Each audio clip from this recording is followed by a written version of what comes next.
And hello, everybody. Welcome along. Tonight will probably be a shorter stream, mainly because the weather's going to be half decent tomorrow and I've got a bit of stuff to do. The other chaps are either recovering or off doing normal people stuff, so that's fine. Like I say, we'll just plod along. The stream's really about nothing much. I've had a bit of time up the sleeve this week, and I've watched a bit of stuff on YouTube. Dave the Dasher, hello mate, welcome along. Yeah, I watched a bit of stuff on YouTube, and it does get repetitive. And the main two ones that I kind of watch is a bit of Filipino stuff and a bit of Thai stuff. And the repetitive stuff is, hello, Daniel. How are you, mate? Welcome. The repetitive stuff is visas, bank accounts, the loss and gain of tourism, of course, by all the experts, on their 2-week millionaire trip. But in amongst all that, there was one chap, he said he'd lived in Thailand for 12 years. And this time round, they had him running around in circles and he was complaining about it. Very common mistakes, very foolish and stupid mistakes. The old saying of get your ducks in a row, then you won't have any problems, His problem was his address on his bank account wasn't the same as where he was living. Number 2 problem, his telephone number, which he'd been using for a long time, wasn't in his name. It was in his, at the start, with his girlfriend's name, then his wife's name. So he got red flagged on both of them and complained about it. Where if he had got his ducks in a row, it's not hard to get a SIM card in either of the countries. Show them your passport, that kind of stuff, done. People do move around from day one. G'day, Luce, how you doing, mate? From day one to where they kind of settle. Best idea is you transfer your account or the address and things like that. Instead of if something goes wrong, you've got to say, go back to Bangkok or go to wherever. It's better to have everything where you live for the obvious reasons. But anyhow, there was that many of them. I just did. They'd come up on the browser and just go click. You don't know what you're talking about. One chap, he was quoting statistics and all of that. There's not as much tourism as there was in 2019. Well, we had the disease we had to have. And a lot of tourism is younger people or others that kind of save up for years and kind of do their trip and say that was wonderful and want to come back. Well, things got in the way. People also die. But is that so bad? Businesses built on tourism close. Or, the one thing is, for hotels, for instance, pricing comes down. It's supply and demand, basic economics. big friggin' deal. You don't need a doctorate in something to realise that. But anyhow, the YouTube's full about it, and the other ones have, oh, go to the Philippines. It's way cheaper, and it's so fantastic. Philippines is picturesque. People aren't too bad. Infrastructure's stuffed. Dr. No. Yes, mate. Nothing wrong with flying solo. But then again, I'm going to put the link up shortly. I'm just going to do a little bit, and I'll put a link up, and hopefully somebody will come along and want to have a talk. But like I say, going to be a short one tonight because finally going to get some decent weather, and I've got garden maintenance to do. Not that I enjoy it, but it's got to be done. Just to get the grass to thicken up, I've just been cutting the head off it, and, it's a little on the longer side. Well, we've had a lot of shitty weather this week and last week, so it never got mowed down to a good controllable length. So it's do or die type of thing tomorrow. Clean the joint up a bit. But that's why it'll be a shorter stream because, I love sitting there for, 4 hours or whatever, having a stimulating conversation. Who doesn't like a good stimulating conversation? Oh, just to go off on the thing, I watched a British bloke. He's putting up, how to do organic and whatever bullshit farm. Well, anyhow, it's not that big, but anyhow, slowly but surely achieving a bit of stuff. And in his bit of commentary, he talked about incomes and all that kind of stuff, which is a funny little segment. They caught a few fish out of their dam. As for an order and, processed a duck. And I think with the fish and the duck, they got 500 baht. And because there was a bit of a party thing happening that night, he went to get some supplies. So that cost him 360 baht. So in other words, he still had some money in his pocket. But, what the hell. But he said he'd made his money, which I thought was a pretty interesting type of a profession, a dive instructor. And I thought, well, all the Poms I know, they can all fucking talk underwater. Idiot. That's the joke for the night. Yeah. Anyhow, I'm going to put the link up. Anybody wants to come along, have a chat. I don't really care what we talk about. We can talk about losers from Polkington, drop kicks from Germany. I don't really care that much.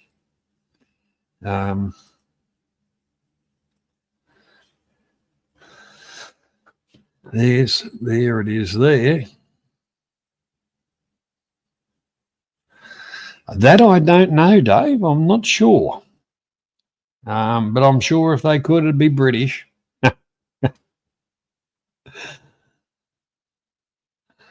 Yeah.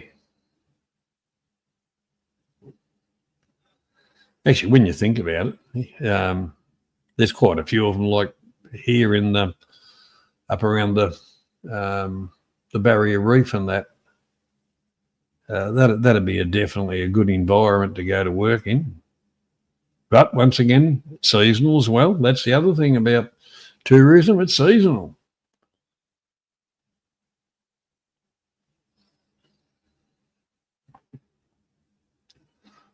But realistically, economies have come into it too. I did have a little clip, but it doesn't want to play, which was quite funny. But anyway, I'll explain it. if you can picture an attractive girl holding her passport, and she was complaining about Donald Trump. And she says, I got my new passport back, and it says gender was male. She said, my other passport was transgender. She says, I blame Donald Trump for that. And another one comes along and said, what, are you going to blame Donald Trump because you got a dick too? Yeah, all right. There is some funny stuff. Well, another one I saw reminded me of Mike Sheff. A fella sitting at a table, drinking a cup of coffee by himself, Another fella walked up and said, is this chair taken? The fella said, no. He said, I know why, you got no friends. Yeah.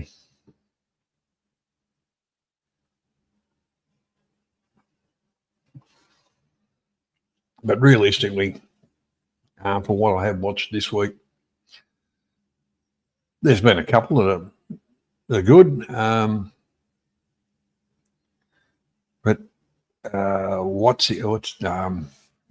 Shorey did a stream last night.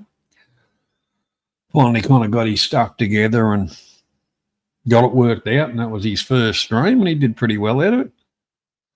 But I had a little bar type thing, and he didn't bring charging cables and stuff like that with him, because I don't think he realised how much power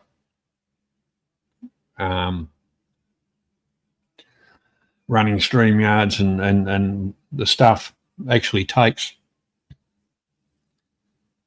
So he was going well. He was talking quite well. He had a pretty good crowd on there. But he had to cut it short because of, getting down to low battery situations. But anyhow, I think we've all experienced that.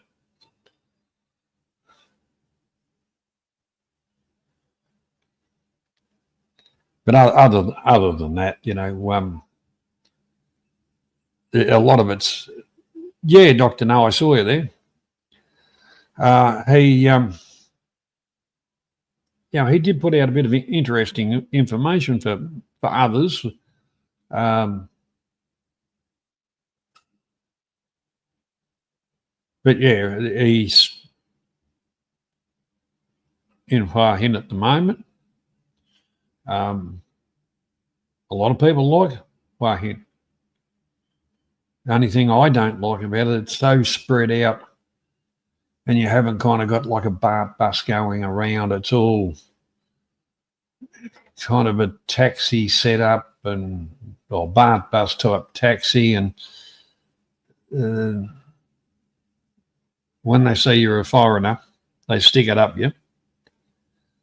But it's I think Cha'am's better, personally. You get a hotel in Cha'am, close to the beach, and you've got your restaurant, a lot of stuff within walking distance, a lot more laid back.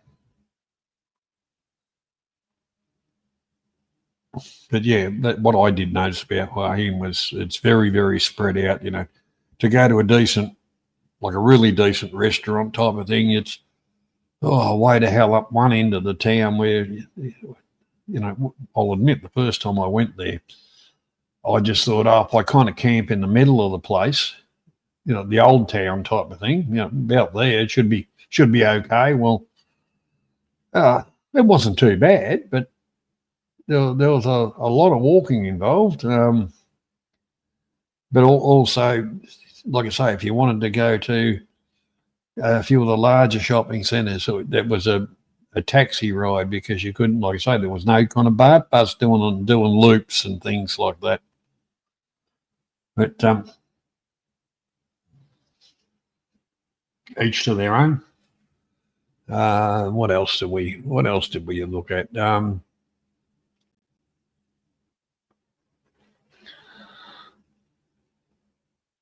Oh yes, a British chap in the Philippines. He's been over there for quite a while, and he virtually spends his time travelling around, going from city to city. But every now and again, you'll go out into the provinces, more rural type areas, which, like he says, he doesn't like. But just for the experience of going out and having a look.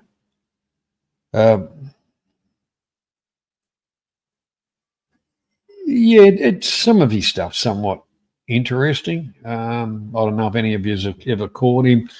He calls himself Big World Cinema. Yeah, he produces well, put it this way, you don't need a sleeping tablet. That sounds like a shit candy, but I'm really not. But that's just the way it goes.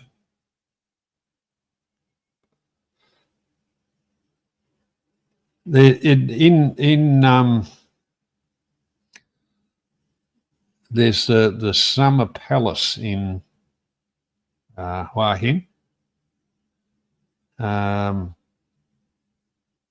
when the royals are travelling, all the roads are blocked, and then they allow the traffic onto the road, but no car gets anywhere near the motorcade of the royals.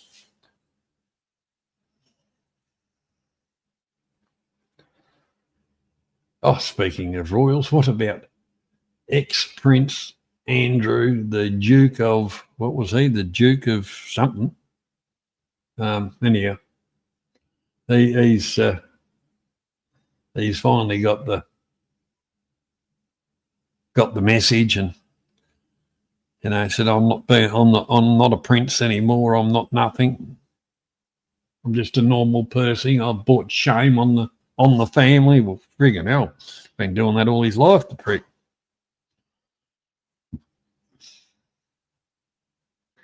Yeah, that was the other one. He was Epstein's friend, but that was interesting though. He's kind of pulled the pin, and that the so-called girl that was involved in that, she says she got paid for her services, and then carried. I don't know about the laws in America, but by the Jesus, I tell you what,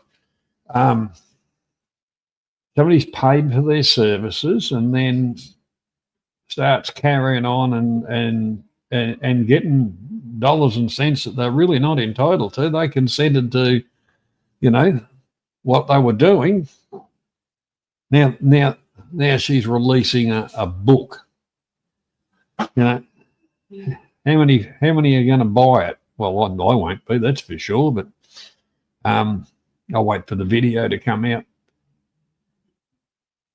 It could be interesting.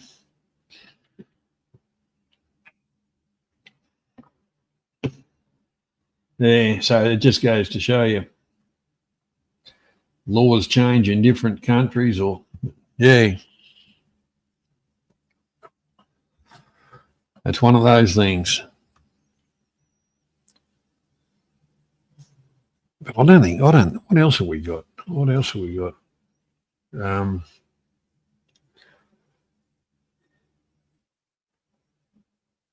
Not a hell of a lot, really. Not a hell of a lot. But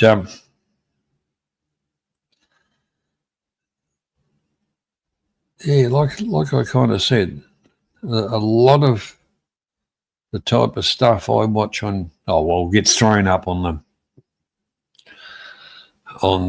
the browser is very, very repetitive. One chap, I felt pretty sorry for him. He's ex-Air Force,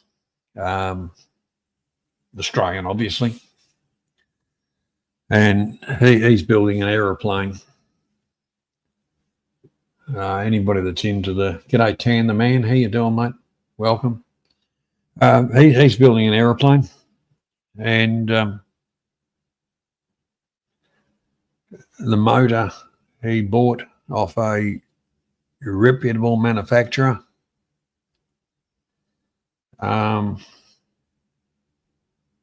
plagued with problems, and it came down to pretty shitty bloody quality control.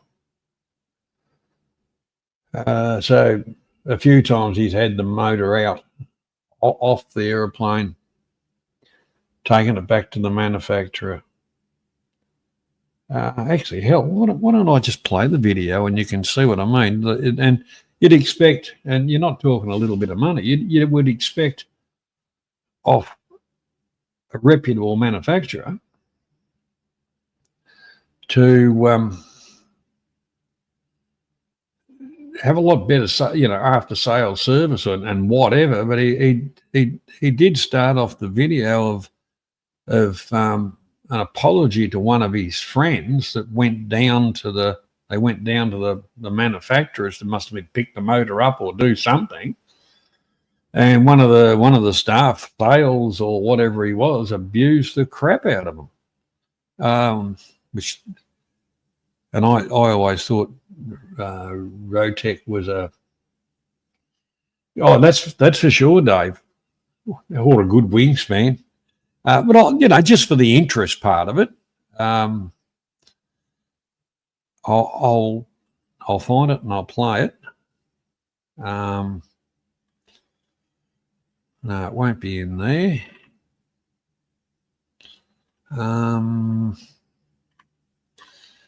It'll be here.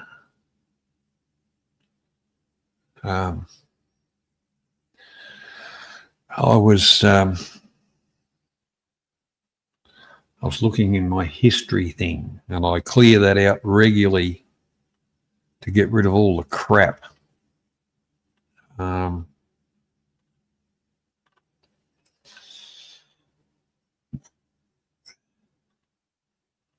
Just bear with me for a moment.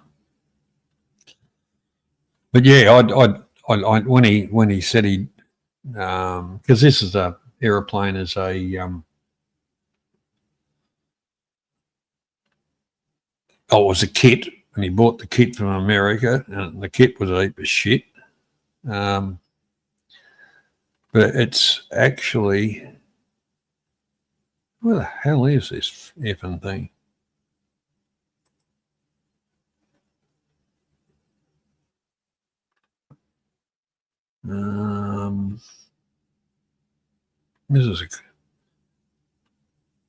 Here we go.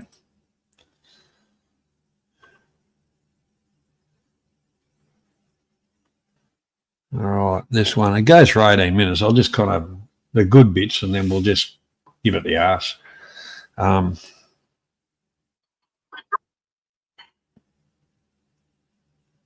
think this is the one. I think it is. No, the one before that.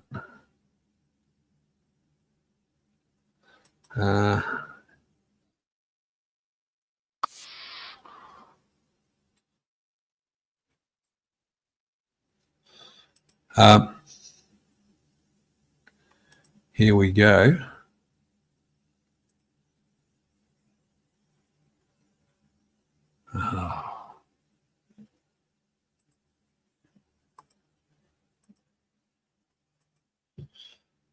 I haven't done this for a while. I get a bit rusty on some of it at times.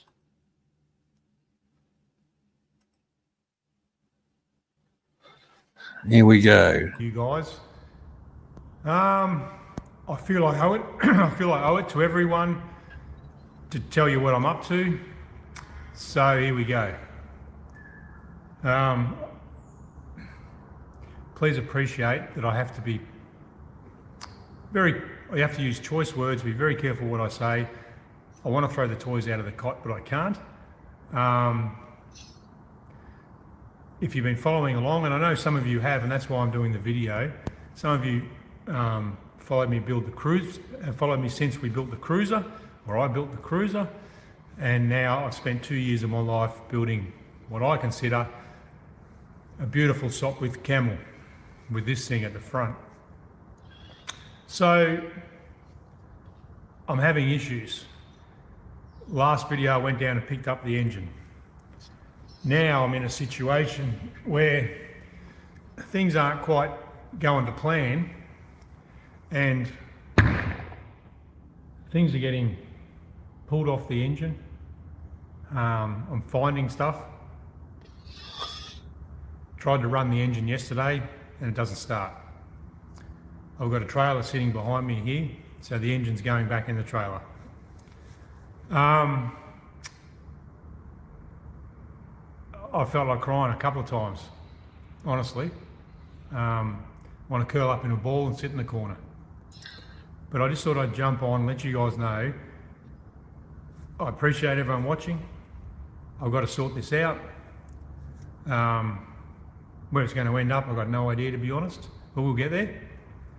I'm a bit flabbergasted and flat. I'm okay, I guess. You do have to look after yourself mentally. I had the boat in the other day and I built myself a beautiful casting deck in the boat. And I just talk to people, I guess. So where we go from here, I'm about to find out. I got some advice off some good people.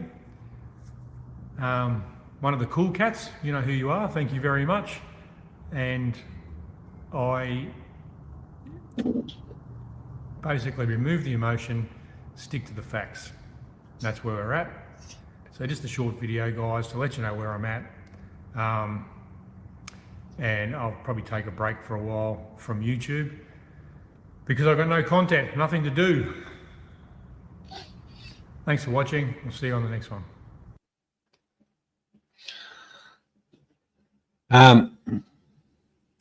That was still the wrong one, but the whole crux to the of the what that is about. The motor he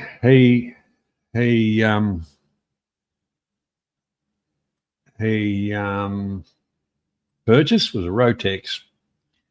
In the aviation world, Rotex are actually pretty good. I just put that up as something to talk about, really, to a certain extent. Now, that's, like you said, this will be the fourth time the motor's gone back to the manufacturer, and that wasn't the video I really wanted.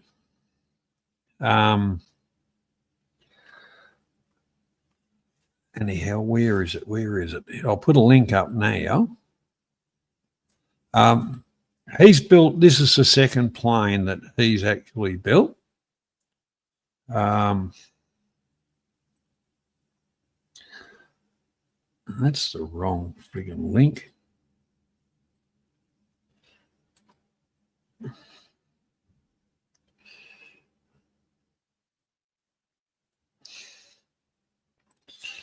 How come things never work where you want them to? We'll get right into it. I'm just going to put the link up to his channel. I've got to bring it back up. His name's Scott Matthews. Like I say, RAAF, Australian RAAF, kind of, what do you call it? Flight,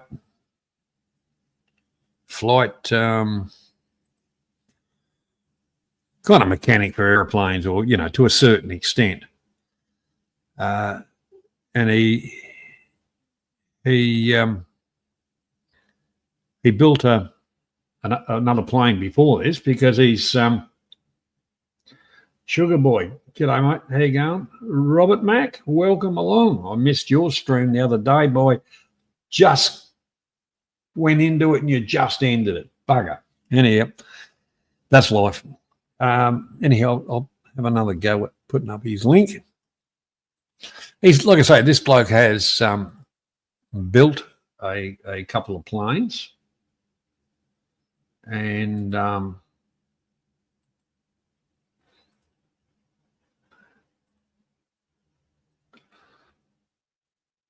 he's a little bit, what do you call it? Bit anal about some of it. Some of the stuff, you know, that's probably because of his training. to a certain extent. But he comes across as not a bad type of bloke. Doesn't live all that far away from me. But yeah, like when he bought the frame, he bought a kit frame. It was a piece of shit. With the frame, because it's cloth covered aeroplane, there wasn't enough cloth. There wasn't enough of, the typical kit stuff, where it's not enough to really do it. So you pay fair money to get this stuff, and then you still got your hand in your pocket. But this motor, Rotex, because it's a soft with camel, it's got to be a rotary motor, to keep with the authenticity of it. But yeah, he's got another video that shows you where pistons, the sleeves have been casted with frigging holes in them. Shit like that. That motor never should have come out of the workshop, but he had a hold up because Oscotch is a big thing for a bit better than hobby aircraft people. They have different ones. The exhaust off his, they'd sent it on another motor they'd built across to Oscotch to try and sell these bloody motors off, and all kinds of crap like that. And Rotex, like I say, in Australia, is or was a pretty reputable company until I saw what was going on. It's some interesting viewing if you like airplanes, Robert. He shows you through the process of building the first one, the second one that he's into. Some of it's a bit how many times you want to watch paint dry type of thing. But I think for people that like kind of a little bit of that, there's some good information in that. But the poor bugger is, like that video, he's bloody near crying. I think the one I was looking for,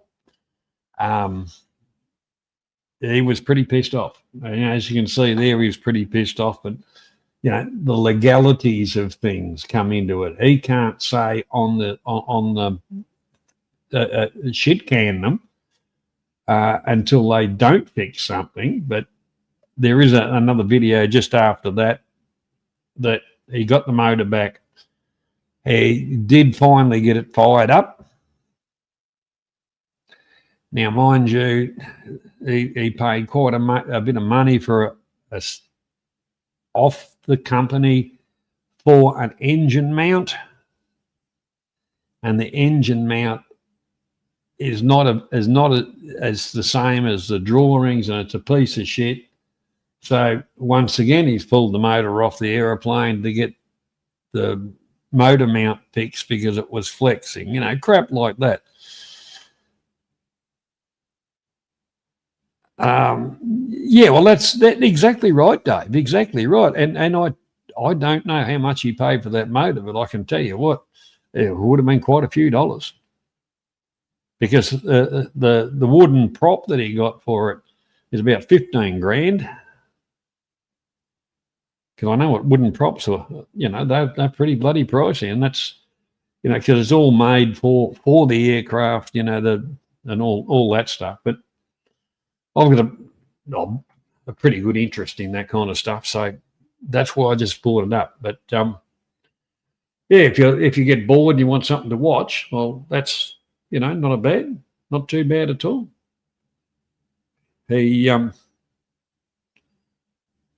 He's not a bad type of bloke, because for the Americans, a big box store type of thing.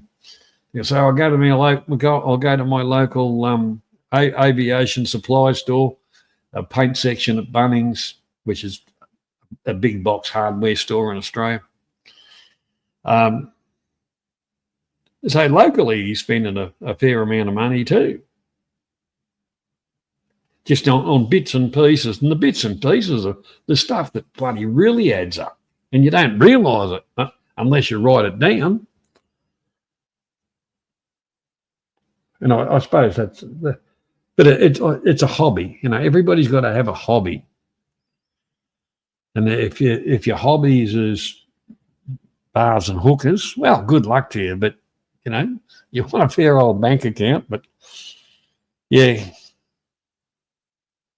it's just the way things go. But I know Robert's got a hobby of, you know, traveling around, tripping around, and sharing it on YouTube. And Robert does quite a bit of that. And he shows a little bit of himself personally on it.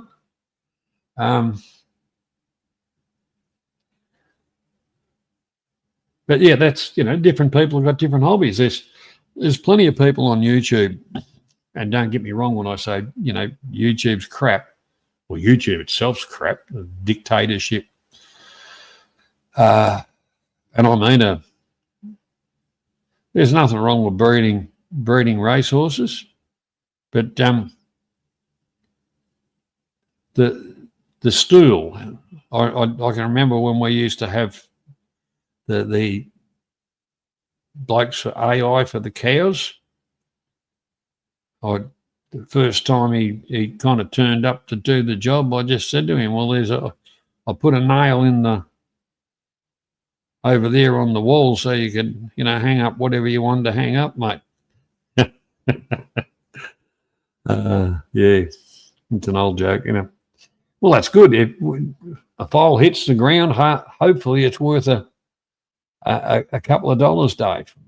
The racehorse industry is, you know, there's some big money in it, both coming in and going out, depending on which end of the story you're on. But I think the person I know that made the most amount of money out of racehorses, or horses in general, had a company in Melbourne called Bucket of Meat. There, pet food. There's Trent. G'day, Trent. How you doing, buddy? Yeah, well, Dave, Trent's into the horses as well.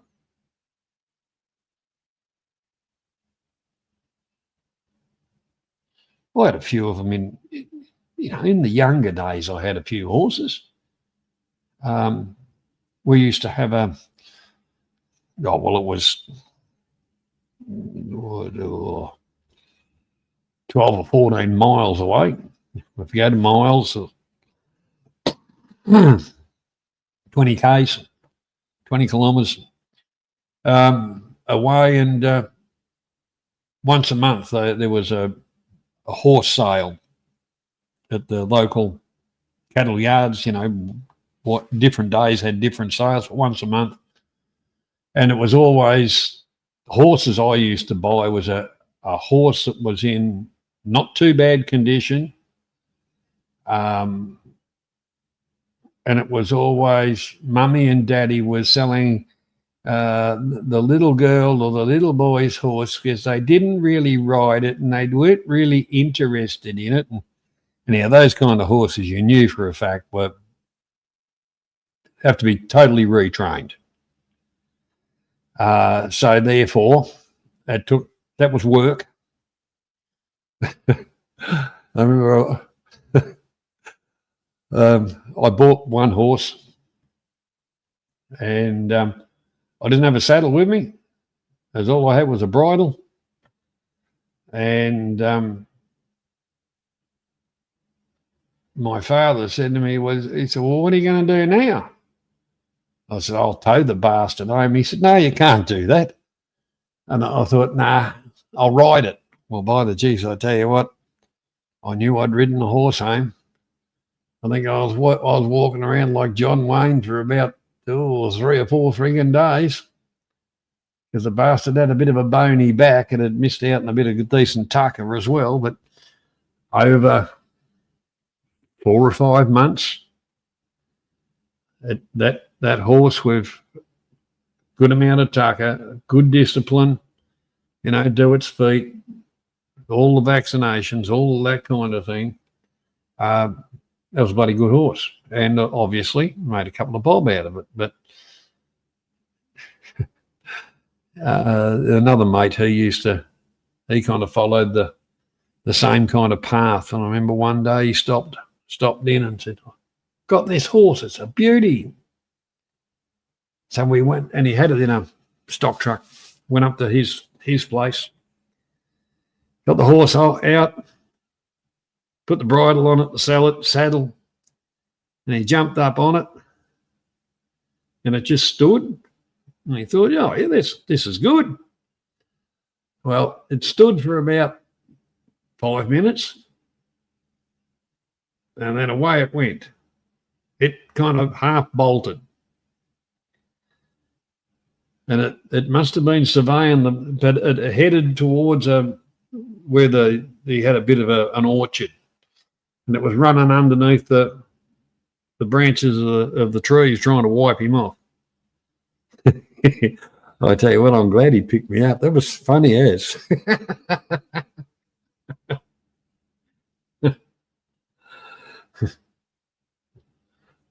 Well, actually, a few of the boys over here used to get together, and they'd form a syndicate and buy shares in different horses. And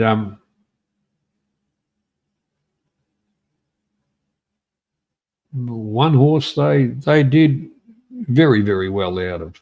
I can't remember its name, but it won everything that was on the go here.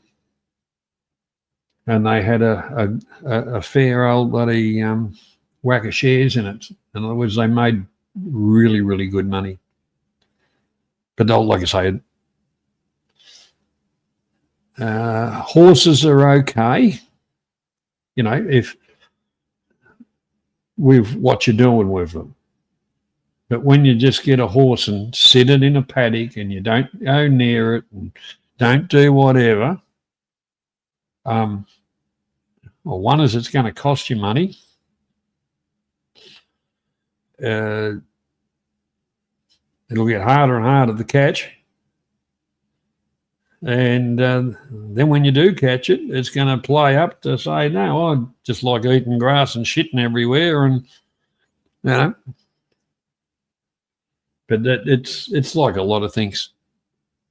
Parents kind of see something like at the pony clubs, and the kids go, "Oh, I want a pony." Yeah, well, get them a pet mouse instead. It's cheaper. When they lose interest in it, you can just squash the mouse.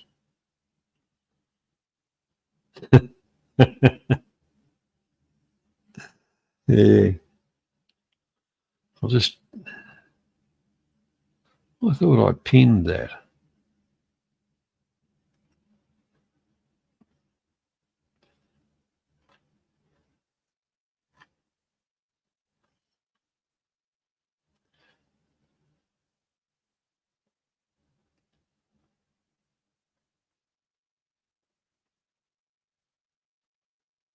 Yeah, I don't, what today, what was it? Caulfield Cup here today, I think it was, and the Emirates race up in Sydney, because it is a spring carnival over here. But I'm not really into the I might take a bet on the Melbourne Cup or something, and it's based upon, I like the name of that one, that'll do. It's not any in-depth research or anything like that. That's for sure. That is for sure. But it's just one of those things. But each to their own. Like some people like poker machines, cards, gambling, playing cards. I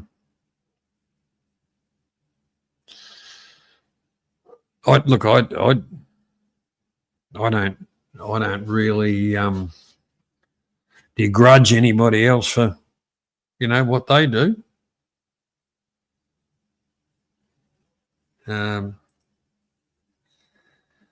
it's something that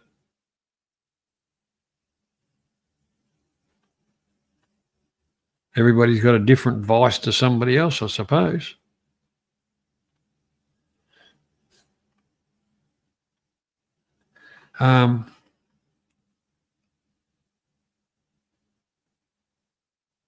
I just looking for a video, which is not really a review. I wasn't really prepared to do a review on him, but seeing I need to go to the little boys' room and whatever, I thought, well, bugger it, I'll just put up something that's worth thinking about. Channel's called Ricky in Isan. Now, mind you, stuff that I watch, I'm not saying it's the greatest or the worst or the best or anything like that. I just find it amusing in some way, shape or form. Of course, when you want to try and find something, you can't bloody well find it. But it's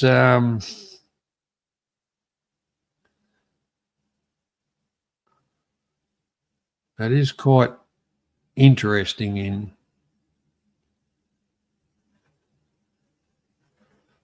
now. I'll just have a bit of a look, see if I got.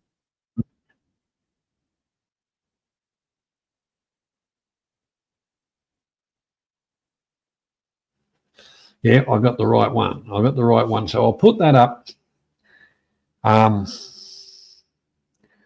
That'll give me time to go and have a pee, a quick smoke, and then I'll be straight back. And it brings across a couple of points, and it transfers to anywhere. Yeah, that's him. Yeah. Anyhow, I'll just whack it up. And like I say, I've got to go to the little boys' room. I just don't want to leave dead air with everybody sitting around going, oh, what the fuck's going on?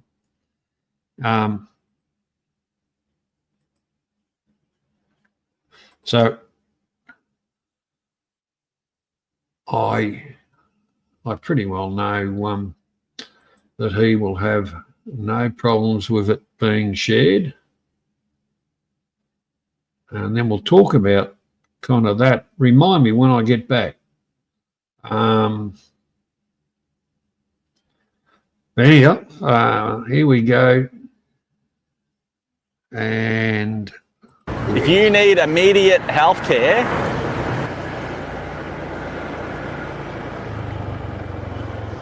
howdy guys, Ricky in Isan here. Just a little bit of a life update video today for yous. So we haven't been doing anything, there's nothing going on. We've barely left the village for only one reason, and I'll discuss that in this video. But the twins, my daughters, they've got RSV. Never really heard of this RSV thing till recently. It's just a bad flu really, isn't it? If they were a few months younger, they would have been hospitalised. They're very pushy with the hospital with kids with RSV here. So you keep it contained and you're not exposing anyone else. Fortunately, they let us go home. So just been at home basically since Saturday with six sick kids. And it wasn't until Monday afternoon where I got really concerned. I thought the girls had croup. So they were just powering with their cough. I couldn't get them to sleep. I couldn't get them to do anything. Here's the local temple. So I made a decision, get them to a doctor as quick as I could because I thought they just had a common cold. You know, we were just giving them the paracetamol and cough syrup on Saturday, Sunday. And I'm glad I did. I'm glad I took them down to the doctor. Yeah, because they tested them and they didn't have croup. They got RSV, which my wife from QR was worried they had RSV going in there. And they're all confused. How did they get it? Where did they pick up RSV from? They don't even go to school yet. Got like a little restaurant opening there. It looks like they'll be doing mukrata just here in the village. So to go to a doctor, there is no doctor around. We live in a village, of course. There is no doctor around for children. We've got to go to the city. So 30-minute trip to see a doctor. And you get there and they only work certain hours. See, I don't know if it's the same in Bangkok, but we went to a private medical centre, a private doctor. It's not public. It cost me probably about $60 because it's 2 kids, medicine, testing, everything they did. About $60, which I don't know if you think's good or not.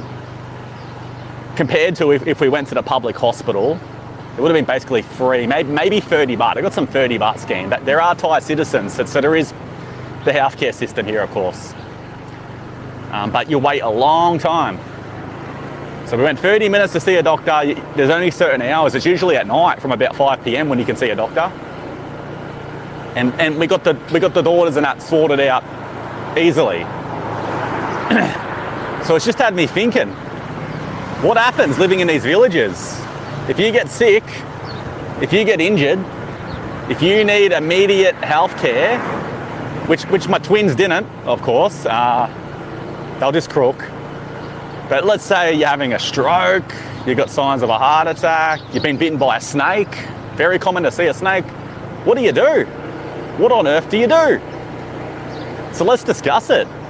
For me anyway, I'd get the hell in the car if I was able to drive, and I'd drive to the city, which for us it's 30 minutes away. Now, some people live much further than 30 minutes away. And imagine, like I'm seeing my mate, fellow YouTuber, is dealing with a lot of flooding in his area. It makes it very hard for him to get in and out from his house. Imagine you had some sort of issue like flooding preventing you to get to urgent health care. Yeah, it's a big worry. It's a big worry, isn't it? But luckily we're close. We're only 30 minutes away. Here in our village as well, we've got a medical centre. So they've got like a little emergency room there. I don't know how equipped they are. I don't know how qualified and what facilities they have. I wouldn't say it's fantastic. They've also got a dental room. These places, you'll come here with your children to do their vaccines, you know. The usual vaccines you give to kids before anyone lectures me about vaccines in a video. They can also organise an ambulance to transport you to the big cities in a hospital.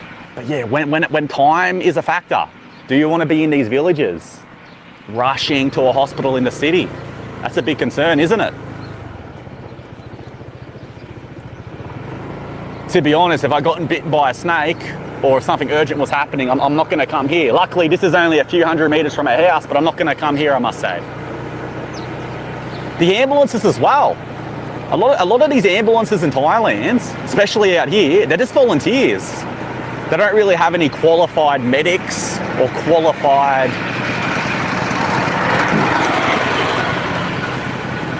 staff on board to help you and treat you for anything. It's literally just to transport you to the office. And from what I've seen, the response rates actually surprised me. 60% of ambulance call-outs in Konkan province made it to their destination within 8 minutes. Now that really surprises me. I do see them sitting around. They sit around on standby in the cities and whatnot. And essentially, anyone you know, your wife's cousin, your wife's brother could become an ambulance driver. And you either, I don't know, if you buy an ambulance yourself or buy a van, or you rent one and you just work as a driver on hire. That's all the ambulances are here. That's a little scary. That's a little concerning, I must admit. And I must say, I'm not complaining. I love this country, but this is the reality. Let's not forget, people from Cambodia, Laos, I'm assuming Myanmar, when it's possible, come to this country, come to Thailand to use their amazing healthcare system. The hospitals are amazing. They will look after you. You will be right. It's simply the time it could take you from these rural villages to get to hospital. Thankfully, as I said, we're only 30 minutes away. You probably don't want to be much more than 30 minutes. If you're really considering living rural, think about how you could get that immediate healthcare if needed.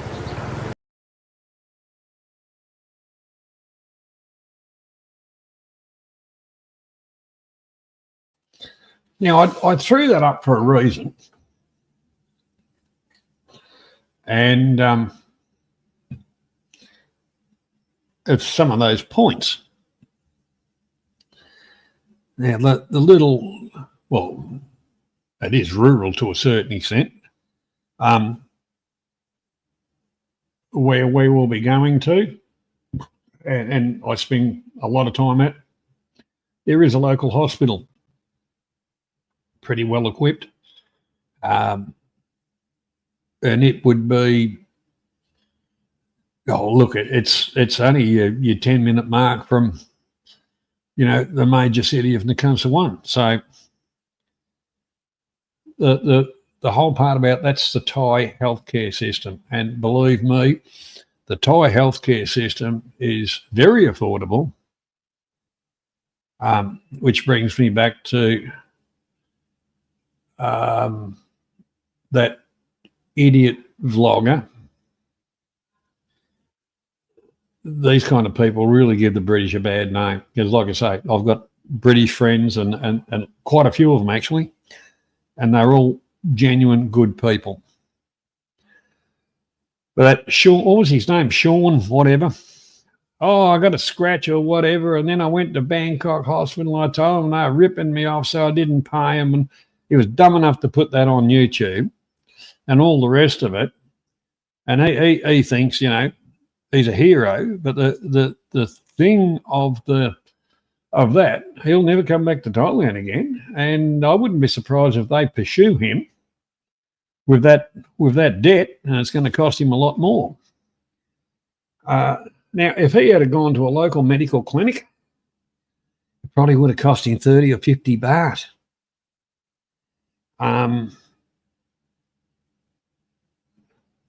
That's the real part about it. And you're correct, Dave, with kids, but then again, it's kind of family type of based, especially with, twin kids, a bit of a handful.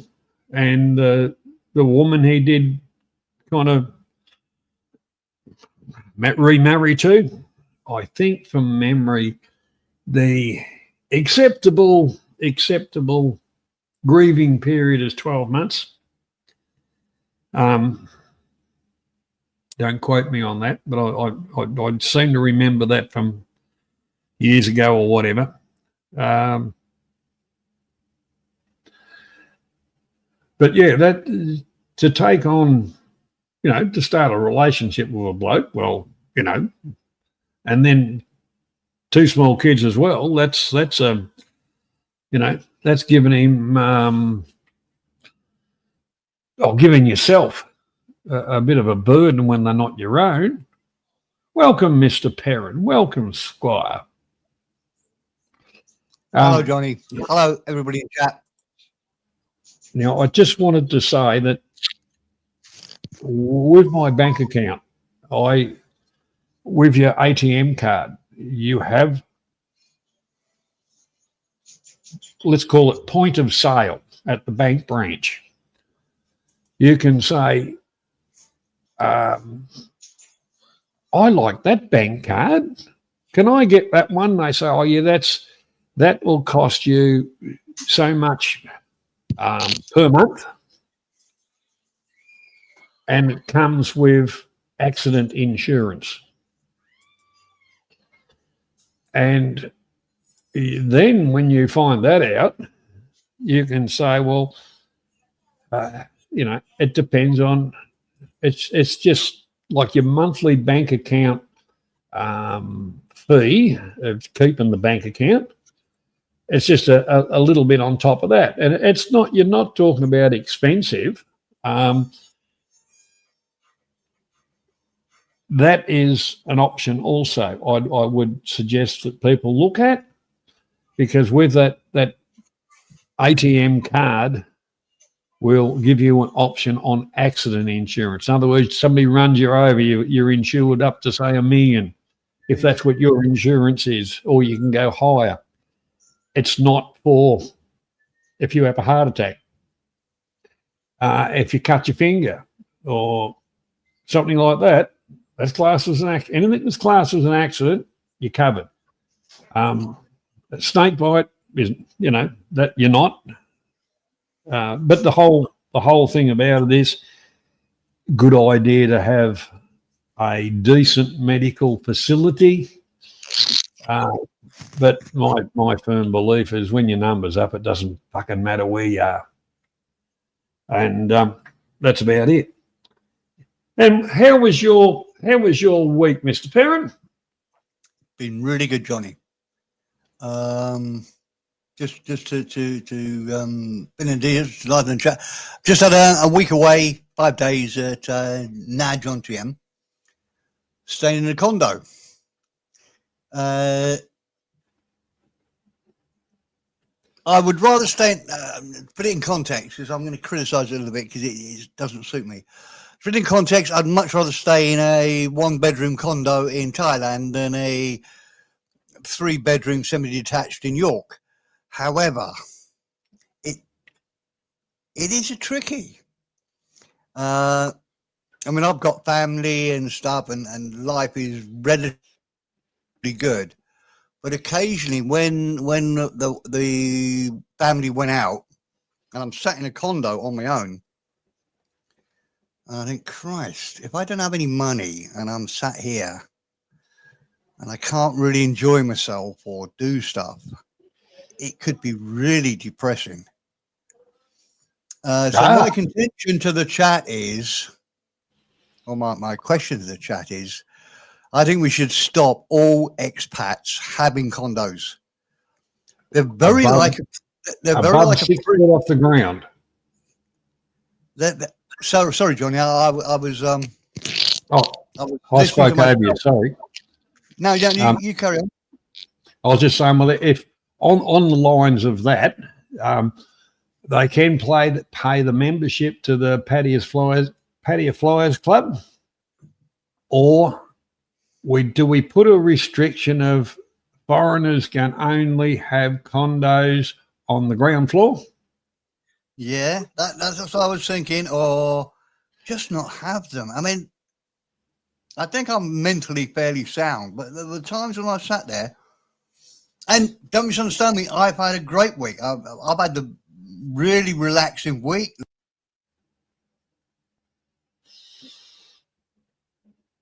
You turned your mic off, Steve.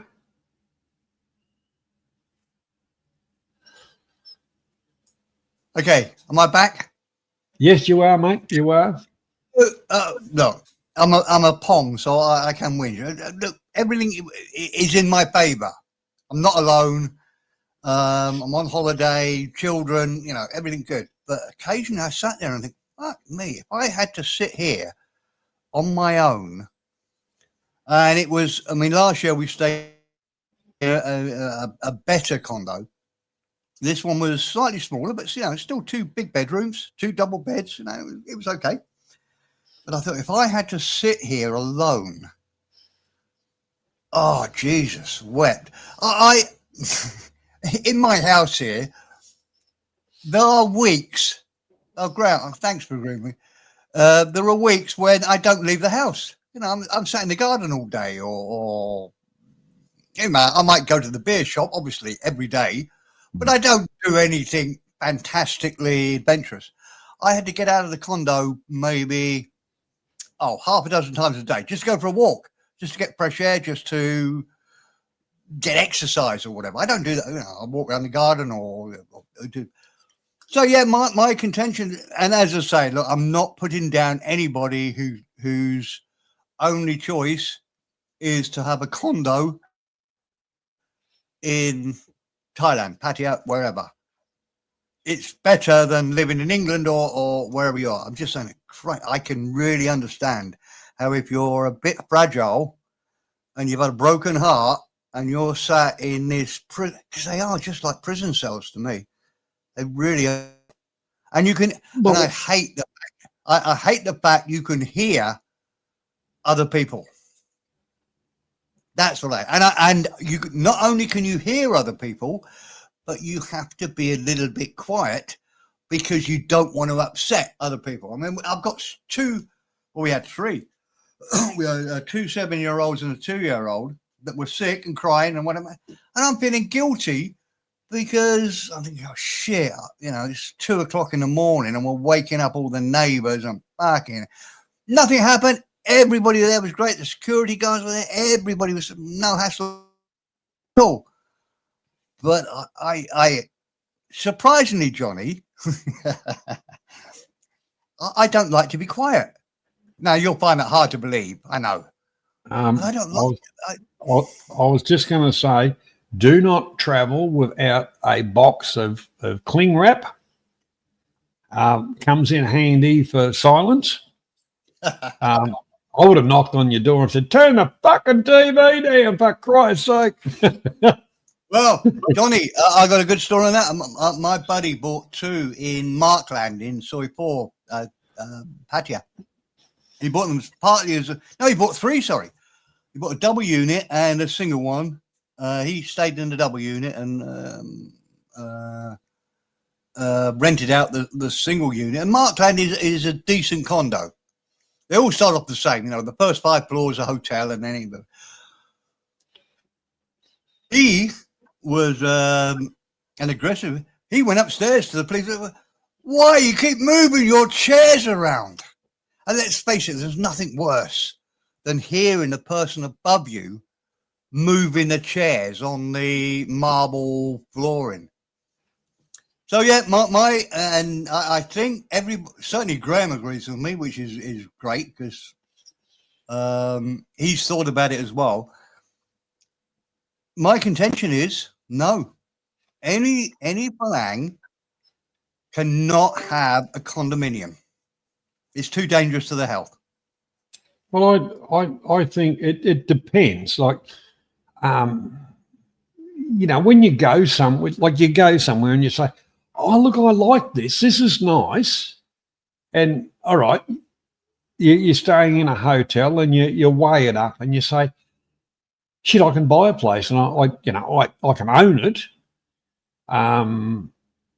And it's not going to cost me this amount of money. And it's an investment. Now, a lot of people tell themselves all that, but the whole thing about it is, do you want to stay with where you first live? The best idea is to, you look around.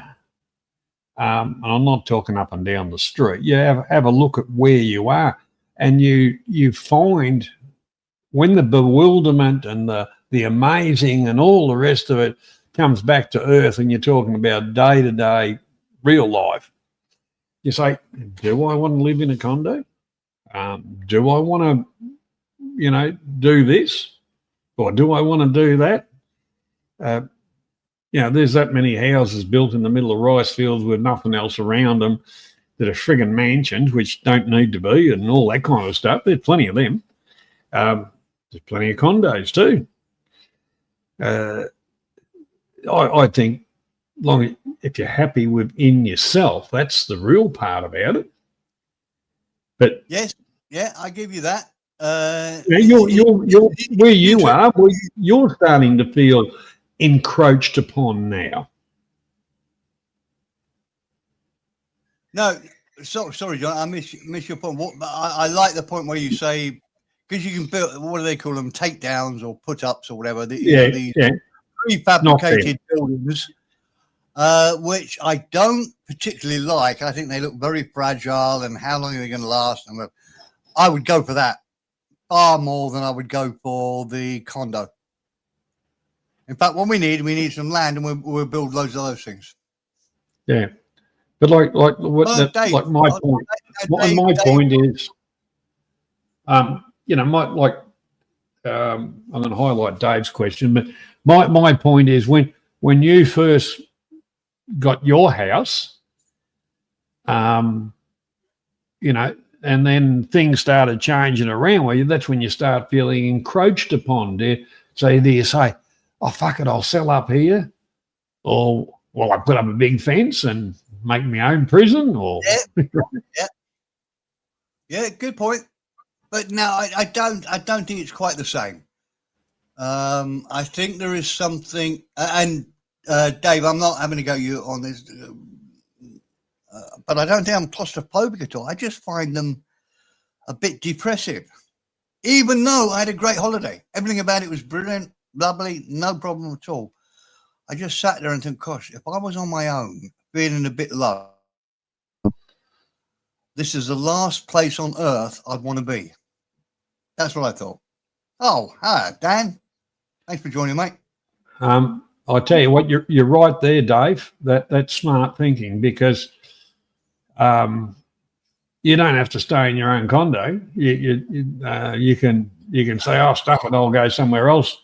Next 28 days off. But as far as the condo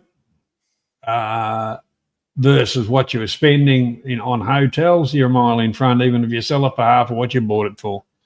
But I was just going to say, whilst Mr. Perrin was holidaying, and I'm just going to see if this bloody works.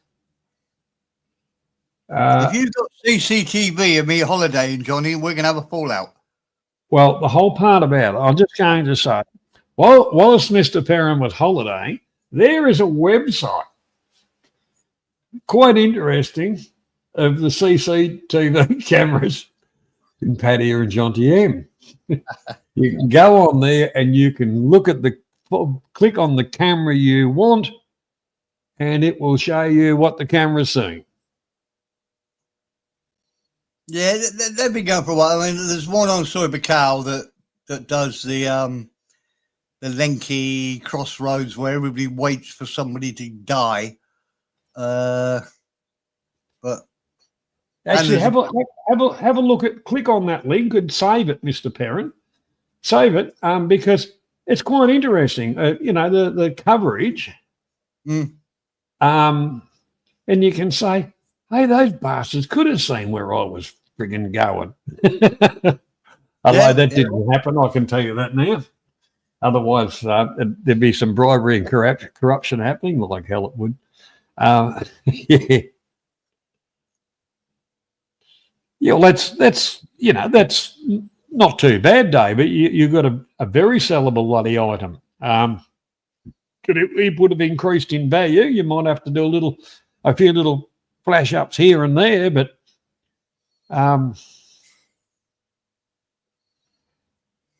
you take 7 years of hotels at an average of, say, $100.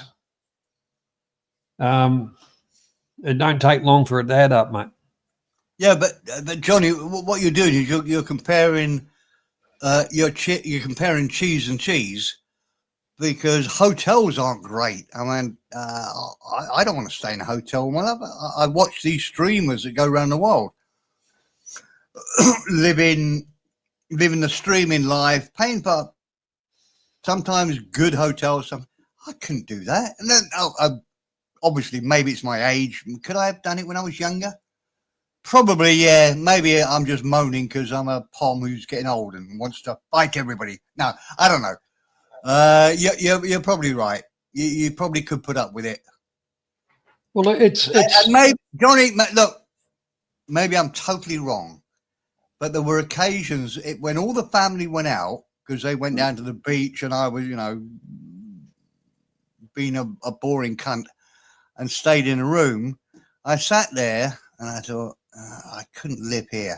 And it's 2 big rooms, not huge, but I couldn't live here. It just felt like it felt like jail. So maybe I shouldn't have done the crime. They put me in jail. But the whole part about it is I've obviously over the years, different hotels all over the fucking joint. And I've thought, I've had different, condo-y type hotel things. Right. And I've thought, geez, this is really brilliant. A short walk to there, a short walk to there, a short walk to there, and whatever. Well, yeah, that's really great. But although it's a great view when you get there, after a friggin', it's kind of like a salesman said to me, the very first house I built, picking bricks, the colour of the brick and the texture and all that shit. Mm. The salesman, he said, "I understand what you're doing, mate, and what you're looking at." He said, "But I'll be honest with you, after the first 3 months, the friggin' things could be pink or polka dot, and you wouldn't even know." Sorry, Johnny. Say that again. The first three. After the first 3 months, Yeah. like you've spent all those hours picking bricks and all that kind of stuff. After Right. 3 months, it all looks the same. It doesn't it doesn't really pull your attention like it did for the first, few months. Okay. Let me just give you the last thing because I think I've moaned too much. Let me give you the last thing in my argument. I have no worries about going in a lift. I'm not worried about them. I've actually saved people from a lift. Another story. But I don't like having to get in a lift to get to the floor. Now, I know you say, well, you should be fitter, Steve, and run down the stairs. But no, who's going to do that? I don't like the fact that I have to go to a lift, press the button, wait for it to come and get me to go down. Am I going insane? I think, but I'm going insane, aren't I? I should be able to do that. Well, I hate waiting for a bloody lift. Well, that might be a personal thing, but like I've been on the 10th floor, and I'll just run down the stairs. I don't mind. I think it's good. G'day, Jeff. I think it's good running down the stairs. Gets the heart rate up a little bit, Now, running up them, no way. Take the fucking lift. Although I did have one place, 7th floor, and the lifts were that bad. You spent most of your time on the bloody stairs anyway.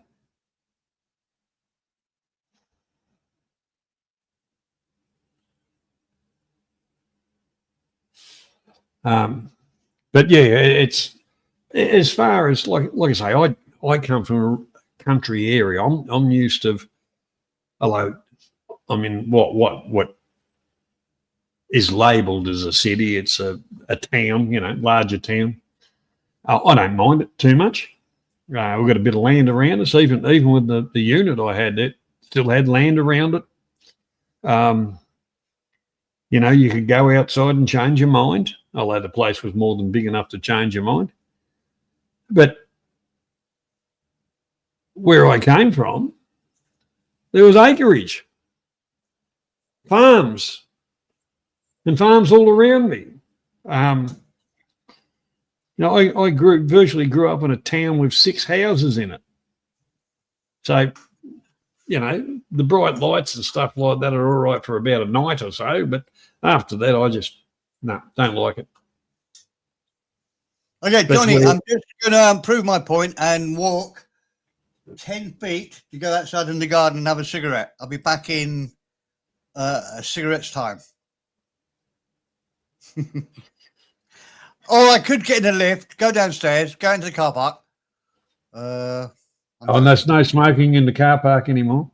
No, actually, where we smoked, I said to the security lady, am I okay to smoke? And she said, yes, of course. So, yeah, I smoked in the car park while I was chatting to her. It was good.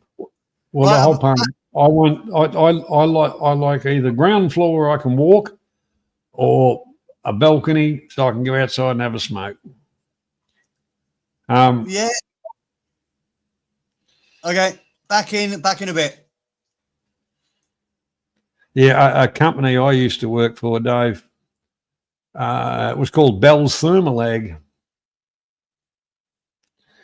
We used to do most of the as far as offshore work here and over the west and that.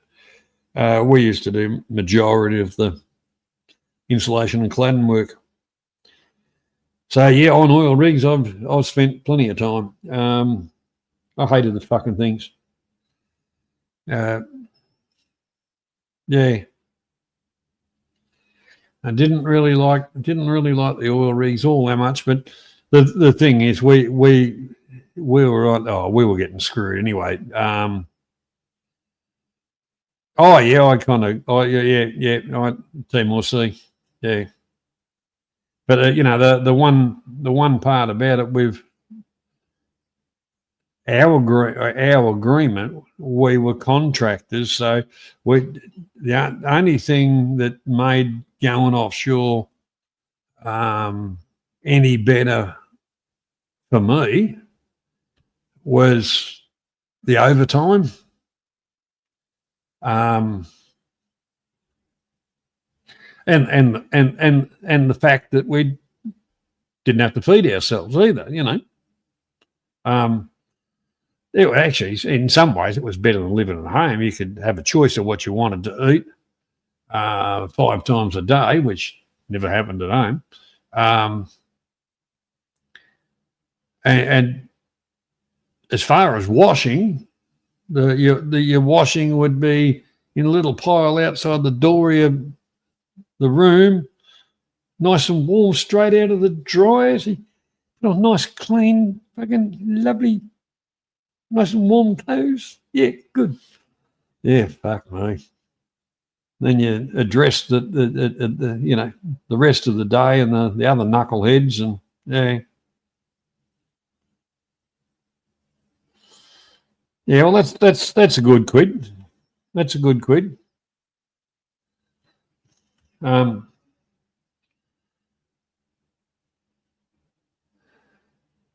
like I say, I didn't really enjoy it that much, probably because of the work we were doing, and we used to do maintenance as well,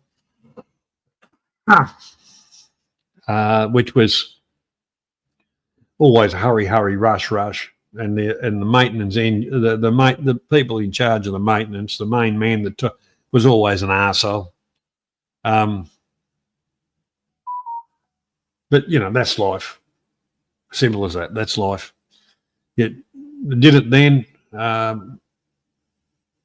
did get offered work out there, and I said, well, I smoke. And they said, oh, look, you just go and hide around the back. And I said, well, they've got a no smoking policy. I'd rather just say no than if somebody cracks the shits with me, because I've always been outspoken. I speak my mind, you might say. So it's very, very simple.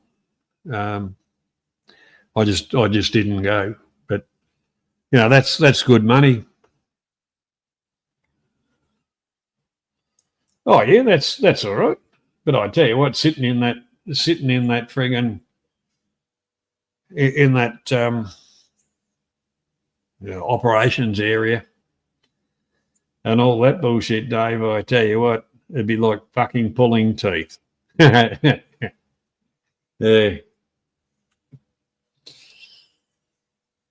Yeah, 28 days is a long time anyway. But on the earthworks in the mine, we used to work 13 out of 14 for about minimum of 8 months. But if they could squeeze 9 into it, that's what we worked. So realistically, you had more time than I did when I was doing that. It was pretty good money, but the whole part about it is, that was seasonal work, but we still got the shit taxed out of us. When I was doing survey work, that was 6 weeks on, 6 weeks off. 10-hour days. Sugar boy, I think you're absolutely right, mate. I think there's nice people here. Well said. Yeah, well, I'm glad. Yeah, well, you're exactly right, Mr. Perrin. Sugar boy, everybody in this chat. Oh, look, we can talk the crap.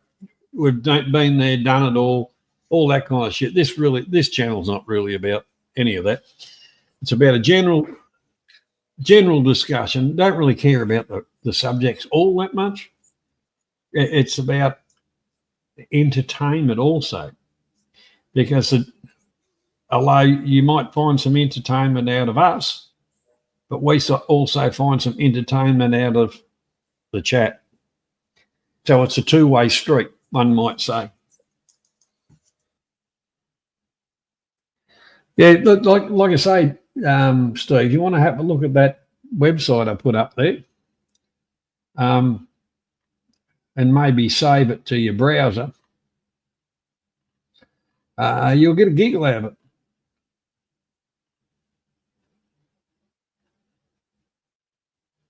Yeah, OH&S, put it this way, there's good ones and there's bad ones. There's some of them went to school for 5 minutes, and I remember when Longford blew up. Oh, by the friggin' hell.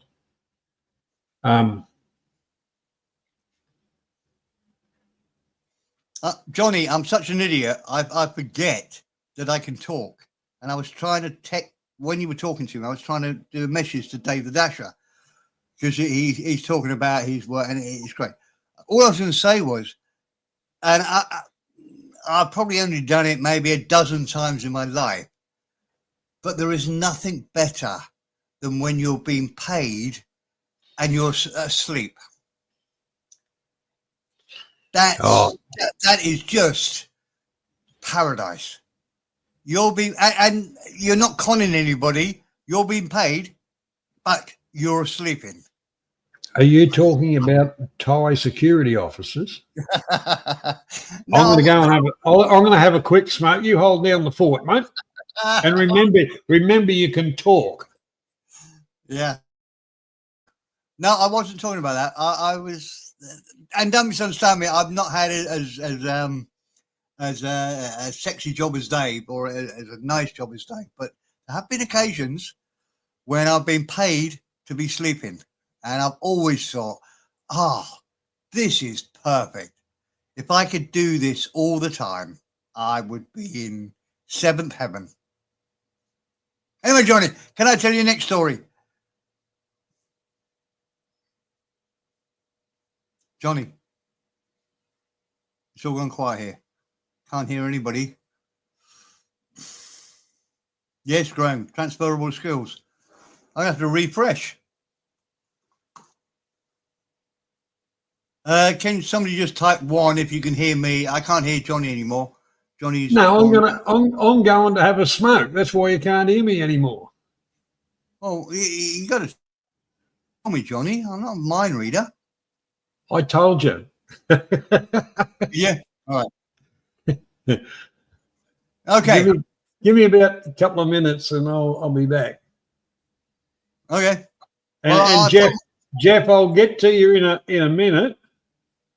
And because you're not getting onto the link, Jeff, which is pinned at the top, you dickhead.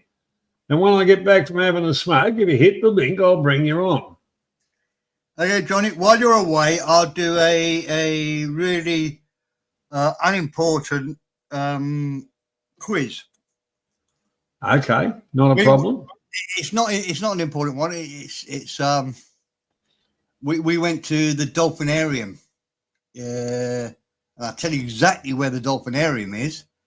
It's just at the toll gate on the left-hand side as you're leaving Pattaya, which is a bastard, because you don't know it's there, and it's just before the toll gate. So if you're leaving Pattaya and you want to go to the Dolphinarium to watch the dolphins, turn off before you think you have to. You don't have to go through the toll gate. I thought, because Google Maps said it needs, you know what it means, tolls or no tolls. And it said there are tolls. So I thought, oh shit, I've got to go through the gate, then turn off. No, you don't. You can turn off before the gate. So anyway, we went to the Dolphinarium. 2 o'clock show. Because I got lost, we got there about, 5 to 2, bought the tickets, went into the, what do you call it, an arena, Dolphin Arena. Surprisingly packed, considering we're October. Well over 3/4 full. Mostly Chinese, wealthy Chinese, Thais. I don't think I saw more than 1 or 2 Falangs out of how many would be there? I don't know, 300, 200, something like that. You know, it was busy. So we went to Dolphinarium. Just to give you, so you can judge this question. Maybe we got there about 2:05 for the 2 o'clock show. There's about 10 minutes of a girl in a black sort of swimsuit with really good legs, playing with seals. You know, they're doing hoopla and throwing balls at them and whatever. The dolphins are in the pool, so you can watch them, but they're not really doing much. They're just sort of lolling around and jumping onto the platform where they are. The whole show, I think the adventurous part where they sort of pick the people up and they throw them into the air and you're surfing on 2 dolphins' noses. Super impressive, ridiculously good. Maybe 30 minutes ish, of the really good stuff where, people are going 20 foot, 30 foot into the air and, it's all really cool. Maybe 30 minutes. So the question is to the chat. 2 adults, and I pass as a Thai, so I got traditional Thai rates. 2 adults, 2 7-year-old girls, and 1 2-year-old boy for that 30-minute show. How much in baht or pounds do you think that would cost? 30-minute show. Mate, okay, give them the benefit of the doubt. 40-minute show. Nobody's going to play my game either.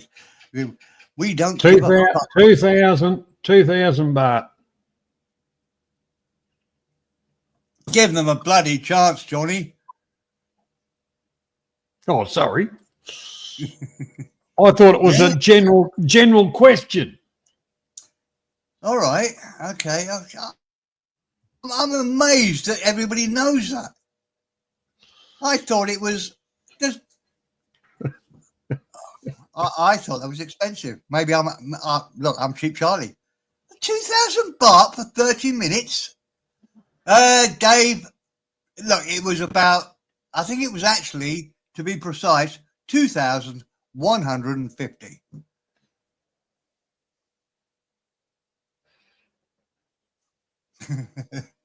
Well, look, I'm sorry. Okay, that's all my conversation's gone. I thought you'd say, 1,000 baht. There's only, you only got 2 kids and whatever. 3 kids. Look, you say that. I think that's a lot of money. I think so, but righto. If you take that, in Australia, we have SeaWorld up on the Gold Coast, which is very touristy, all that kind of stuff. Right. And the one thing is, when my kids were young, I think it was about to go into SeaWorld. You can have a look around, but they did about a 30-minute show. Yeah, the skiing on the dolphin things and all of that crap. Yep. I think back then it was about $150 back in the 90s. We've got Dan joining us. G'day, Dan. How you doing? Hey, I'm not so bad, mate. How are you? I'm terrific, mate. I'm retired. I've kind of been retired for bloody years, but I'm not living the dream. I will be soon. As soon as that container gets loaded up and pisses off, the better. That's that's the way it goes. Can I just say a quick hello to Dan? I'm just going to get a beer, Dan. I'm not leaving you alone. I'll be back in, mate. You back crack in on. 1 second. That's good, Mr. Sam. So yeah. So I've been, following you guys, obviously, and for a number of years now. God Almighty. A lot of years, Dan, since we first met up Yeah. on talk Dad and back Dave's Thailand. Dad and Dave's chat show type, Yeah, it's good. It's good. I've been watching, I enjoyed your vlogs, what you've been doing out in Thailand, and your live stream. Sorry. I mean, like when you do a live stream out there, it's good. You're in different places. You're like, I'm chilling out here at the moment, you're not right in the epicenter of Sukhumvit when you're in Bangkok and all that, and you're showing us different things, which is what I like. I like that, mate.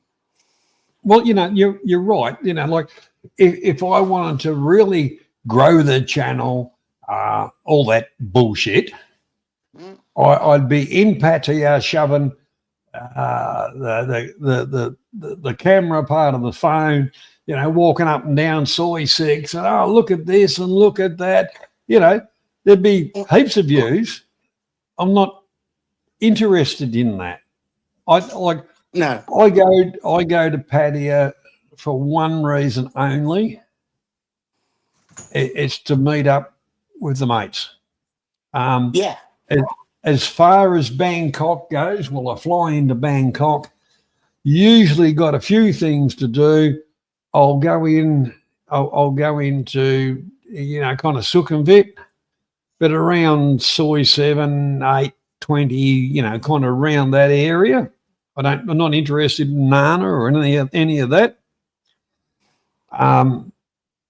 But I enjoy upcountry, bumfuck junction to a certain extent. The throw net, taking the throw net out. Hold on. And I'll be back in just a second, mate. I'll be back in just a second. If you bear with me, mate.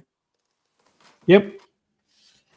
Yeah, Dave, that's a smart thing to do the salary sacrifice and all that. But unfortunately, the unfortunate part, the way our government's going, mate, they've virtually got everything pegged that they own it. You obviously work for a multinational company. See if they can siphon some of it off and put it into an overseas account.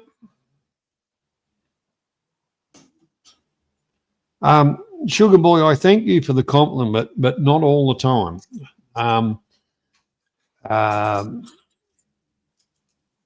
I'm just a normal human being. If I get provoked, I can get a little bit on the savage side. And some of the people that have been around for a while will tell you that. But I like to try and keep things harmonious, pleasant, and enjoyable, and have it where I can go to bed and say, that was a good stream. I enjoyed that. Good bunch of people in,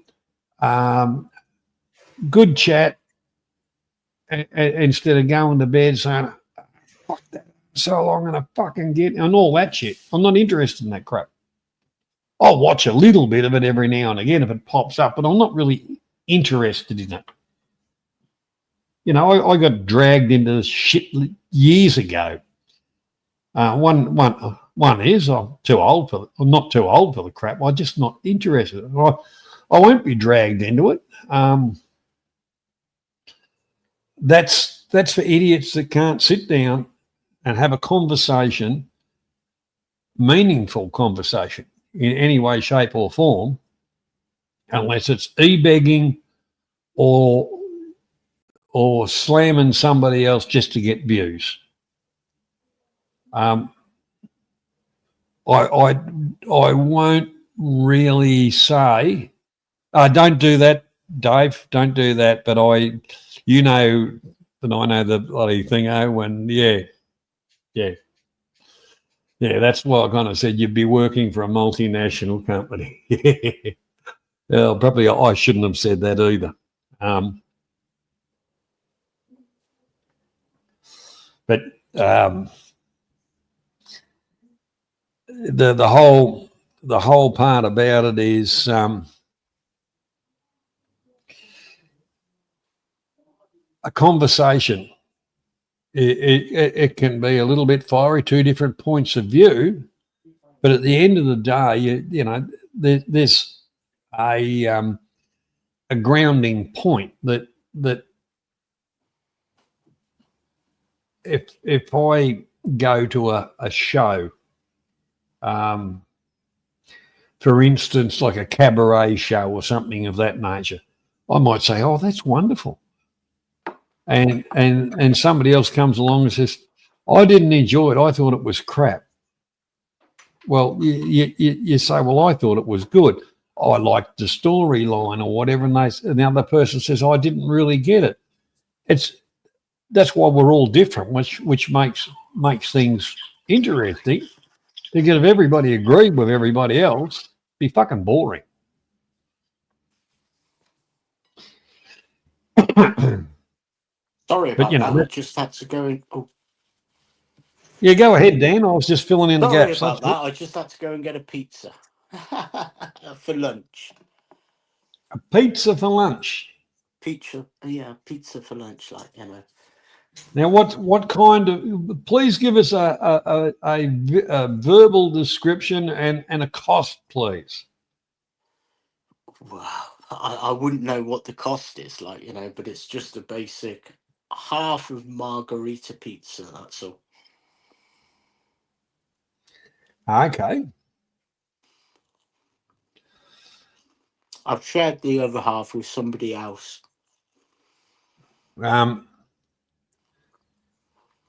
Was that the smaller half? Yeah, they I've got, cut it? I've got the smaller half. But it's like, Now, I'm going to tell you. I was going to tell you something that'll make you laugh, Dan. I've got a favourite butcher shop, and I took a friend of mine across.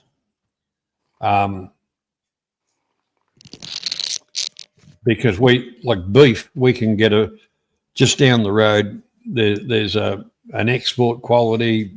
Not that that's a big thing, but export quality is usually shit. But they have very, very good quality beef at very good prices.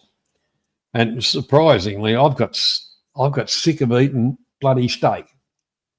So I wanted some chicken. So I went to my favourite butcher, who does a few small goods and a few bits and pieces. And sometimes at a Christmas period, I've gone there and made some hams for them, helped them out.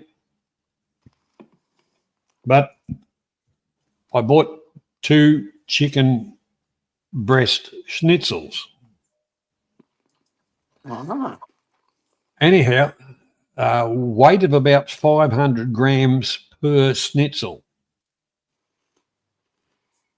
Now, I bought 2 of them home, and I said I was cooking one up as a Parmesan, and I said to the wife, I said, do you want a Parma? And she's, no, I'm not really hungry. I had something before. And I said, okay. So I cooked it up, and I said, well, do you just want to try a little bit? And I don't know what I was doing. I was pissing around or whatever, and I walked back to the bench expecting to see, a little bit cut off it and, had a bit of a chew at it. She ate the fucking lot. Well, I said, what am I going to do now? She said, well, there's another one in the fridge. I thought, fuck me, I asked you if you wanted one while I was doing everything. Now I've got to, yeah. Anyhow. I'm surprised, and I think in my town we've only got one butcher's now, that's something that's depleted over the years, is butcher's shops, one butcher's. Oh, Dave, I tell you what, where I got the schnitzels from, crumb cutlets. And good sized crumb cutlets. Absolutely beautiful. Yes, I like me lamb. I do like me lamb. Oh God Almighty! Yeah, I had lamb last week, and yeah, bit of Well, when spring I, lamb, like that you can't beat it over in the UK. Like a bit of Welsh lamb, like I'm on the Welsh border anyhow, like so we get yeah, good lamb, like But going back to what Dave was saying about the commitment that you've got to make, like if you want to, you know, move to Thailand, like yourself, Mr. Sam, you know what it's like. You got to work hard, haven't you? You got to oh look, turn off from. You got to you know, start turning off from your own country before you even think. You know. it was You know. like it was like I was commenting on the on the video. I didn't say names. He was an Irishman. Mm. And like you said, he'd been living in Thailand. He didn't have his fucking ducks in a row. And I thought to myself, well, the whole part about it, it's not a case of, all right, the bank account thing in Thailand it didn't change. It was just a case of people had to verify. And even my mother-in-law had to go down the bank with her ID and all the rest of it and verify herself, Mm. But the one part about it was, from years and years and years ago, I started putting my ducks in a row for when I finally made the move, because it's been a long-term plan. Mm-hmm.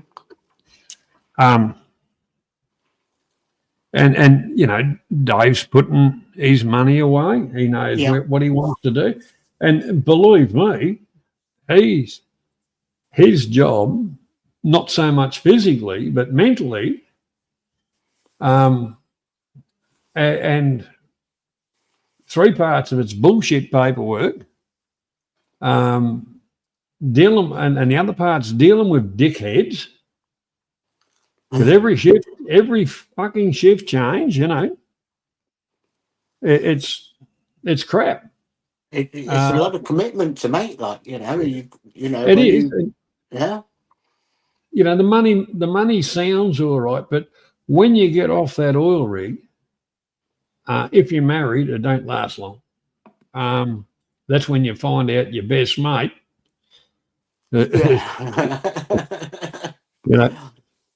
It's like the old joke. Me wife pissed off with me. With me, I lost the house. I lost the bloody everything. Geez, I miss me, mate. I've been myself. I've been like it's been what now? It's been seriously. It's been like 6 years in the planning now for me. Yeah. It was like buying the land, buying more land, getting the wall built on the land, getting trees planted on the land, buying gold. Because I invested heavily into buying gold earlier on, like in the game, like Well, right. now's the time to sell it, Dan. I know, yeah, it's just gone crazy now, like and it's like me and the missus have got everything in place, and it's like I'm back in the UK. I get up at 4 o'clock in the morning. I'm working in the oil and gas, like Dave. That's why I can connect to Dave, like and fortunately, I'm not offshore. I wouldn't want to be offshore now.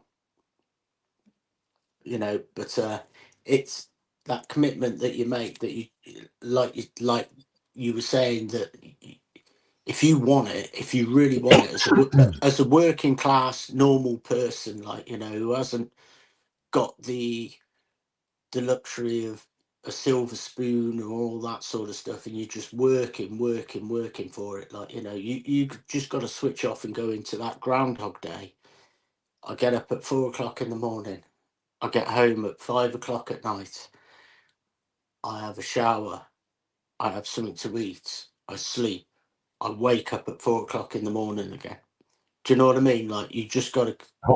I believe the one thing, Dan, is, so, you know, I'm sorry to talk over you. So that's the right. one thing about it is, you know, I've been kind of retired for quite a few years. I still wake up at 4 a.m. every fucking morning of the week. That's it. My body clock is like that now. I had a rare day off today, like, you know, and I was still up at 4 o'clock. Well, you know, like, here, wake up at 4 o'clock, come downstairs, make a cup of coffee, go outside and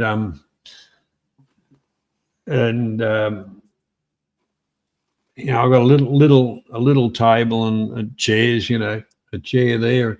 I'll sit down and have a smoke and a cup of coffee, have a look at the day and say, oh, yeah, it might be a bad day. Nice. And then, you know, I don't want to wake everybody else up and it's too early to do anything like that. And I say, oh, well, you know, and you're getting daybreak and you can see what the day is going to be like by the sun and the cloud and all the rest of it. You know, realistically, for the last month, I've kind of had another cup of coffee, had another smoke,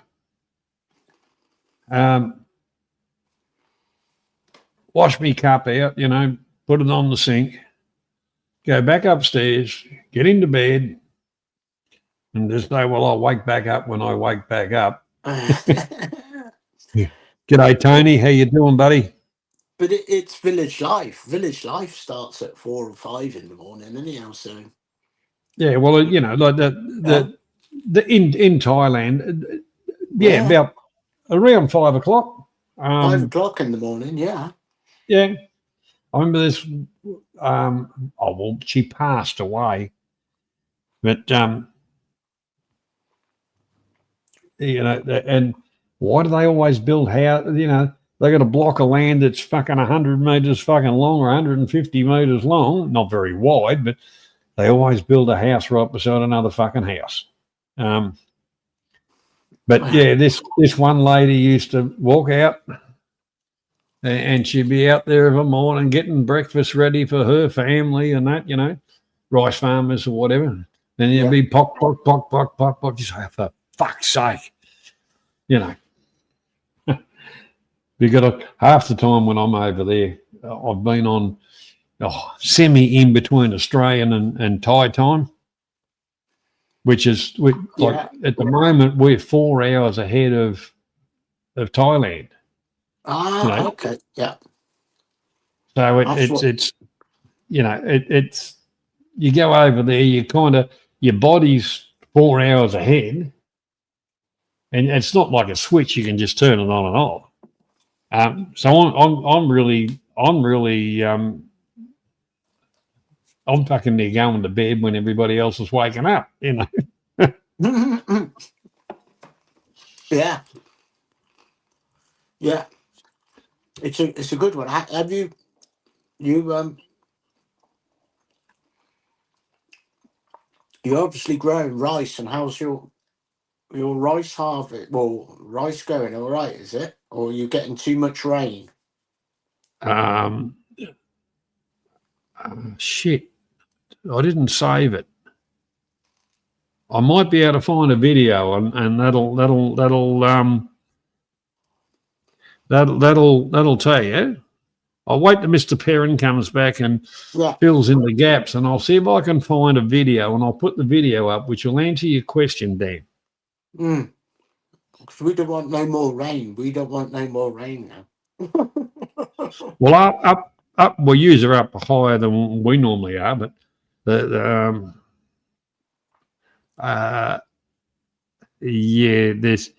thing is, It mightn't have had as much rain, but you got to remember all the rivers that don't go across to the Mekong all join into the Ping and the Nan, Yeah. and then they go down and become the Chao Phraya River, and that's right at Nakhon City. So that area hasn't had the amount of rain, but by the fuck, it's got the water. What without like doxing yourself, obviously, like, you know, I'm like south of Buriram, like, you know, whereabouts are you? What's the major city are you? Nakhon Sawan. Nakhon Sawan. Okay. Not that far away, Tony. No, So I'm typing and talking. Not that far away, Dan. no.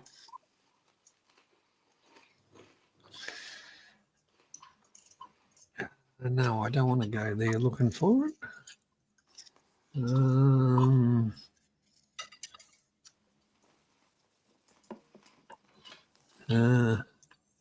Yeah, it's not that far away, mate. My wife, some of her family's actually up Buriram area, Surin, Yeah, around there. Because I keep on either not being there, because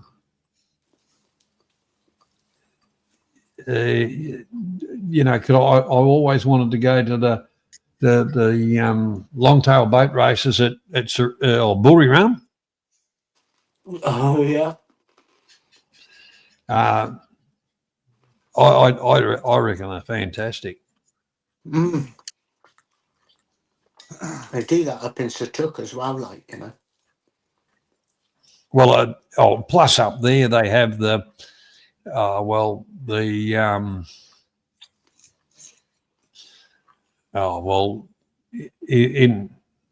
in the area where that they've got their iron buffalo, they call them etox.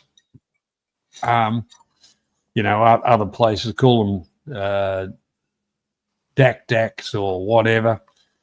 But I know up in Berry Ram they have like the souped up ones. They have fucking races. Yeah. Oh, okay, yeah. This like it's harmless, common people having a bit of fun. Exactly, mate. Exactly. And there's some of the,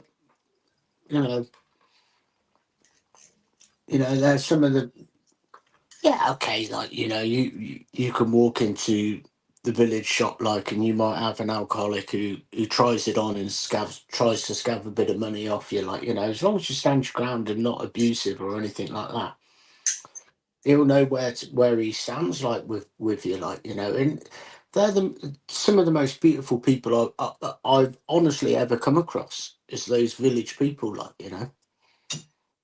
Oh yeah, there's always your sprinkling of drop kicks. Yeah, you get it. You're gonna get it. You're gonna get it, like, and you're always gonna. It doesn't matter where you are, really, in the world. You're always gonna get someone who's gonna try it on with you, like, But as soon as they realise you're not a pushover or you're not going to stand for it, like, they soon drop it, and the next thing they're walking by and they're waving, and you're just like, yeah, okay, mate. That was the thing that I probably found, to be honest with you, the most. It wasn't really challenging, like, but it was the one thing when you go into the village, like, sometimes you're a bit too hello, hello, hello, hello.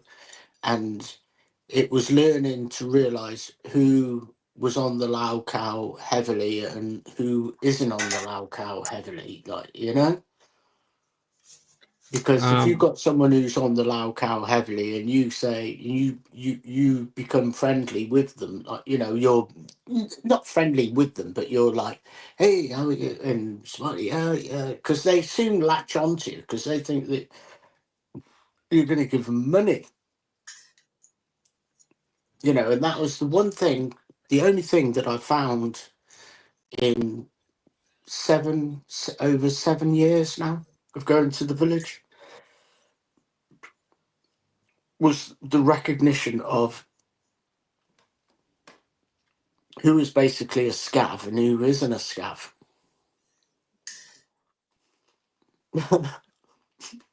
Because when they're steamed up, you can't get rid of them. There you are, Dan. Yep. Ah.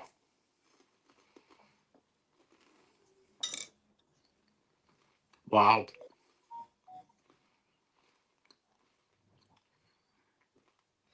Does that answer your question? Is this your video, is it? No, it's a relatives video. Ah. Yeah. Bloody hell.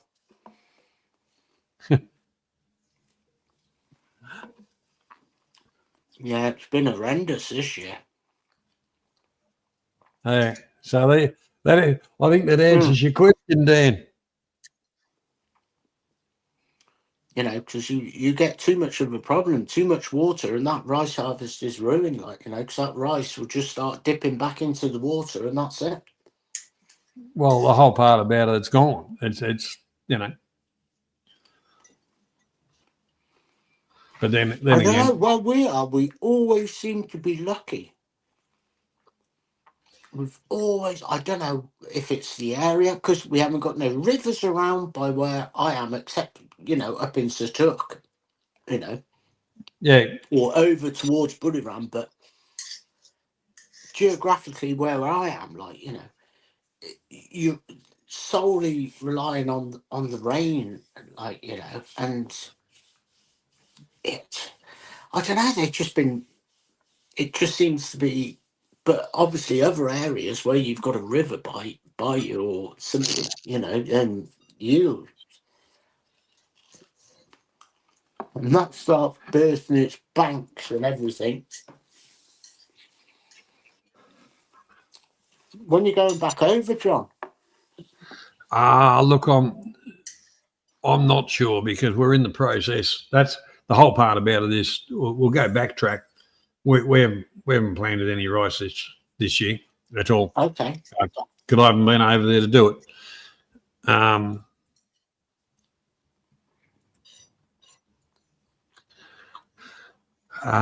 You know, that's the whole thing about it. And the thing is, we knew the rain was coming anyway. So, but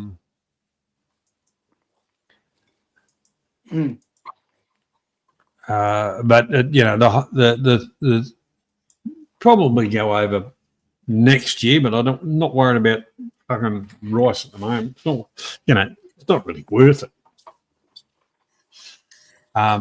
We're going to look at a few other, you know, different bits and pieces of what I know which way I want to. Yeah. Well, I know which way I want to head. Yeah. And that's the main part about it. As far as I want stuff to you know, you want to make something out of it, but at the end of the day, like I say, I've got the trades and all the rest of it background, but I you know, still got the farming part of it. So I suppose that helps me with one part of it. And I still think that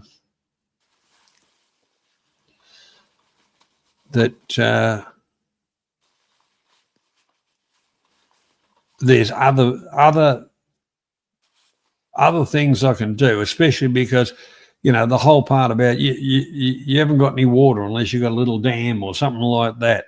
Yeah. Where, tell me about it. You know, realistically, one bit of land's got access to a river. The other one's what I'd call it a dry, but that water you saw, what I call the dry land, that was about 5 meters underwater. Yeah, yeah. I know exactly what you're saying, mate. I know exactly what you're saying. Like, you know, because our farm, you know, we haven't got access to water. We had a lake opposite the farm, but that was absolutely bone dry when I left in Yeah. April. Absolutely bone, and that ain't going to fill up over this rainy season. No way, you know. And but now it's almost like we're saying, like, right, we've had enough rain. We don't want no more rain now, because it can ruin the harvest, like, you know. But it was even to the say, like, you know, when I was in the village, like, you know, in the village, the lake where we pump the water that's being pumped into the village for washing, that was absolutely ganking. It was, Johnny. Here's one for Dave. Add the stage. Oh, Dave, I love that. Good channel, that one, if you want to watch that kind of stuff.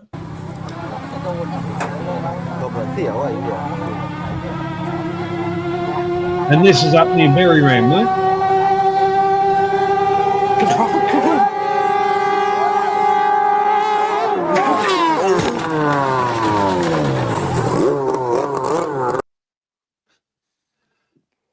Yeah, that's up near Berryram.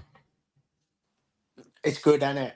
They make the most out of life. They really do push everything, even engineering to the extreme, don't they? Them boys out there. Well, see, Yeah.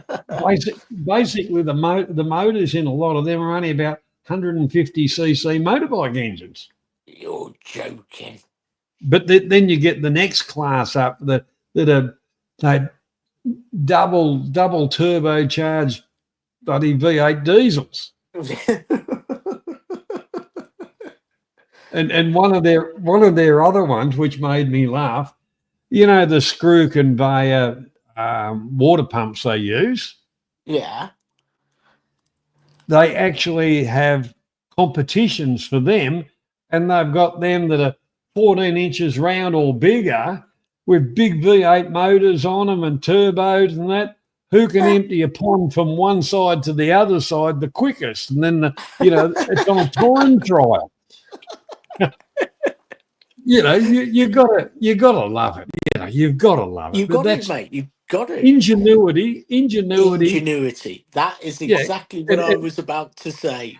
It kind of goes back to my dick's bigger than yours type of thing. I reckon it's fucking fantastic.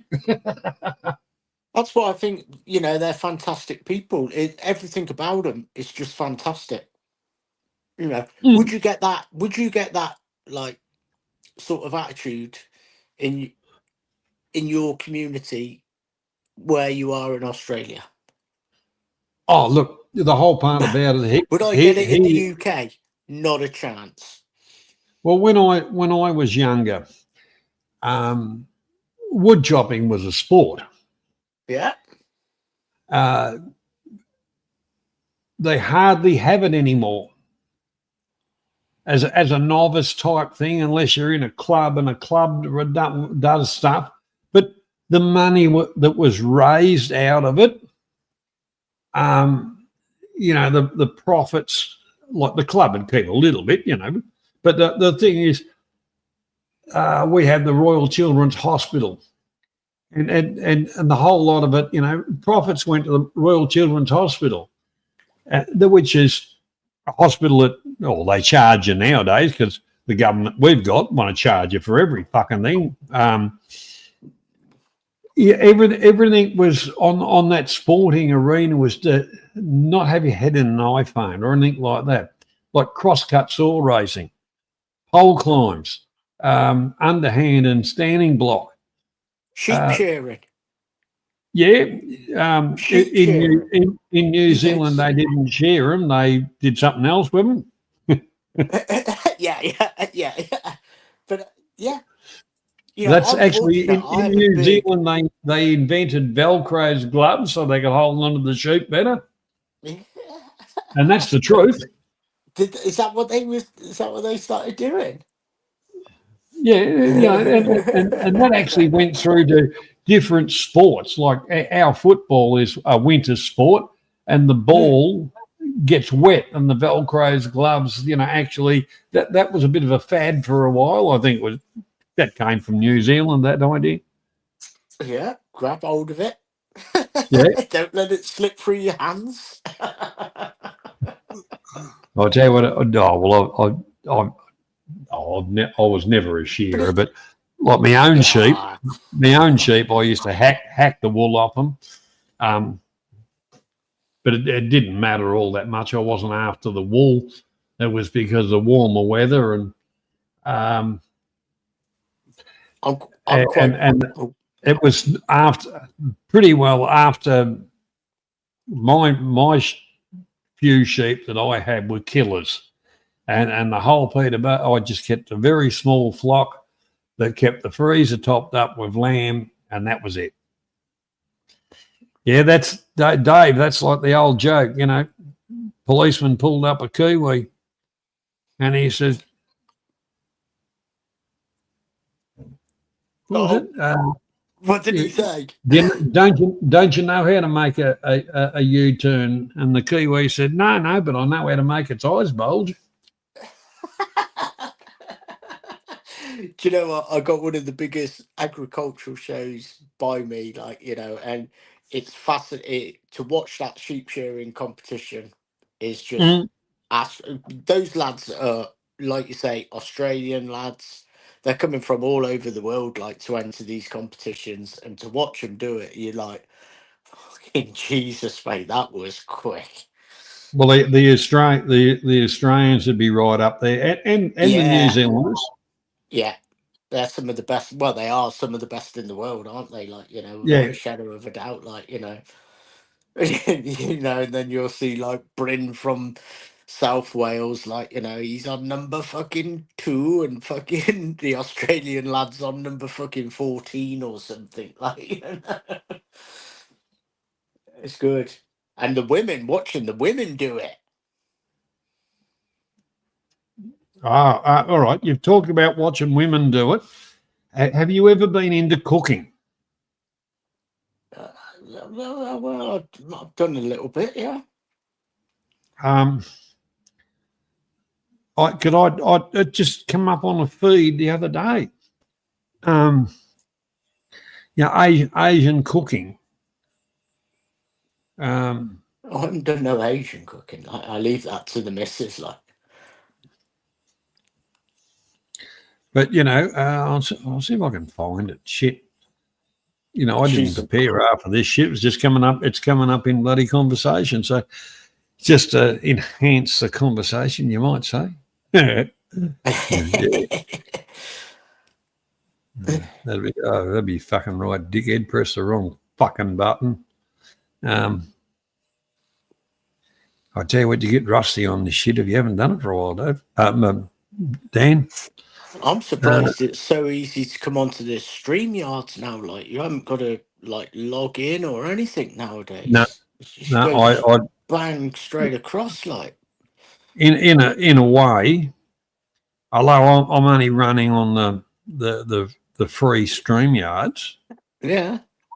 Because StreamYards is priced itself right out of the fucking Oh market. God, yeah. I heard about that. I don't, but I heard of I think it was like Gaza Sweden said, he said, I'm not paying whatever it was, a ridiculous amount a month. I can't recall how much it was.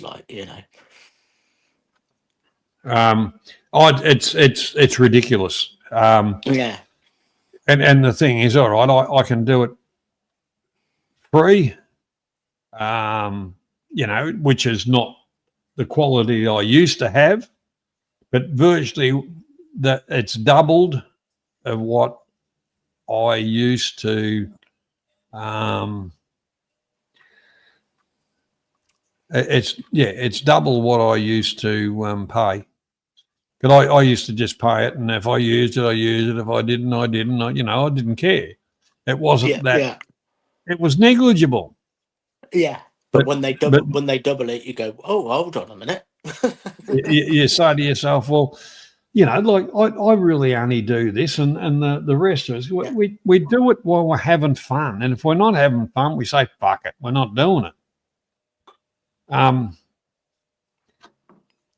But at the moment we're having a bit of fun, and we all realised, that everybody's got a frigging life, so it's not going to be everybody here all the frigging time, and then there's times when we're all doing something and it just won't happen. But the idea, especially tonight, was the whole deal was to just keep things ticking over. But I always listen to you guys, like, I could be driving home from work, like, and you start at 11 o'clock UK time, like, and I'll be driving home listening to you. Where's, oh, God almighty, I forget his name now. I'm just trying From to find it. Tasmania. Steve, yes. Where's Clark? Clarky.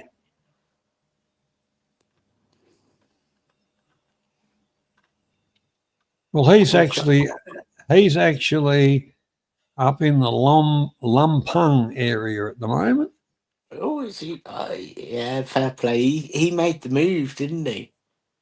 Well, he's gone over to start, putting some roots down, and he's still got, I'm not talking out of school.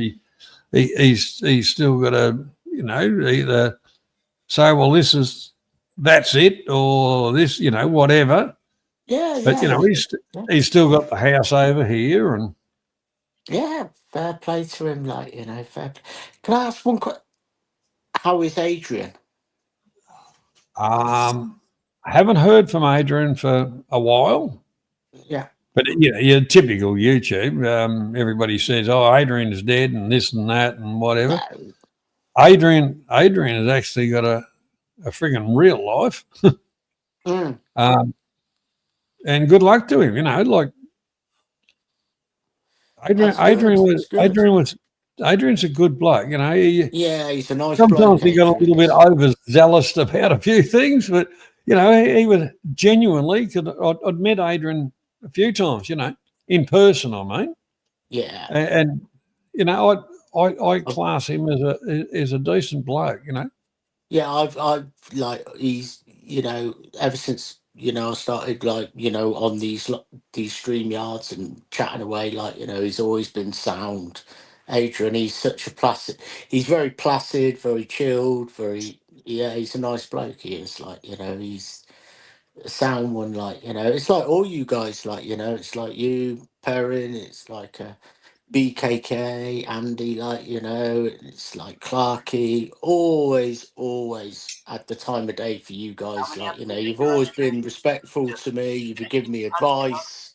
Hours keeps all work comms in one place. It's got a chat. You can.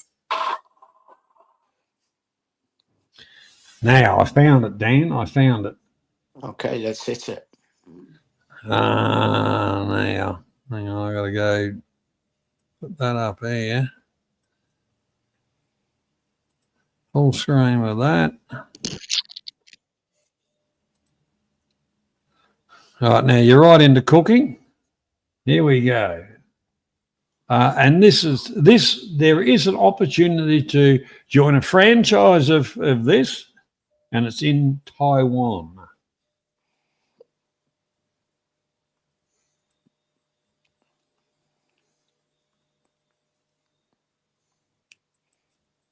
No, that's not it.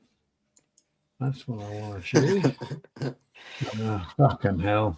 Don't get Dave the Dasher excited on that rig.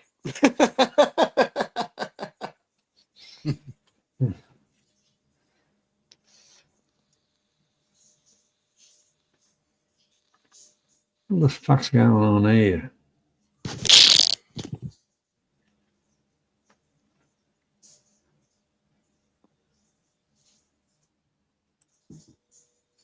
No,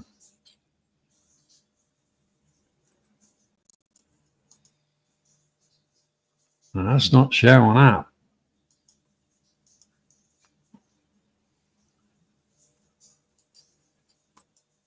I know how to fucking do it.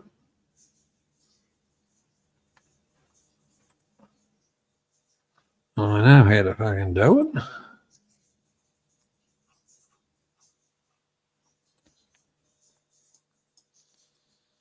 Oh, for fuck's sake.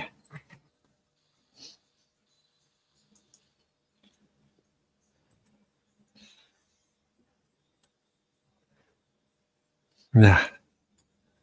No. Hang on. I'm fucking adamant now. Adamant, whatever you want to call it.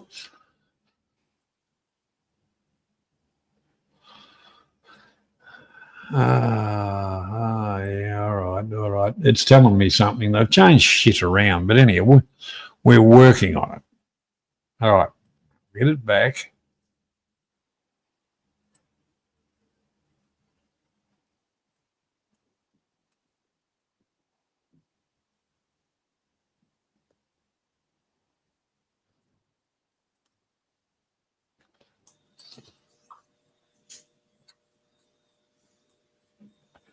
So I've just realised how you get the chat up now.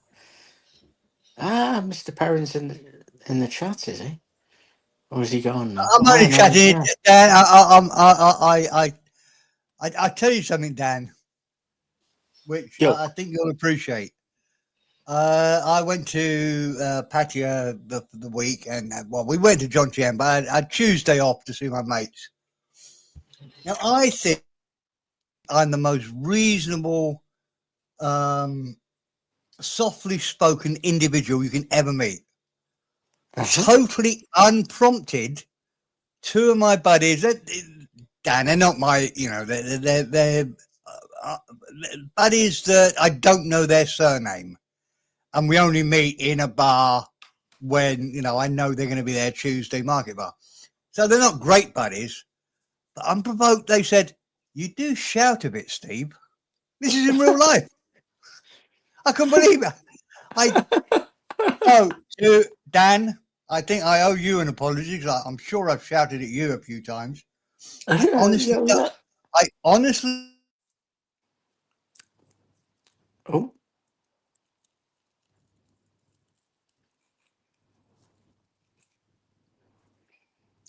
Steve.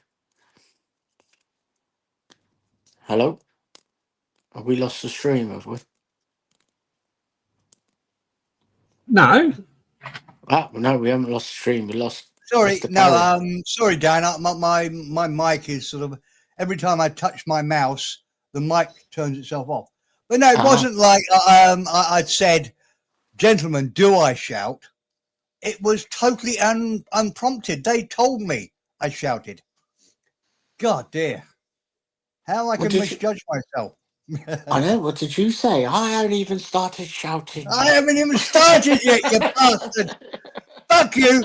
Fuck the horse you rode in on. Do you want to hear me shout? I'm going to start shouting now. No, it was funny. Because none of us really know how we appear to other people. We try to, appear like reasonable. It was this civilized human beings. Was it you met up with Pattaya Owl, did you? No. I think he's I give him a fair credit. He's put in a lot of work into it. I think it's all a bit same. And Andy says, I hate the thing where he says, how does he start off every conversation? Sabadi Mai, Sawadi Cap, Sabadi Mai. Every single thing. And it's just so we've got people. We've got people from all over the world, from Australia to Scotland. And I think, well, hold on a minute. The world don't end between Australia and Scotland, does it? But no, I don't. mind the guy. I I dislike him. I like the fact that he's trying. I like the fact that Patty Owl is trying to make a living for himself in Thailand. I'd imagine he's got a half decent job in England, salesman or something like that. You know, he can earn a decent living, but he's going through his 40-year-old midlife crisis and thinks, I think you're right, fucking- mate. I think you're I right. fucking He's hate going this. for I his want to go to midlife. Thailand. Yeah. No, best of luck to him. Did you see Yeah. his interview though on NDTVI? I did watch that actually. Yeah, I must admit I turned because I don't normally watch NDTVI, but No, I hate it. I think that Scottish bloke is just a total twerp. I do, and I Yeah. think Nick Dean is as a fucking tube. You know. Well, look, I've got nothing against Nick Dean. He's not, but what a nightmare of interview. You invite somebody on your. It's rather like if you say, Dan, come on to Johnny's show, and all we're going to do is attack you and Yeah, tell you you're exactly. crap. Yeah. What?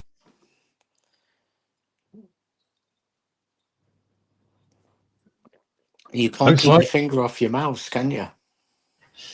Uh, Let me It go might and get be a- another beer. I'll be back in 2 minutes, okay? right, yeah. It might be a mouse trap. There's a mouse trap. I'll wait you. We could make a play about that. Yeah. Graham. The whole part about it is Johnny, I'm just going to get a beer, mate. yeah, you're right, Dan. I'm talking to Graham on the chat. They changed this free version is not as smooth. And a few things have changed since we used to do this, you know, as you all know, for friggin' years, every Saturday and Sunday night. Or was it Friday and Saturday? Or was it Friday, Saturday and Sunday? And I used to do the Monday. Yeah, anyhow, when we all devoted too much time for the bullshit, you do get a little bit rusty on some of the stuff because it's not my forte. Computers aren't not my forte. But I'll wait till Dan comes back, and I think this is a very good sales promo for a popcorn chicken franchisee type, you know, street foodie thing. One of these things that just come up on the feed, and I thought, well, we'll have a look at that. And I'm not a regimented person. When I kind of like being, Hangouts was by far, and Google got rid of Hangouts, and what come along? StreamYards. And like I say, I used to pay a couple of $100 for the year. It probably wasn't even that. Now, if I want to get the same kind of stuff that I used to have and do, it's $800.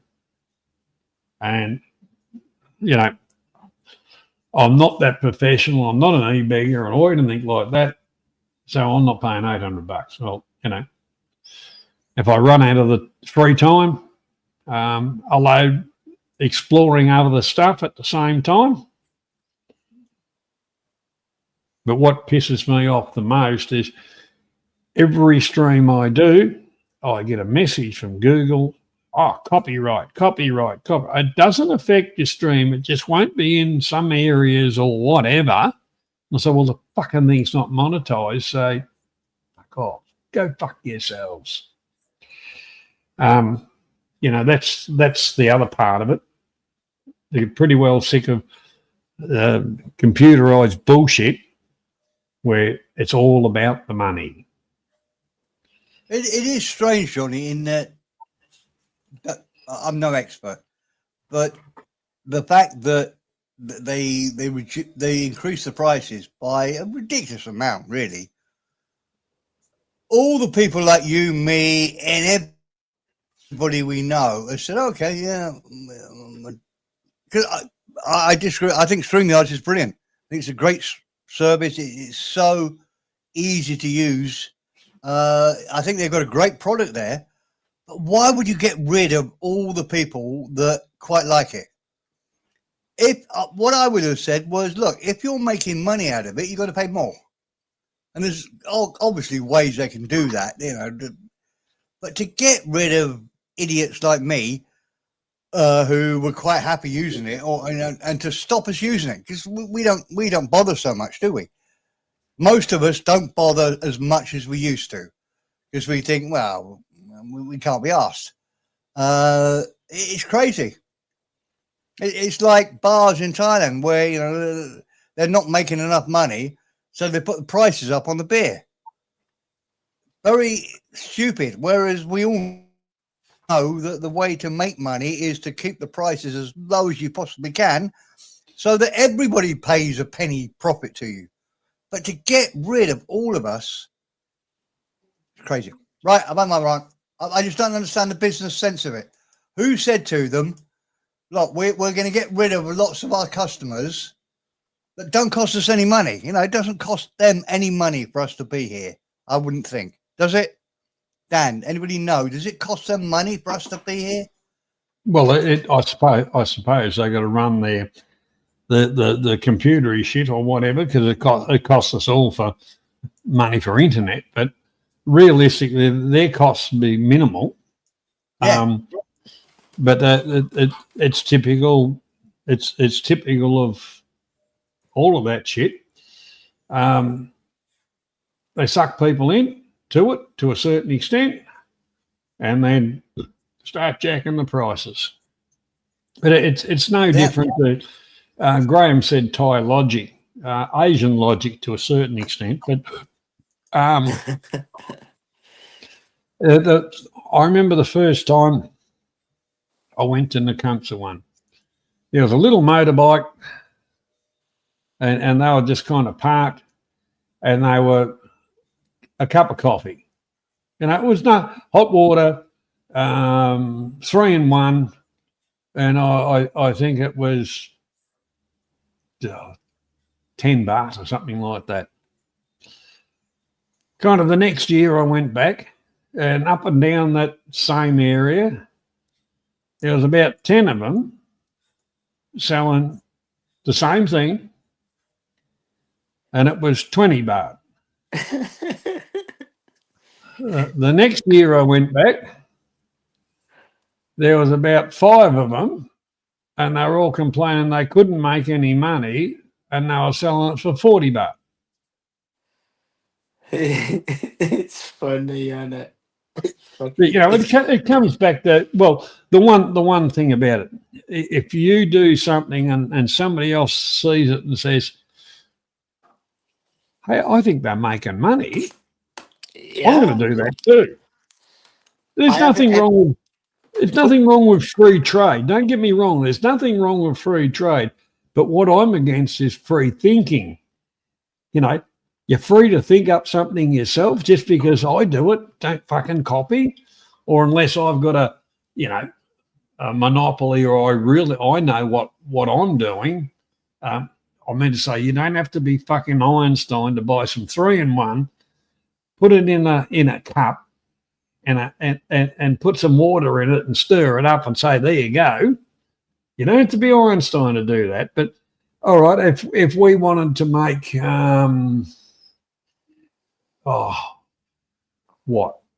just for instance, if we wanted to make trailers, I know there's some people that do over there, but it's not all over the place. But here, everybody's got a fucking welder, and everybody's got a, you know, has got a 64 trailer or whatever, or tandems, or, you know. They're quite common, but there's big companies making, you know, one company down the road, probably 80 k's away, every 12 minutes a trailer comes out the other end of the factory.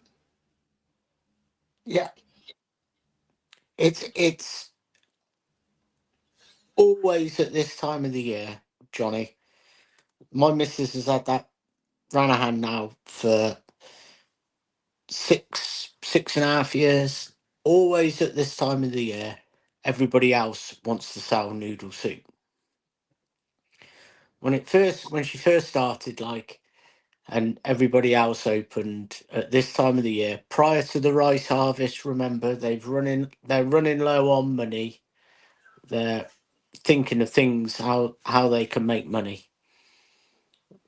And it used to be that when it went quiet, oh, I think it's gone quiet because I've got Farang, Dan, because they know I've got Farang and all this sort of stuff. Like, we're getting into like the 6th year now, like, and 4 other people have decided to sell noodle soup in the village, like, but they never last, Johnny. They might do a week or two, they might last a month. Yeah.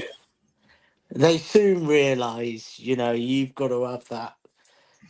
You've got to build. It's like anything in business. You've got to build it up so you know how much vegetables to buy. So you're not you reducing your waste. Like, and my Well, missus it's has got to got be it down to sustainable. yeah. My missus has got it down to a fine art, like, it's even to the point now, like, where my missus I said to her, why don't you do some French fries? Why don't you do Well, chicken well, nuggets and call them French what they fries? are. Yeah, But you just shove it chip, in the freezer. yeah, It's not going to chips. waste. And the You got village to gets.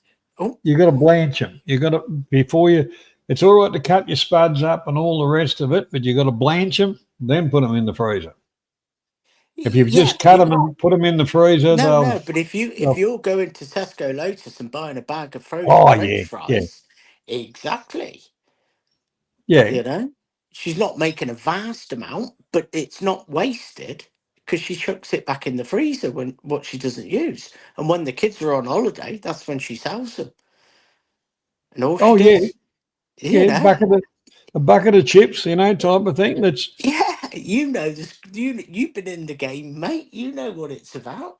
Yeah, well, like I say, I had a fish and chip shop at one stage, exactly. Yeah, but and and they love it. The another kids time are. I used to do I used to make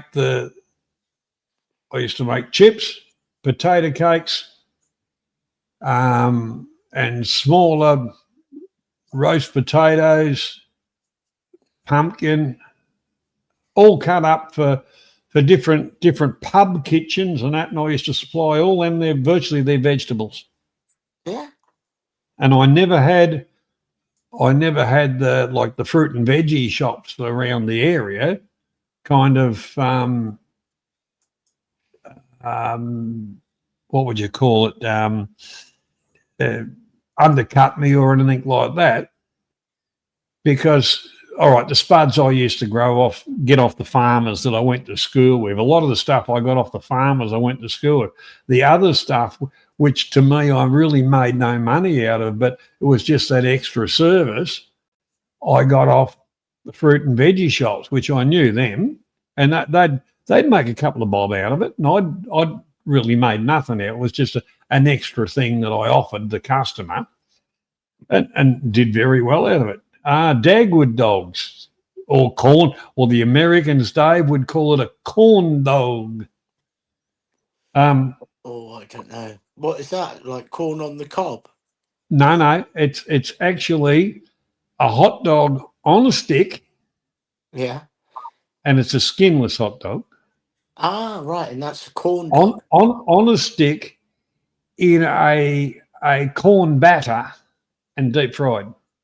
That's a corn dog, is it? Well, Ah, here in Australia, Dave's exactly right. A Dagwood dog. Graham's always said Pluto pup. Same thingo. And they're not hard to make. But that brings me back to one of the times I went to Thailand, and I made up a batch of what I'd call just a slightly flavoured sausage. Mm.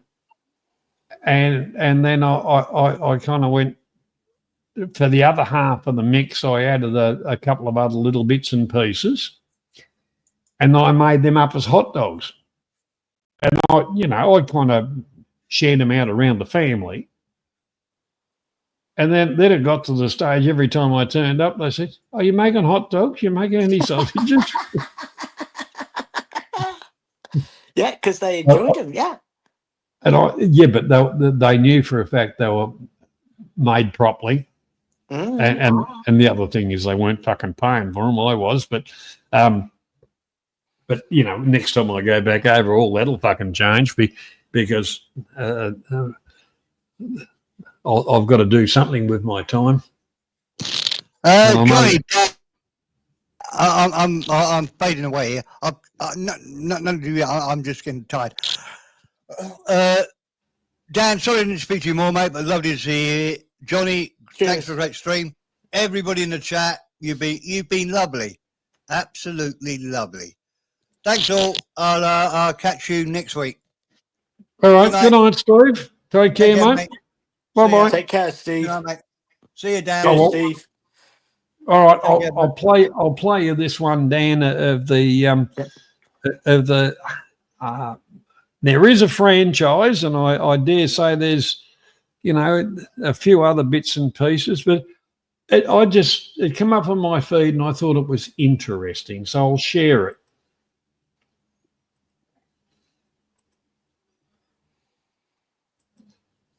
Okay. 哎，帅哥，今天要来点什么？我看一下，看一下，你们推荐什么好吃啊？咸酥鸡鱿鱼。哦，那妈妈，对啊，在算账中。妈妈在算账，咸酥鸡一份多少钱呢、啊？ 50元，鱿鱼的话是100元一份。那我要咸酥鸡一份，甜不辣也要一份。甜不辣。对对，感觉超好吃。这种的。甜不辣一份多少？一份30元。好。还要什么？我还想要吃热狗，3条多少钱？2条10元，3条15。那你要几条？2条，谢谢。2条10元哦。好。这样就好了吗？然后那这边要帮你2份空调。你们也开了快30年了吗？因为我1、2岁的时候这里就有了。1、2岁。因为那个双子星电影院的时候就有了。我现在40岁。我75年次哎。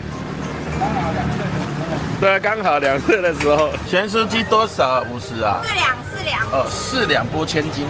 好，这样。台湾第一香咸酥鸡，全云林最有名。这样多少钱？帮我算一下。热狗2条10块，50、60、90块。来，付你100块。10块钱。好，谢谢。稍等，好。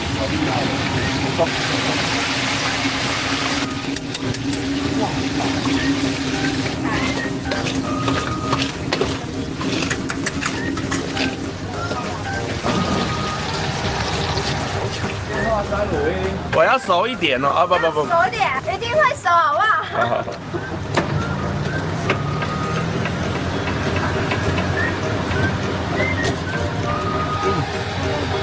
哇，高。我不要辣。好。好漂亮哦。胡椒要多一点吗？不，没关系。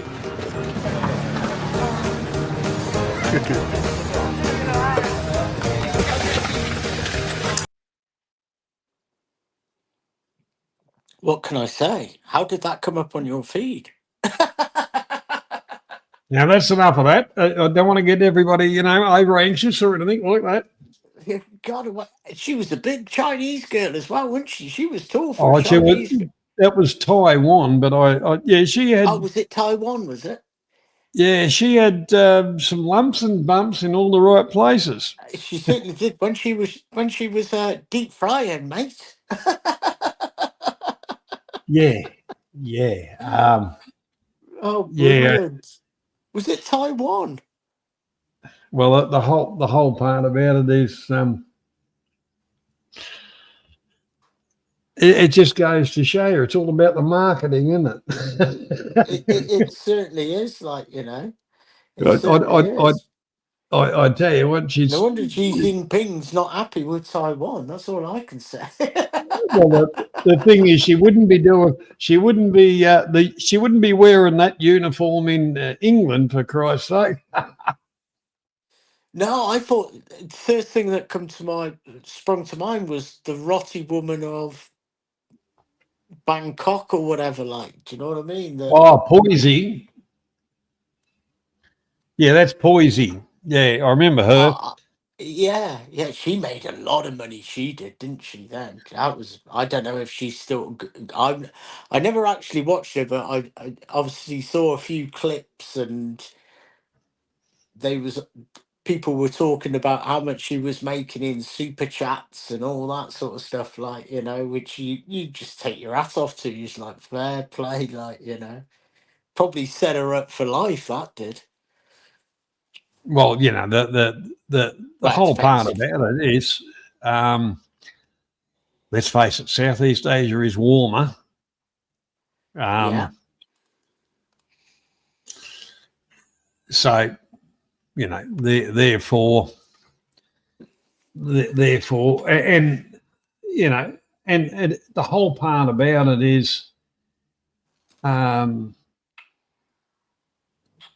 in like here or whatever, she'd probably get arrested for exposure or some frigging thing.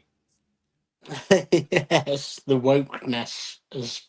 Yeah, well, all I'm saying is, thank God British women don't do it, like, because it would be a. Well, the whole part about it is, if somebody was to do it here, they wouldn't have any tits; they'd be frozen off them.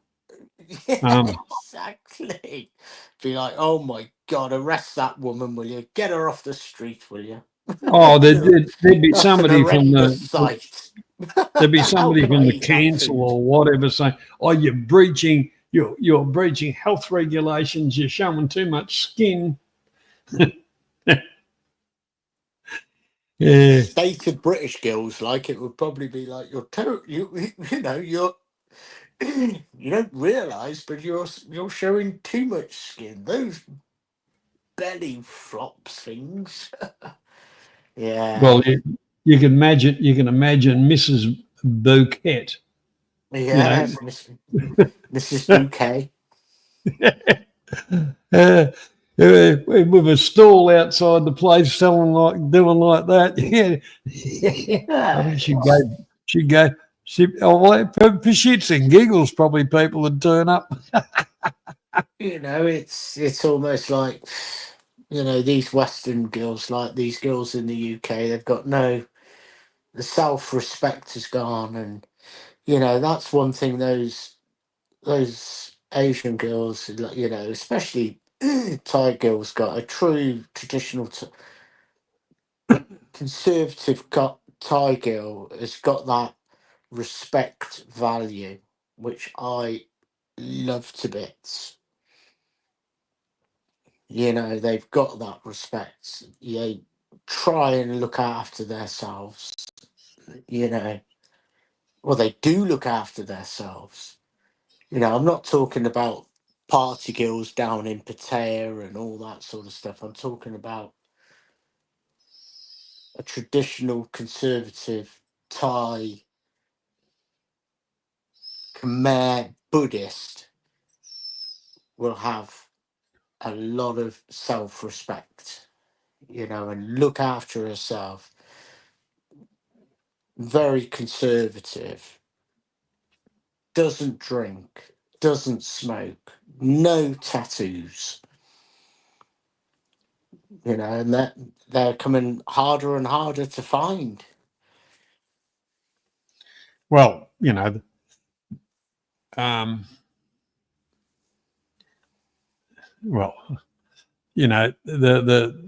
some of the tattoos that you might as well call it the tramp stamp. Yeah. Yeah. Yeah. I think I'm very fortunate, I'm very fortunate, and it's my missus is so funny, like in her little conservative ways, like, you know, she chuckles. She said to me the other day, like, you know, yesterday she said to me, we was talking about the price of gold, and she said, Dan, I just see on Facebook now. And I said, what did you see on Facebook? And she laughs, like, you know, she said, 25,000 baht for 1 baht of gold. Too expensive. 35,000 baht for 1 baht of gold. Way too Yeah. expensive. 45,000 baht for 1 baht of gold. No way. 68,000 baht for 1 baht of gold. We must go and buy. And that's exactly what the Thais are doing. Yeah, well, the Hits the a whole record part high, about and that bank interest is very small. exactly. So realistically, if they can afford to buy gold, it doesn't charge fees. As long as nobody steals it, it's there, you know. Yeah. We, Mayor and Paul, had a bit of spare cash earlier on in the year, right? And my missus said to him, go and buy 1 baht of gold coin or gold bar. Yeah. And she went and bought it 6 months ago at 52,000 baht. It cost 6 months ago. The value of that now is like 65,000 baht. Yeah. So they made 13,000 baht in less than 6 months. Yeah.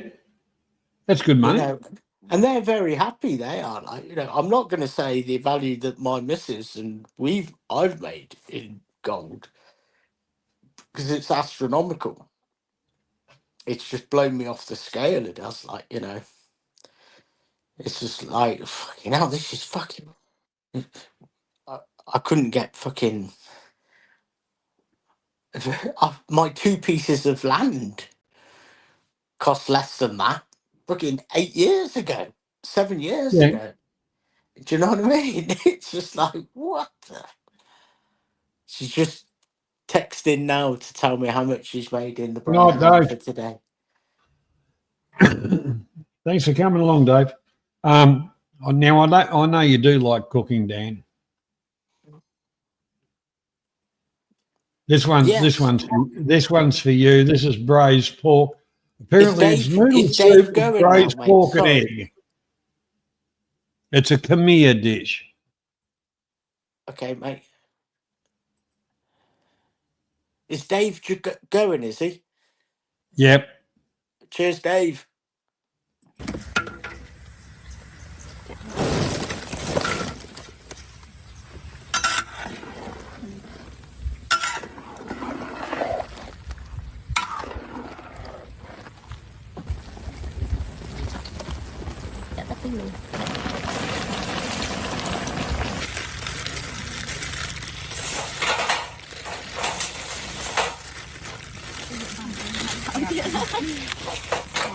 Well, apparently you cook the flavour in the spatula.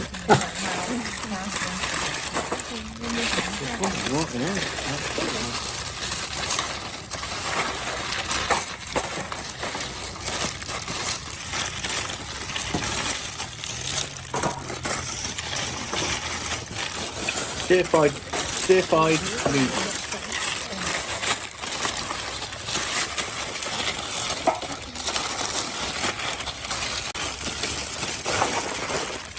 In pork. Either they're wasting a lot of food, or my missus sells it in the Ranahan, mate. Stir-fried noodles.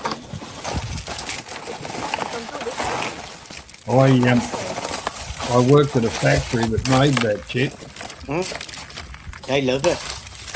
over in PG, and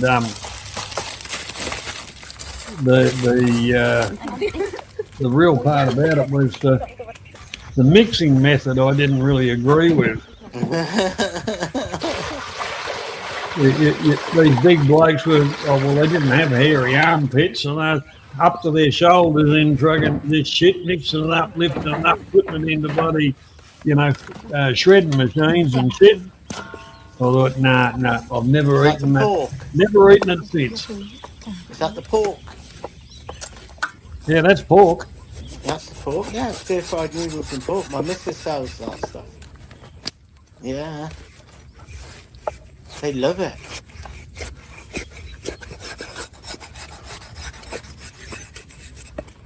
It's like you say, those instant noodles, though. Oh, how they make them. Then again, I don't think it's much worse than what we eat in the West, is it? But I must admit, we've all seen them, plenty of shops around, that are selling noodles, that they actually make them. And they've got the window with the cooks or the chefs or whatever they want to call them, making up the noodles. Swinging them around and fucking carrying on. No, of course not.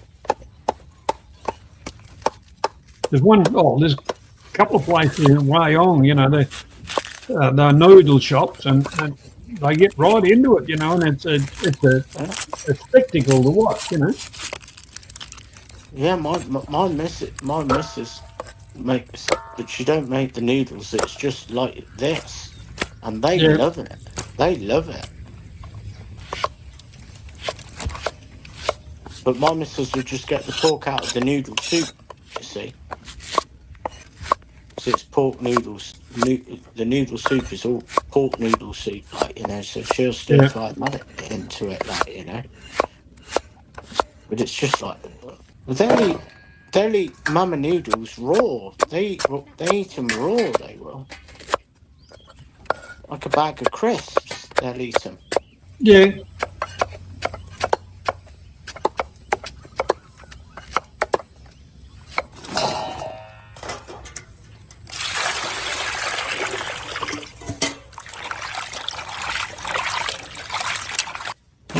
This mob, there's no shortage of water. They haven't got brown water there. Well, they must. If you kind of watch this mob, I've watched a few of their videos, but just for the hell of it, Just look at how much garlic they're putting in now. Well, obviously they're cooking up for a whole fucking village. What's that? That's Tofu. Tofu, isn't it? Yeah. Lemongrass. Lemongrass, yeah, I was going to say, a bit of lemongrass has got to go in there.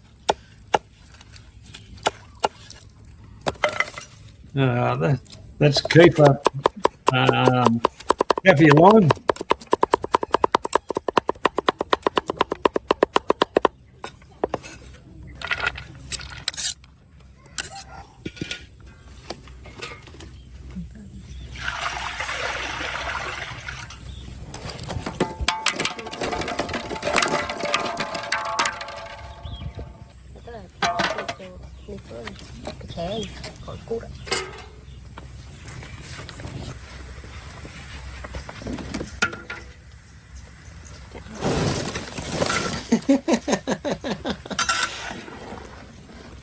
Packs of mama noodles.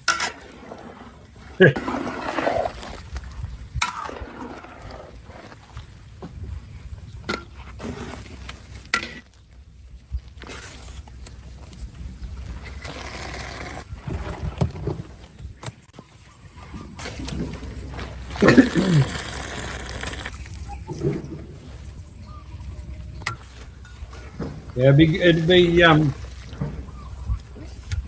be pork belly grown. Yeah. That's always.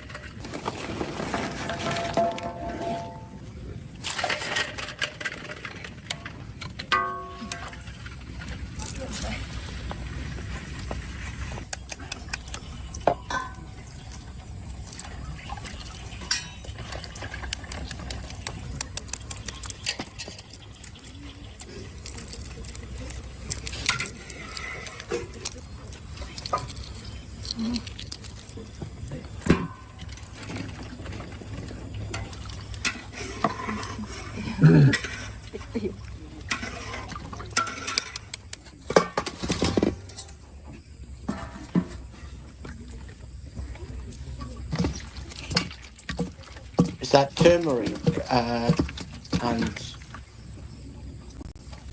Soy sauce. yeah, but that was very thick soy sauce. That was, wasn't it? Yeah, well, here we call it a ketchup menace. Because, it is. It's rendered, it's boiled down, you know. Because my missus makes a sauce for like fishball, pork ball. And it's Yeah, well, made you're with right to put turmeric. fish sauce in there as well.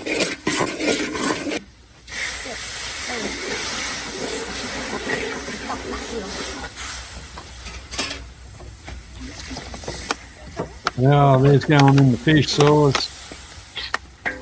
Yeah, the fish sauce.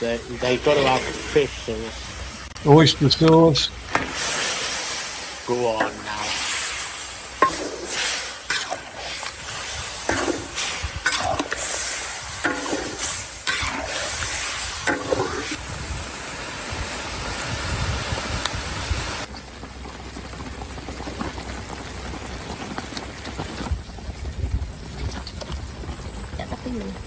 Egg.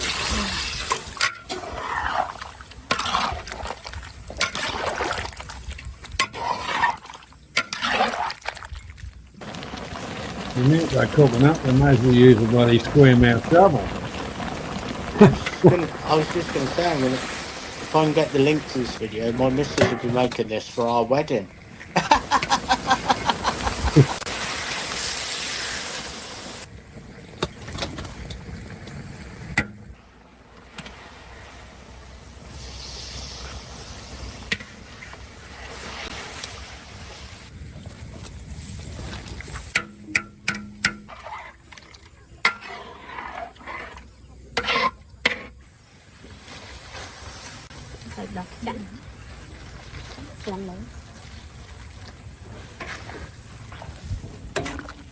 Oh, bean shoot. What's that? Coriander. Coriander, is it? I can't stand coriander. No, that's kale, isn't it? No, I think that's coriander. Is it I hate the coriander, is it? I Yeah. can't stand coriander. That's my problem with Thai cooking.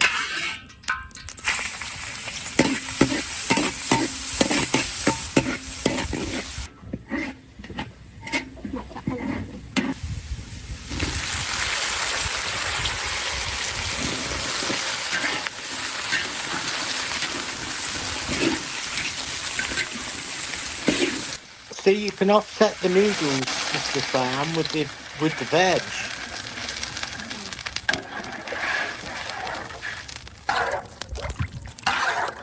No, I just doing it straight. Well, obviously they'll combine the whole friggin' lot, and They will. It's just being blanched, isn't it? yeah. Well, hello.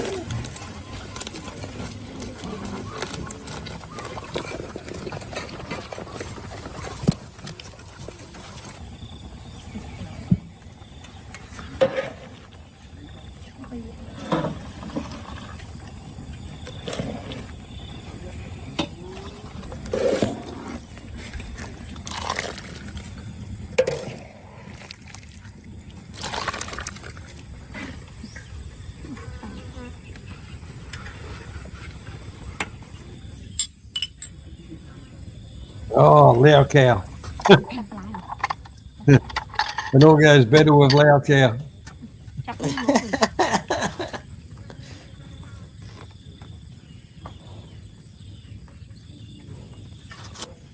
The amount they cook, maybe that's why two of them are, have got a bit of weight on them. I was just going to say, like, who's going to eat all that now? Fair play to the girls. I tell you what, Graham. It looks nice, though, doesn't it? The Filipinos, because of all the junk food and shit.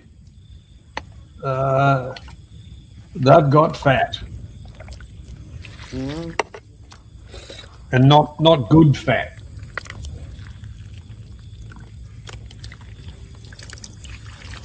Oh, well, that's a hearty meal, that is. Yeah. But like I say, they must be cooking it up for a food stall, doing a taste test. The two on the left, obviously they get a healthy helping. They did. They were the one that started the channel.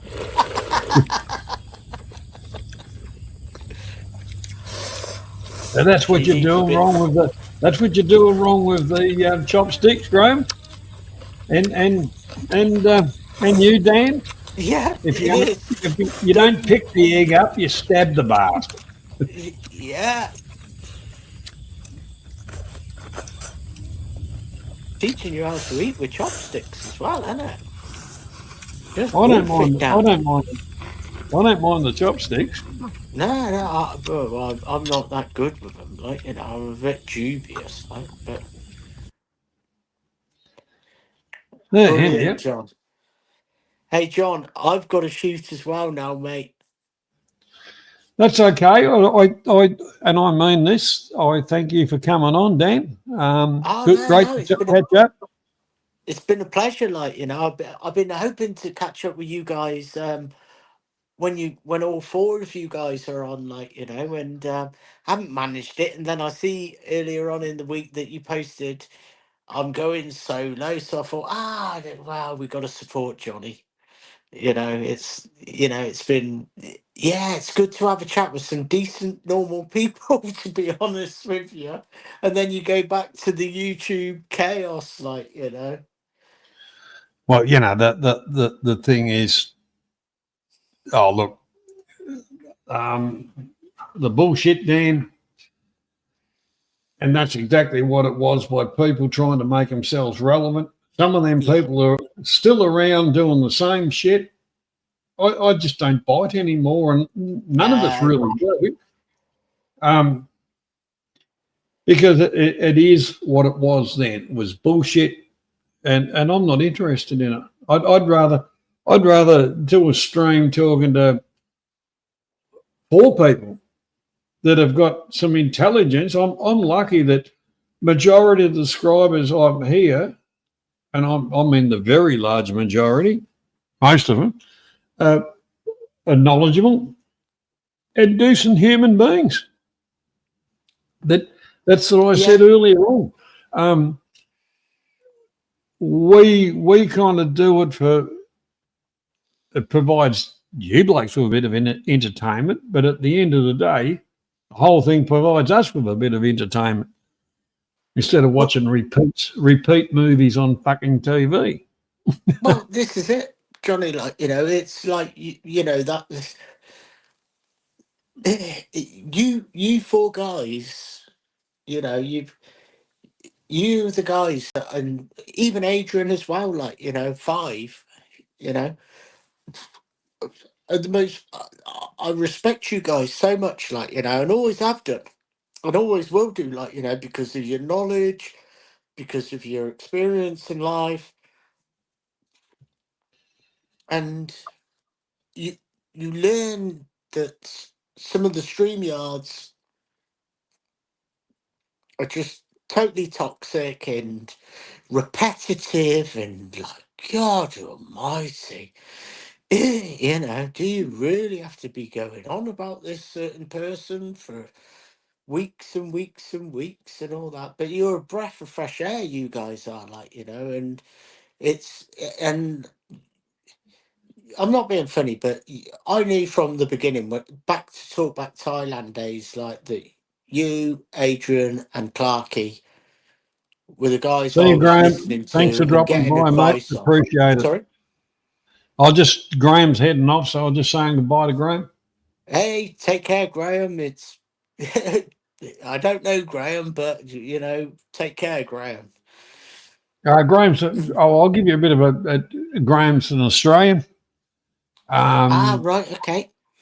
And you know, he spends, it's mainly, well, bit of time in Australia, Philippines, Australia. You know, he's travelled around through Southeast Asia, and you know, he kind of settled a little bit and dug a hole in the Philippines. Good bloke. I'm just trying to. Graham didn't have the kangaroo, did he? Pardon? He used to have the boxing kangaroo as his logo. That's who Graham used to be back on Global, and he had a big kangaroo. Yeah, that's it.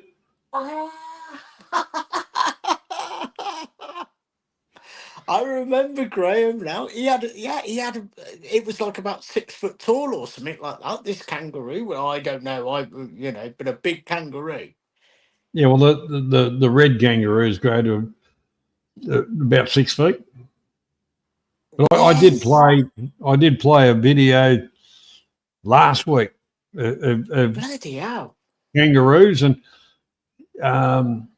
around here it's the grey kangaroo. They're not quite as tall, but you get a big male, and they stand up on their back legs. Yeah. I was thinking, Graham. I'm sure, is that the guy who had the kangaroo? That's mad, eh? He's God almighty. That's good, like, because that's the original Global Days. Graham wasn't he? Like, you know. Yeah. Yeah. You know, the one thing about it, when we got together, like Global, Yeah. the concept of it was perfect. You know, the good group of, you know, people running it. And then for some, it just turned into shit talk, crap. And that fucked it. Yeah. Yeah. I'm glad to say I turned the lights off at Global, because what it ended up being wasn't what we started off with. It certainly did, like, you know, because I could tell you, like, from my experience, like, you know, I was on Talkback Thailand, and I can always remember you guys saying to me, come over to Global, like, you know. And I was like, what do I want to listen to, like, a radio station for? Or, you know, do you know, I was that naive back then. And then I eventually went to Global, like, you know, probably a week or two later, and realised in those early days when I joined, I don't know how long you guys had been going then, you know, because you used to do the Talkback Thailand on a Sunday morning in the UK time. Yeah. Yeah, it would have been a Sunday morning in the UK. So that was what, 2019, 20. Oh, before COVID, before COVID, the disease we had to have. Something like that. Yeah. Yeah, it was something like that, like, you know. And then,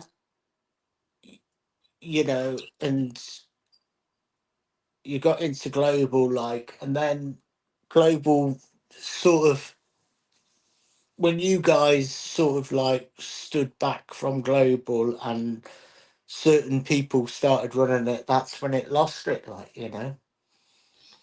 Yeah, yeah, well, like I say, you know, it's not their fault. Like, it was just the direction that I think that the people that were tuned.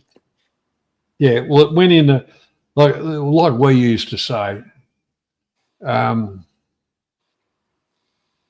You know, we went to sleep and it turned to shit, and then you woke up the next morning having to deal with the crap, the fallout.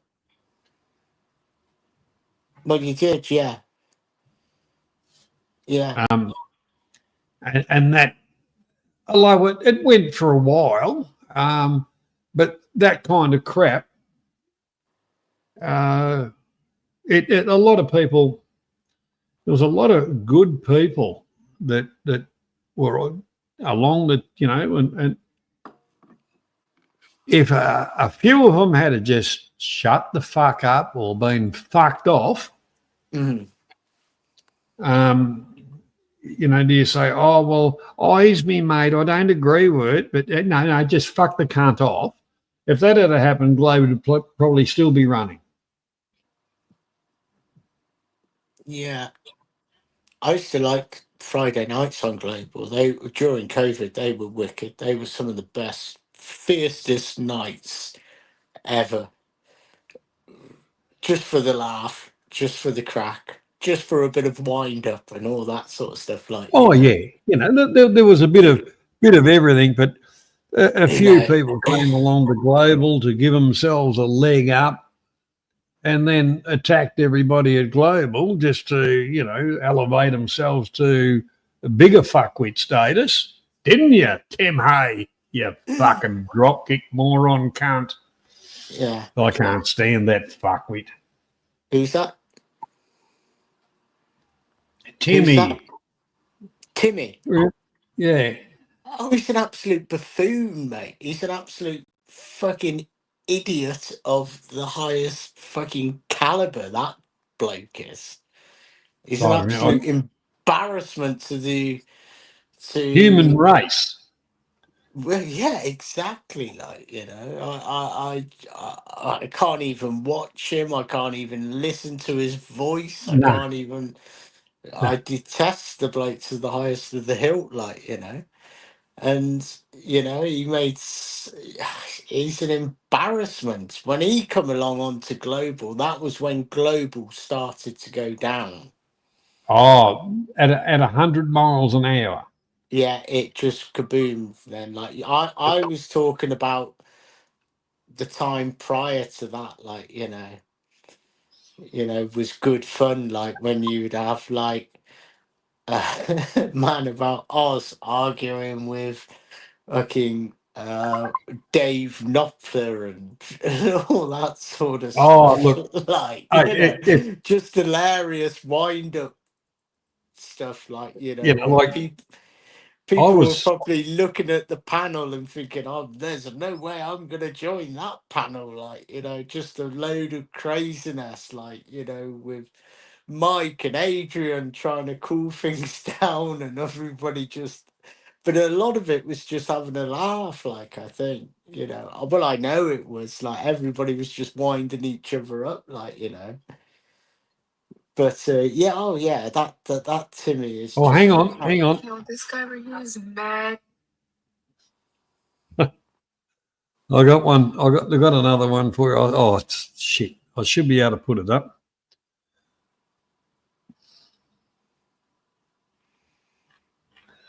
Oh,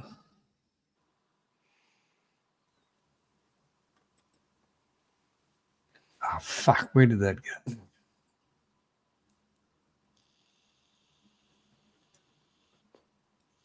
You might like this one. You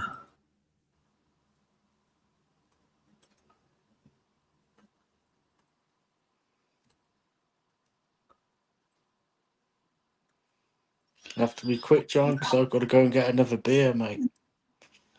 Well, you go and get a beer. You sort it out. Let me go and get another beer, mate. Because my missus is going to call in a minute as well. No, I can't put it up. Give me 2 minutes.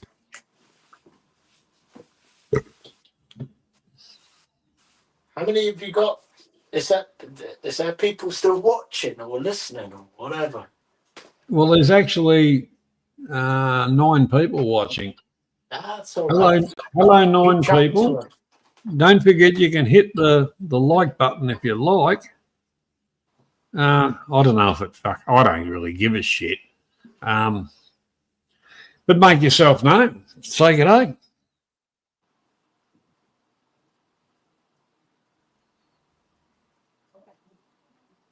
Dan's grabbing a beer. Fucking, I may as well do the same thing at the same time. I don't usually like to have dead air.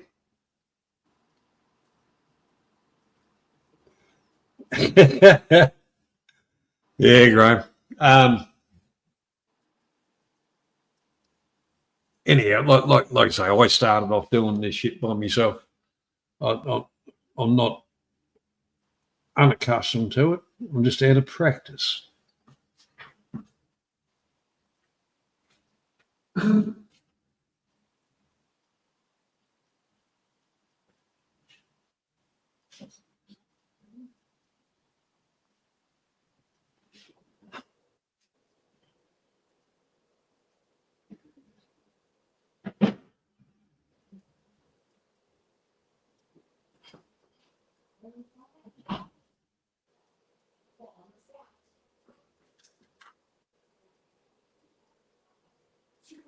Okay. So anyhow, the whole part about it, I don't really like the word genre because in my mind it was never any genre. It all kind of started off with people of a common interest, and it used to be very, very respectful of each other.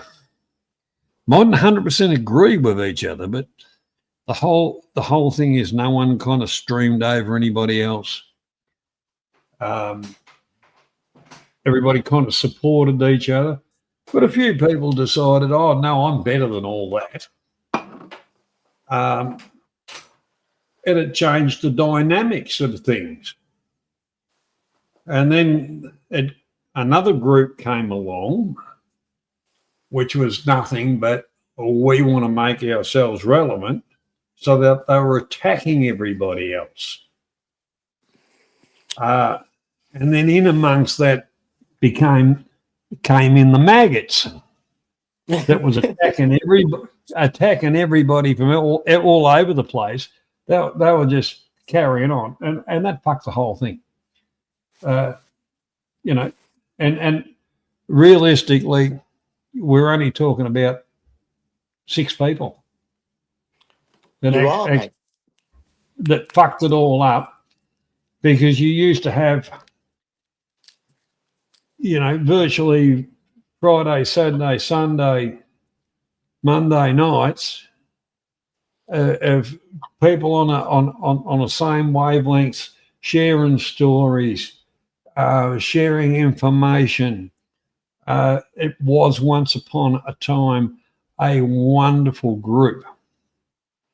And that's why other people wanted to pull it apart, because they were fucking jealous. Well, that was it, Johnny. That's what it boils down to. Like, you know, they had the mentality of thinking Pattaya is the only place in Thailand. Right? They come in with that mentality, thinking Pattaya is the only place in Thailand that they know. Right? They don't think about the people that are in northeastern Thailand, northern Thailand, down south in Thailand, like, you know, because they travelled to that safe haven of a tourist resort called Pattaya. Right? Correct name. And they think that is Thailand. They couldn't be farther from the truth. That is not Thailand. So when you come in with guys that they don't know how to, it all boils back to their upbringing and their mentality towards life. If you've got a very sheltered life where you've only lived in one certain area of a country and have not travelled out of that area except to a certain resort within Thailand, and then you think you're a world traveller and you fucking know it all, that's where the bitterness comes out, because you're going to have people coming in and going, well, hold on a minute. And that's where the resentment starts, and that's where the bitter and twistedness starts, like, you know. You're correct. Like there's Graham coming on. G'day, Graham. How you doing, mate? I thought you were going to bed. Well, I was, but then you said you're going to get another beer. Dan said he's going to get another beer. Then you said you're going to get another beer. And So I didn't you want got one. I didn't want to feel left out. Well, look, the whole part about it, mate. The floor's yours, mate. But before you start, are you here or there? Well, obviously I'm here. Where else would I be? I mean Australia or the Philippines, mate. Well, I just G'day, told you. Jazzy. Pardon? I just told you. Oh, you're here, righto. Yep. So you're enjoying life, mate. That's the main thing. Yeah, of course. I just wanted to pop on quick. You talked about global, Yep. right? And half a dozen idiots fucked it up, which is true. It's exactly what happened. But what was going on, and you touched on this, it was about stories. People were telling stories, and they were telling their stories, right? And their stories might have been different to somebody else's stories, but they were real. And that's what was good about global, in my view. Yeah. Because you learn about. Look, you wouldn't believe this, Johnny. I heard a story about a bloke who intermingled with a woman in Mindanao, and finally discovered that wasn't for him, and then he fucked off to Thailand. You wouldn't believe it. No, that was me. The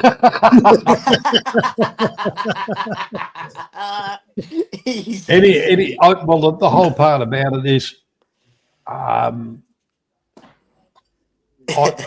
far as the Philippines, like I said, there's some very good people, and there's some not so good. That girl, she was virtually wonderful. Only problem with that was her family. Yes, and that's very common. And when I left, they used to hound and I'd get back and say, well, hang on, and the bank balance, the balances are not going, right? And I'd start cracking the shits.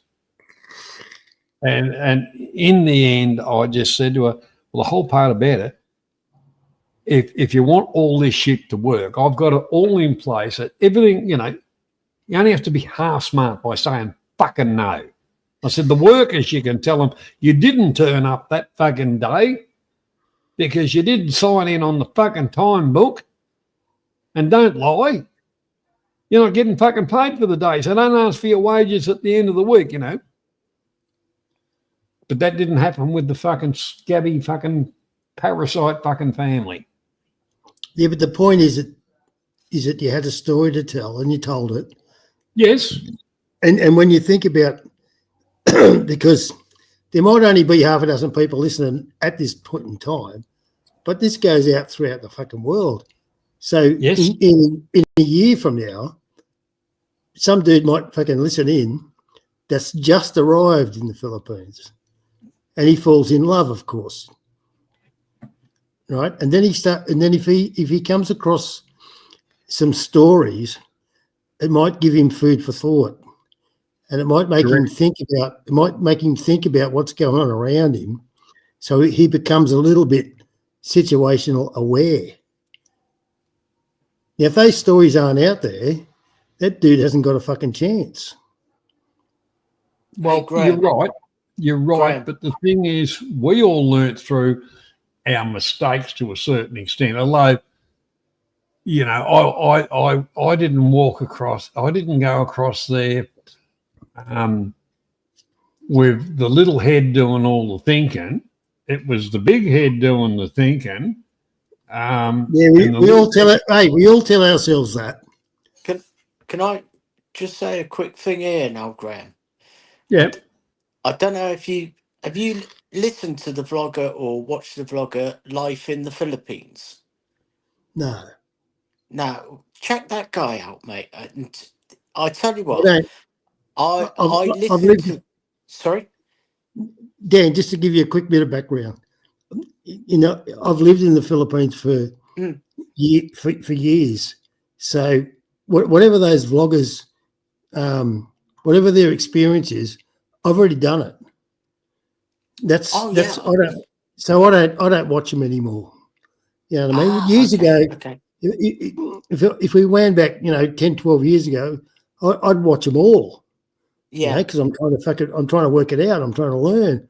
But for me personally, I understand. Yeah, I got you. Great. Yeah, I understand, mate. I understand. He's So just a vlogger that someone who I'm nothing to do with the Philippines or anything like that, but he's someone that I watch because he puts a vlog out most days, and it's only about 17 minutes long, and it could be anything about fucking life. It could be anything about anything, like, you know. But he's just walking up and down outside his house, and he's just talking, like, you know. Yeah, and he's a good vlogger. I think, like, you know, some of the stuff that he says, you know, and it's not all about the Philippines, but it, yeah, I understand what you're saying, right? I understand what you're saying. One thing I will say, because a lot of people that listen to Johnny focus on another country. Okay, they've obviously Thailand. But what I've found is there's so many things that are common in Southeast Asia. The countries are different and they're not the same. That's true. But there's so many things that are fucking common from a Western point of view. Yeah. So that's why I don't focus on any one. You know, there's vloggers that I listen to from fucking Cambodia, you know, from Vietnam. Because I listen to their commonalities, and then because of my own experience of living in Southeast Asia, which is Philippines for me, I just hear stuff that's just bang on correct.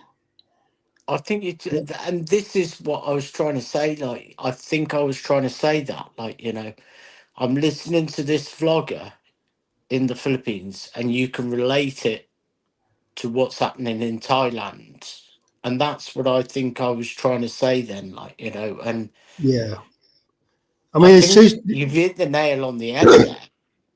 There's two sides to that story, because while there's so many commonalities, and there are, there's also differences, and sometimes it actually bothers me when you know the 2 week fucking millionaires want to go across to any one of those countries in Southeast Asia and think that they're all exactly the same, because they're not actually all the same. There's a bunch of differences. Oh, shit, yeah. Big differences. And that's a very good point, Graham. I think there's big differences in certain parts of the country that you're in as well, like, you know, that you got to take. Yeah, of course there is. Yeah. Of course there is. Look, Johnny's on one side of Australia. I'm on the opposite side. Yeah, it's a big difference. My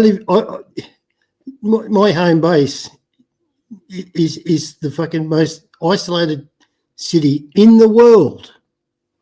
In the fucking world. My city is closer to Asia than it is to the other side of Australia. Yeah, well, that I believe, Graham. Like, you know. But yet you come from the same country. You've got similarities. There's slight differences. Dan, I'm a big follower of fucking rugby league, and rugby league rugby league in England almost doesn't exist in London, for example. It or doesn't, south of mate. In London. the south of England, I live in the south of England, and rugby league is non-existent. You know, I live in the Exactly. southwest of England, and it's non-existent. Unless you live in the northwest or the northeast of England, that's when rugby league becomes exist. Do you know what I mean?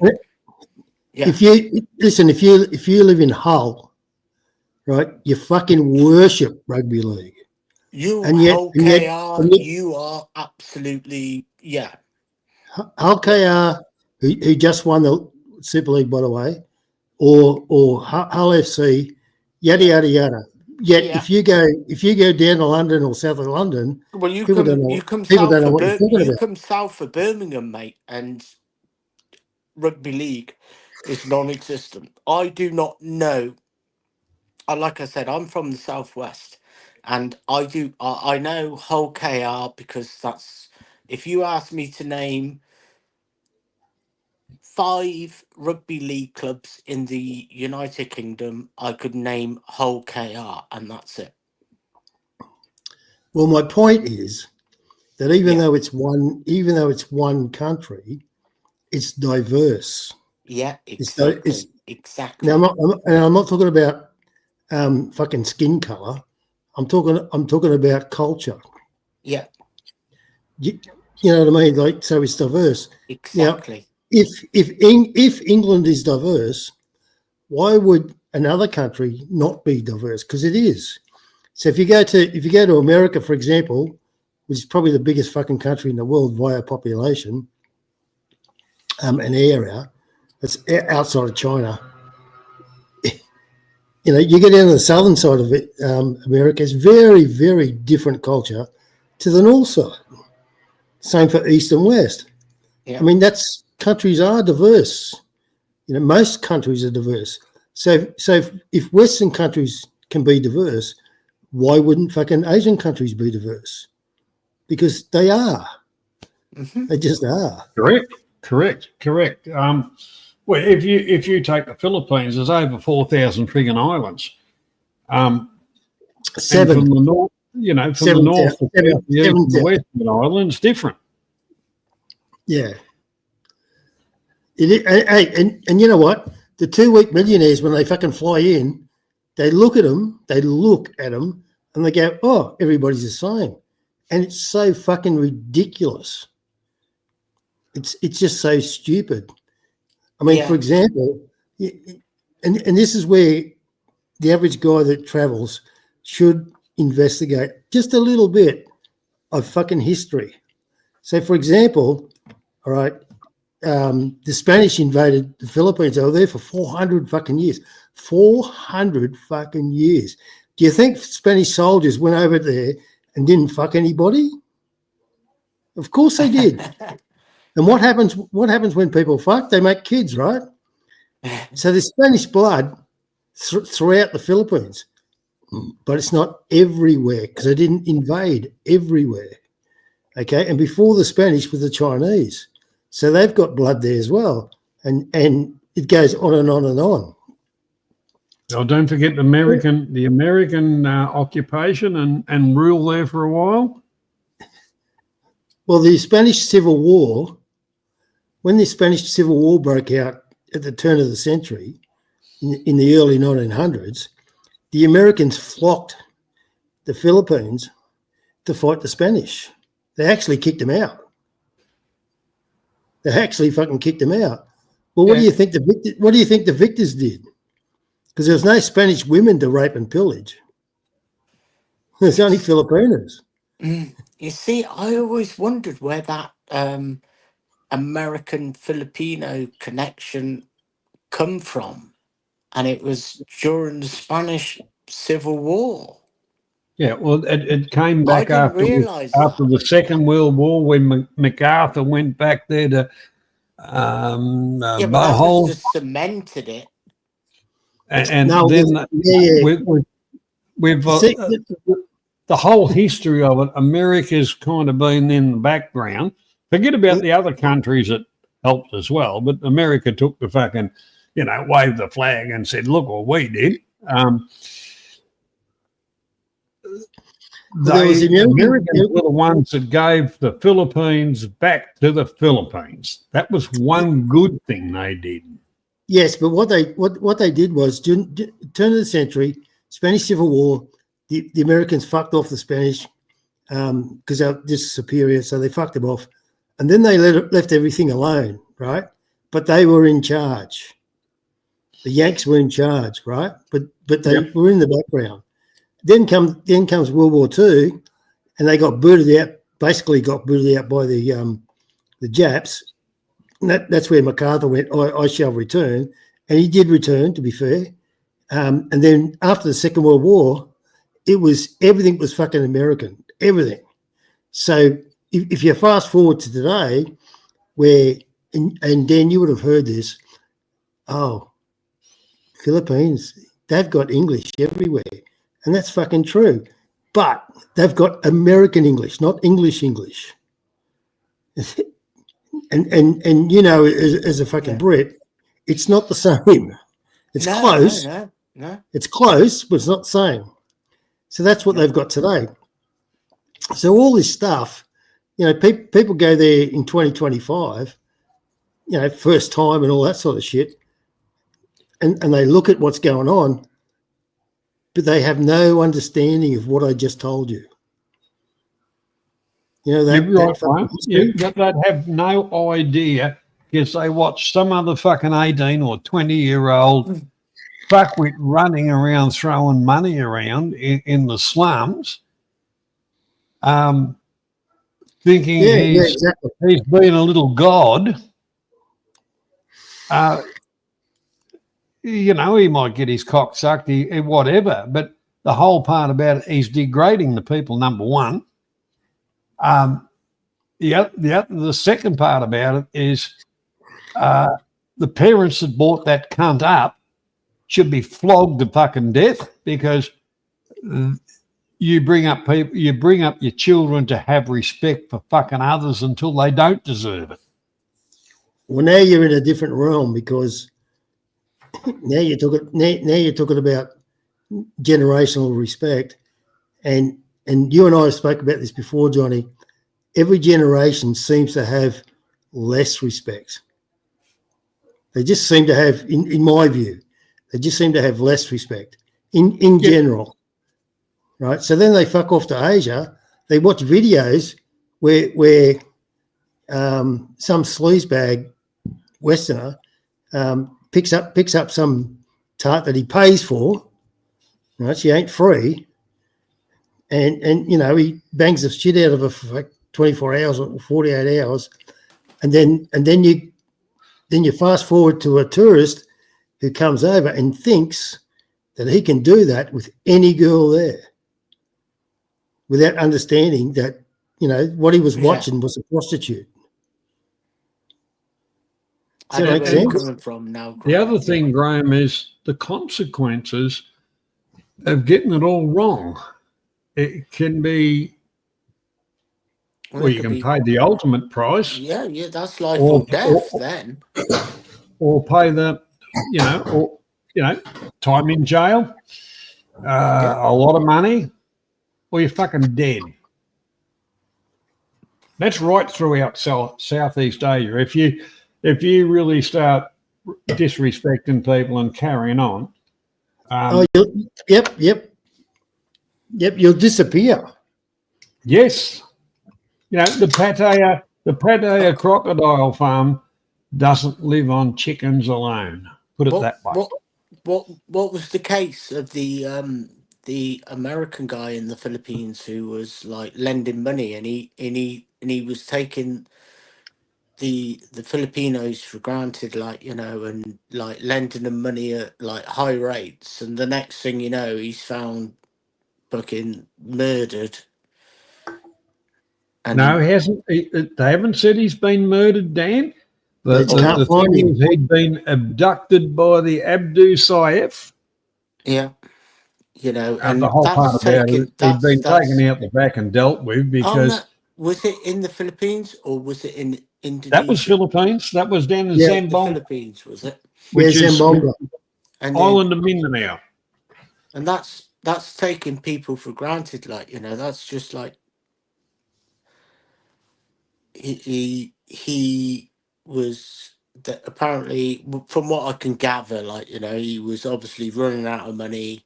He decided, right, what I'm going to do is start lending money to Filipinos, you know, and that's a dangerous game to get into. Like, you know, it doesn't matter where you are in the world. Like, you know, that's a dangerous game to get into. Well, let's paint the same picture with a different brush. Okay, so you get a Muzzy, and he migrates over to a Western country. Maybe it's England, could be Australia, whatever.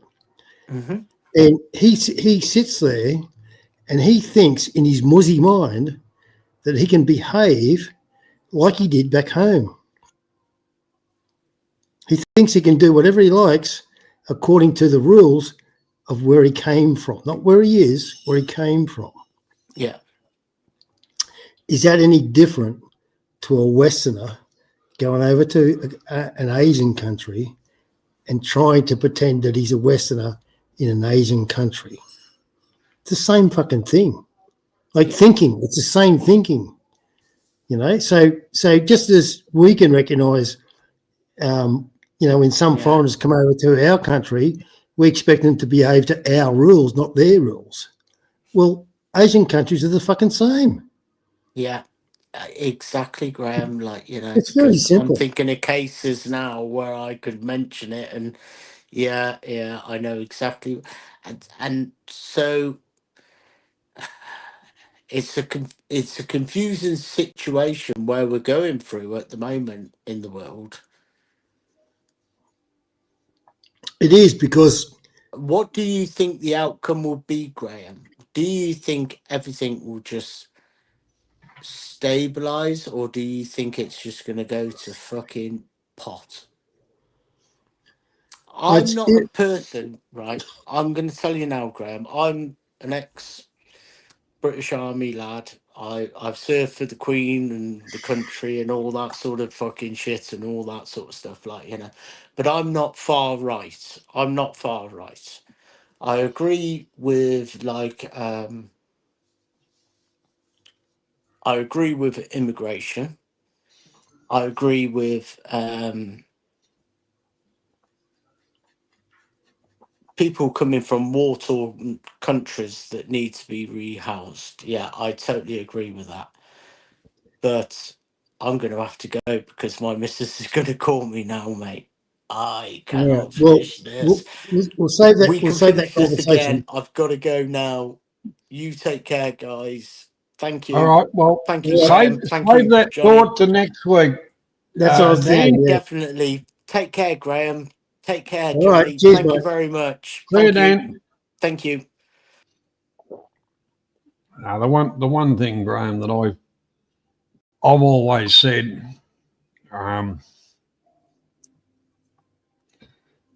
travel expands the mind, but you won't learn anything unless you open your mind and watch what's going on around you.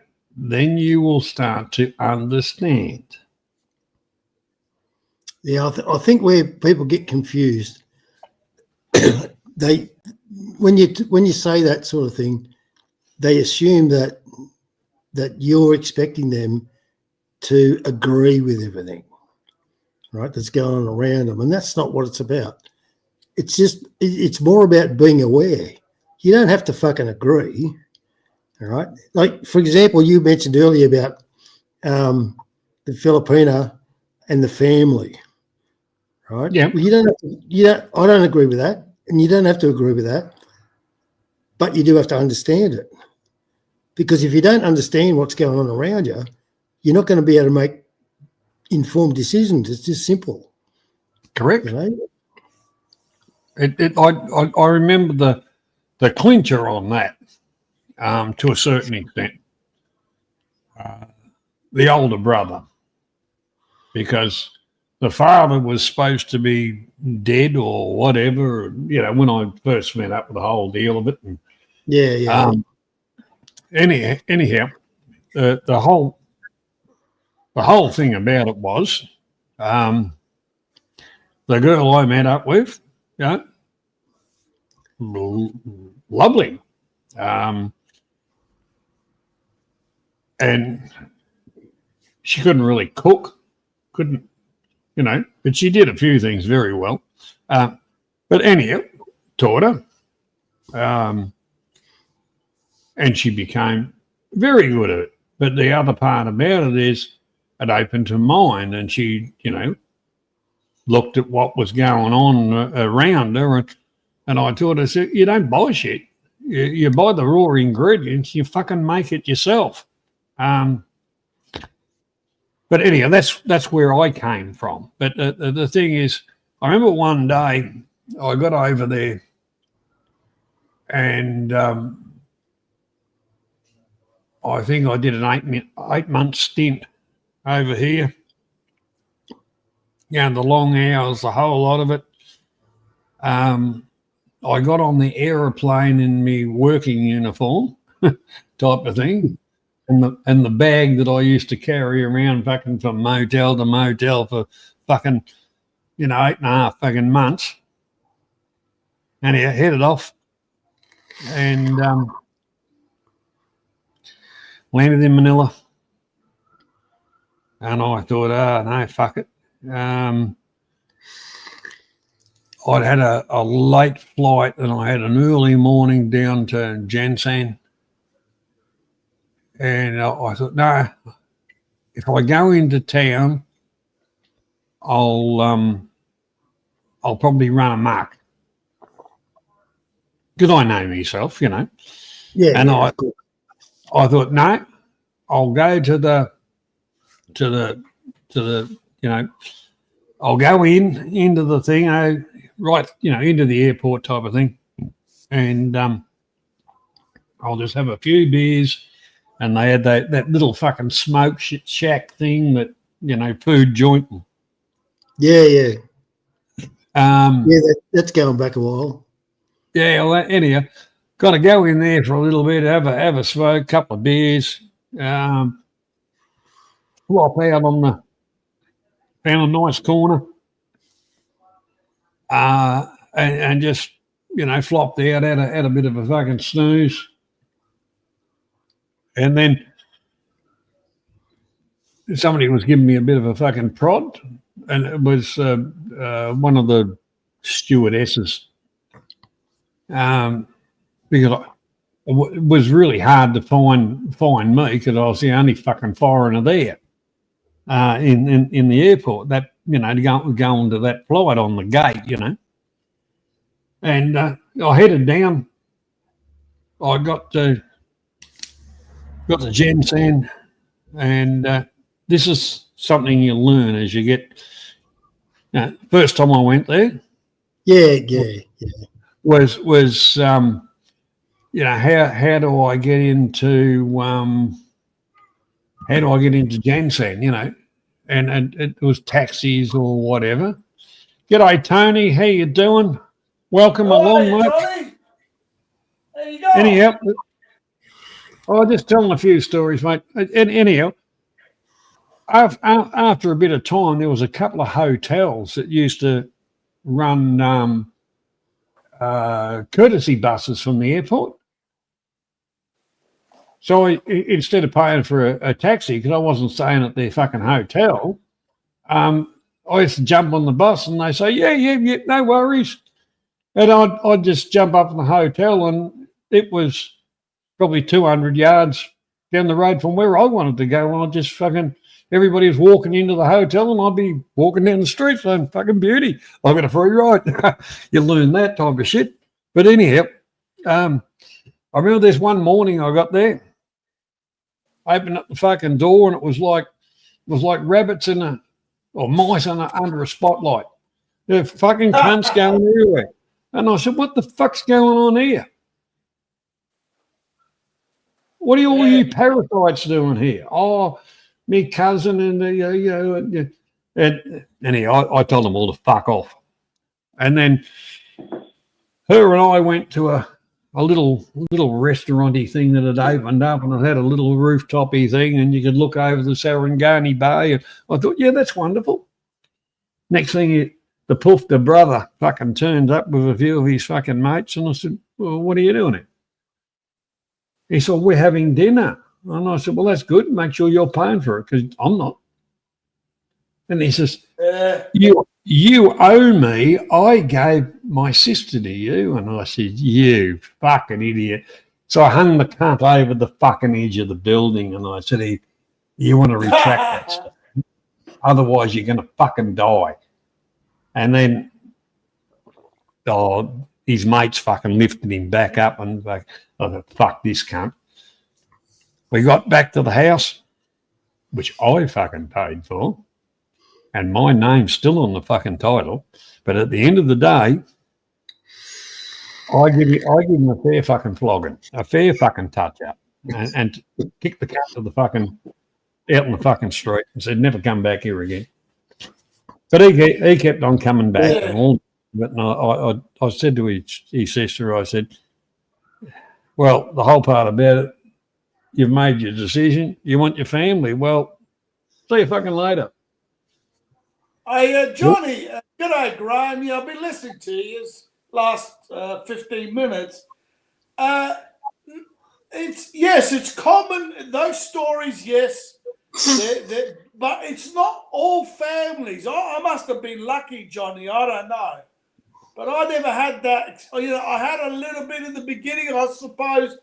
I laid the rules down. I heard the stories by the pioneers back. This was around, I first went there in 1999. And I got married 2001. So in between those 2 years, I heard the awful stories. I used to hang around Malati in the original Robinson. It was half the size of what it was today. If anyone out there was only half the size. And there was a place where a few of the Brits, the Aussies, the odd German, and you'd learn slowly, not that they, pointed me out to teach me things.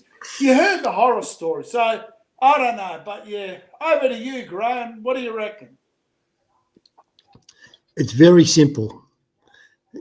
It's very, very simple. See, all these idiots that get on, the vloggers, and they talk about the Philippine culture, the Philippine way, and you have to look after the family. Like, fuck that. That's all bullshit.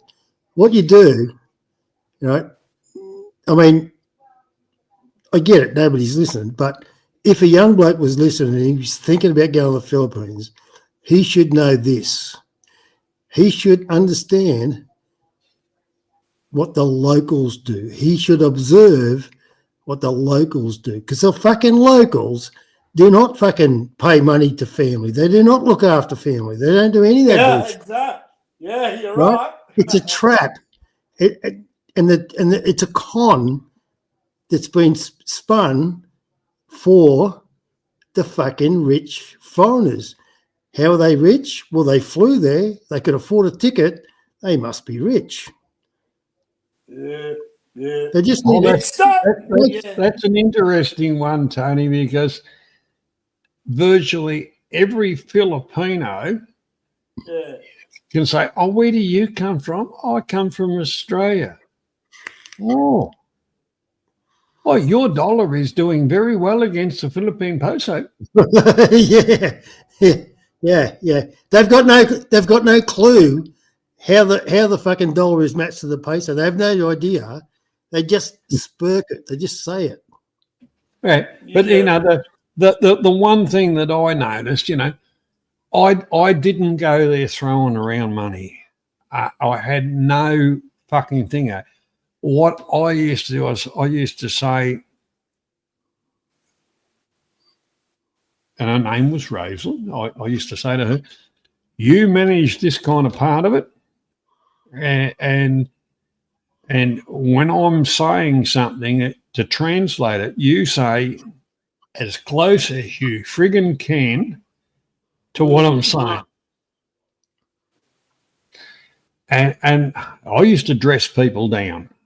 Yeah, Johnny, they want- that's where.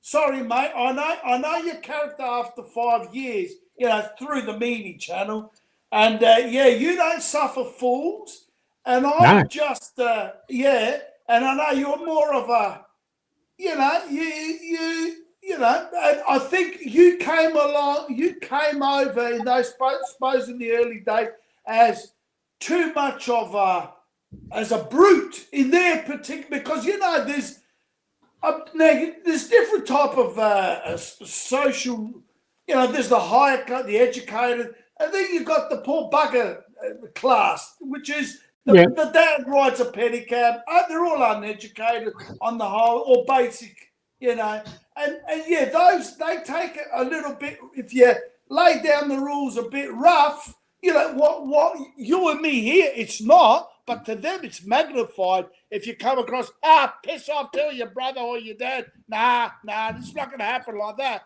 Well, they get offended, and then you're in the bad books from the beginning, in my humble opinion. What do you reckon? Well, do you think that happened? The thing is, Tony, when I first started off there, I wanted some workers to do a bit of stuff, you know.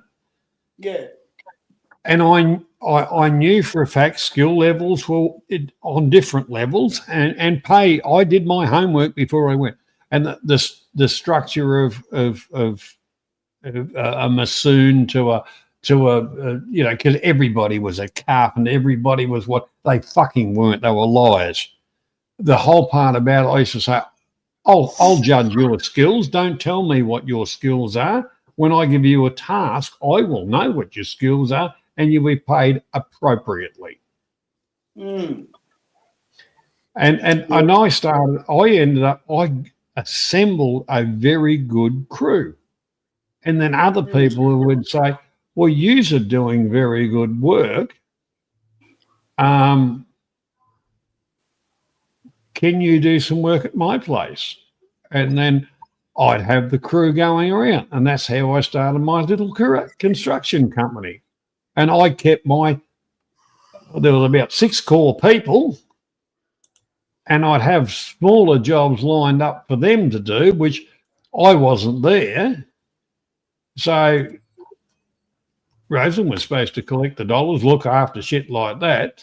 But half the fucking crew would be doing and it'd go to fucking shit. I'd come back and say, what the fuck's going on?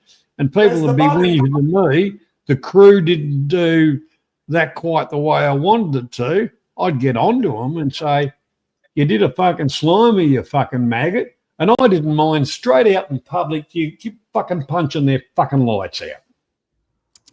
Yeah, well, that, I know. Over here, it's quite normal, but over there, I mean... Well, that's what I mean, Tony. I didn't put up with their bullshit. You want to fucking steal off me or whatever, I don't give a fuck. I couldn't give a fuck if I cut their throats in the street, because the whole part about it was, you want to fuck with me? Fine, I'll fuck with you. But at the end of the day, if you want to go out and have a beer, I bet you're on the fucking corner. And I thought, oh, that's not a bad time. We'll go and have a couple of beers and whatever. Not a problem. I don't mind paying. But the thing is, if you put your hand in my back pocket, you're going to get fucking rabbit trapped. That's what I found. That's what I found. As soon as I had my back turned, there was always some cunt there already there to put their fucking knife in. You bet or your fucking ass. rip me off. You bet your ass. I've got a segment of a diary. G'day, South. I've got a segment of a diary that was written in the 1600s by a Spanish priest. I've got a couple of those. Yeah. I think I know the one you're going to refer to. Yeah. I've had it for about fucking 10 years now. Is that Saved on the- Antonio Pigafetta? Oh, fuck if I know. You know what I mean? Get some Spanish cunt. Anyway, the point is that he was outlaying. It's about fucking 6 pages or something, and he was rambling on about the what would you call it? The Philippine way, right? So, for example, they'd want to borrow a hammer, so they come and borrow a hammer, and they do their fucking hammering, and they'd drop the hammer, where they were working. They wouldn't take the hammer back and say, thanks for lending me the hammer. No, they just fucking drop it when they're finished with it because they don't need it anymore. So they just drop it in the jungle, wherever they fucking were. The girls, without going into the detail, the things that we notice about the girls, they noticed about the girls. Exactly the same fucking behaviour. No fucking different. Yeah. So if you had money or it looked like you had money, those legs would just fucking ping open. Ping, dong, they're open.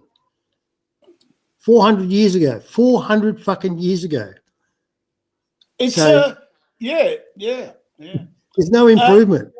Or there's no adjustment. well, it's a cultural, what I read up, later Correct. on as years went Correct. past, there are there's no such thing as the name of Filipino. It was just a King Philip after Legazpi planted the flag 50, a few years after the first bloke got killed. Yeah, because But before that, they there were all are just Malay. They're similar. I mean, they've got the same basic foundation words. Like in Indonesia, Malaysia, the only other two countries in the whole wide world out of 220 countries that got the same word. Anak is baby. Lalaki is boy. Katawa, happy, smiling.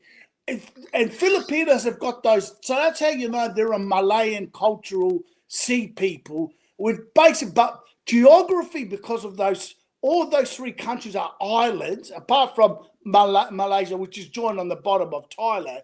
They were, distance was their enemy. In other words, geography was their enemy. They weren't like China, where it was even, you've got different dialects of Chinese, but because China was one landmass, one emperor could rule the whole thing for the last 5,000 years and keep it more or less still on the whole united. The Malayans never had that. So they were, and they were simple people. They weren't, high class compared to the wider Northeast Asians. These are Southeast Asians. But over to you, Graham. Yeah.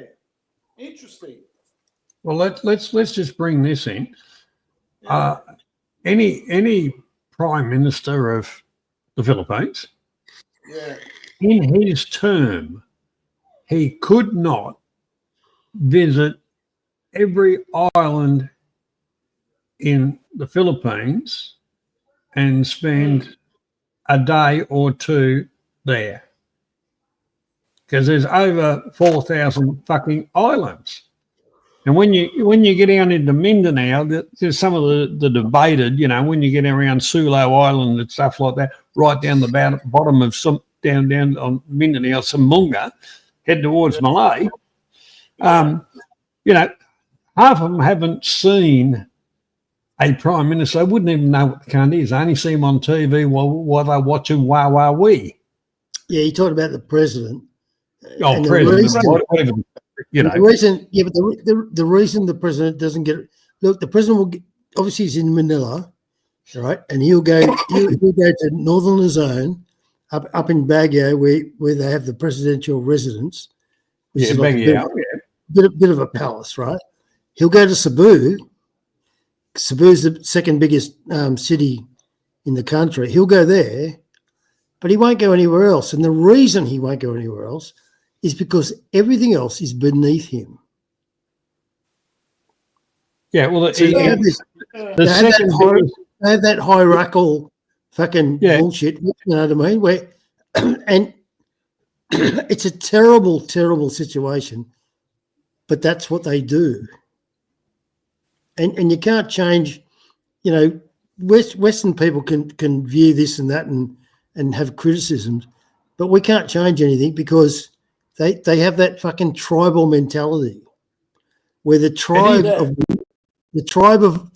of Manila, of Luzon, is above everything else. Yeah, they just have that view. And you're right. And it's no different, right? You go there in the middle of the fucking day, right? The sun's shining, and the bitches are all walking around with fucking umbrellas.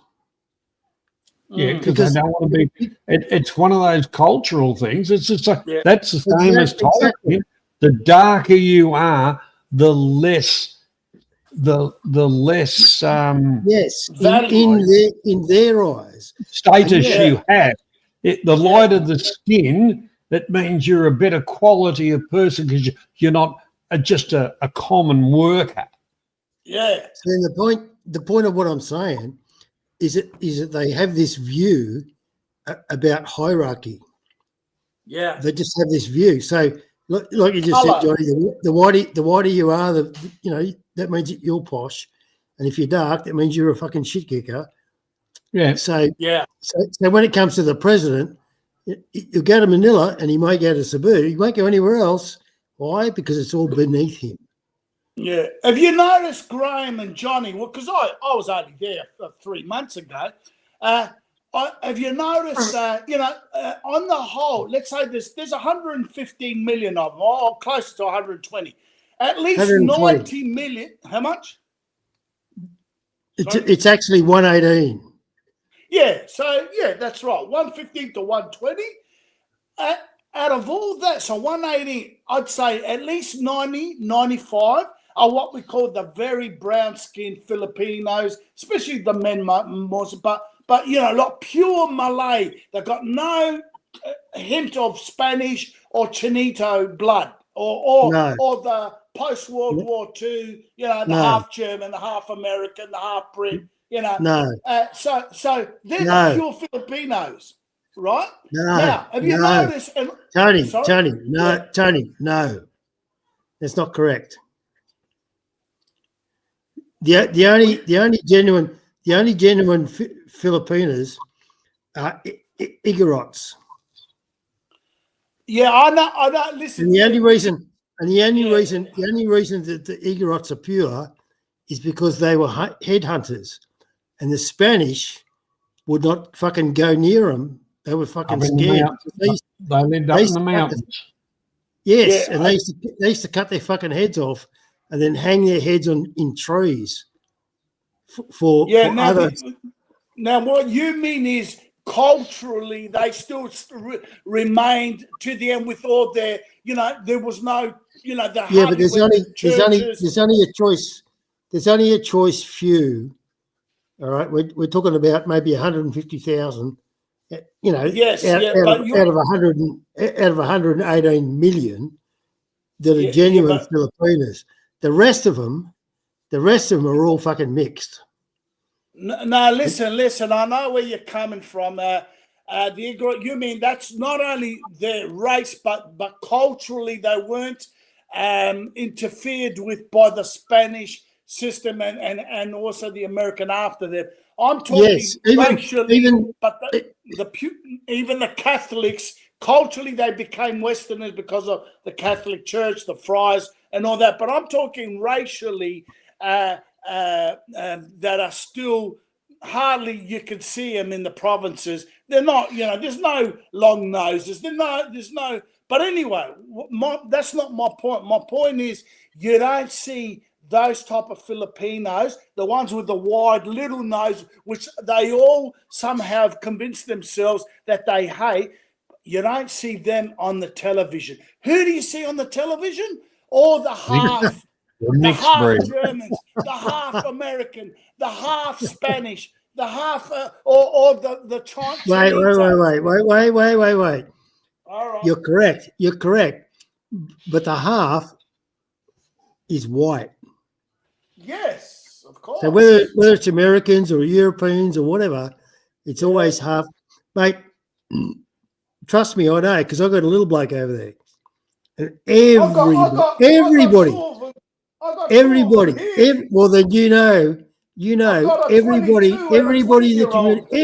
in the community fucking loves them. Oh yes, they fucking love them. I used to scratch my head why they would go. Like we take them back, like in those days it would be every 3-4 years, and the aunties who had pure brown cute little kid would go bananas over my kids, and I would think take it easy, relax, but they've got an inferiority complex, is what I mean. Not the higher class, the rich. I'm talking those 90 million, that are all over the place. That just work day to day. They've got an inferiority complex racially. They think everyone else is better than them, you know, around the world. You know? Yeah. They've got. Well, that's been put very- onto them. That's been put onto them by their own, you know. But and like I say, it's the same in Thailand. But realistically, the foreigners like the Marina more than they like the whiter ones because it gives that you know, the darker Asian type, you know, the fucking things movies were made out of, you know. Yeah. But Johnny, we know what you're talking about, obviously, but you try to convince them, they don't fucking believe you. No. You're They right. think And you that's, just. They think you're just trying to be. They just think you're trying to be nice to them, right? you're trying to be And funny. they think that you're lying to them. They don't believe it. Yeah. I'll tell you one thing. I was in, I think it was Watson's in Ginseng. I think the main, not Genzano Mall. And I was just kind of walking around and I thought, this place is fucking expensive. I know down the market, down the road, you can get the same shit. You know, I was just walking around. And I stopped dead in my tracks. And there was a bloke there, a little bit taller than the average Filipino. He looked exactly, and I'm not joking, dead ringer, fair dinkum, looked like an Aboriginal, Australian Aboriginal. Yeah, And I just Negrito. went, fuck me there. He had the nose with, and I mean, I thought, Yeah. fuck. And Did you He'd have bump been into some of those? he'd have They're been- called he'd have been a- Ayata, Negrito. Yeah, but he'd have they been. call them. He'd have been a mountain boy for sure. that's exactly, I asked the question, where does he come from? Up in the mountains. And I said, I want to go up those mountains. And you know, for years there was always some fucking excuse of why I couldn't go up the mountain. Yeah, but they'd be worried about you. That's why. Well, you know, when I was over there, Graham, the Abdu Sayef and the whole fucking lot were running rampant down around Ginseng. Yeah, they still are. Well, that's why I used to walk around with me little mate down the fucking ass crack of me fucking shorts. Yeah, so you must have run into one of those what they call Ayeta, and they're called Negritos as well. They're a bit like what you see. Indonesia's got a few of them on the eastern islands of Indonesia. So they're a bit like, Papua or Fuzzy Wuzzies, what we would have But called. back the in whole World part War about II. it, Graham, Tony, the whole part about it is they look very, very, not even slightly similar, exactly the same as the Australian Aboriginal. Yeah. Well, And that's why I just stopped in my tracks and just couldn't believe. Well, yeah, but Johnny, they're descendants of Thursday Islanders. yeah, Yeah, you know that apparently fucking they real. talk- Yeah. You know the ones that are not black. They're not fucking black. They're They're purple. brown. They're purple. yeah. But they Any got Aussie real- knows. Any Aussie knows what I'm talking about when I say purple, yeah. right? Because they're the real deal. They're not fucking caramel. They're fucking purple. No. Now, you know, like you can imagine me travel around Australia into the outback, the whole lot of it, and all of a sudden I go, what are we doing with an abo over here? And I'm not being disrespectful. Fuck me, dude. Yeah, he would have stuck. He would have stuck out. Yeah. Well, he stuck. Well, to me, he stuck out more than me. Yeah, of course he did. yeah. Yeah, to you. Yeah. But you know Let me tell that was something I never kind of forgot. But you know, Mindanao is the second largest island in the Philippines region. But it's until Duterte got into power, it didn't really exist as far as the Philippine hierarchy considered. You know, Well, it was Muslim. certainly as far as Westerners were concerned, that was like what would you call it? Like the Wild West, basically. It was when I first went there. You know, it some of the places weren't too bad. Like Ginseng I didn't mind it. It was, to me, it wasn't too bad. Davao was there was always bombs going off in Davao. Always. It was a regular occurrence. Not in Ginseng. Yeah, back in the day. Yes. Twice in 10 years. Yeah. Go ahead. What I've observed over all those 6 years is how the Chinito, and most of them, they're either pure families or you know, they've got a little bit of the indigenous Malay, but it's the Chinitos who run the whole damn.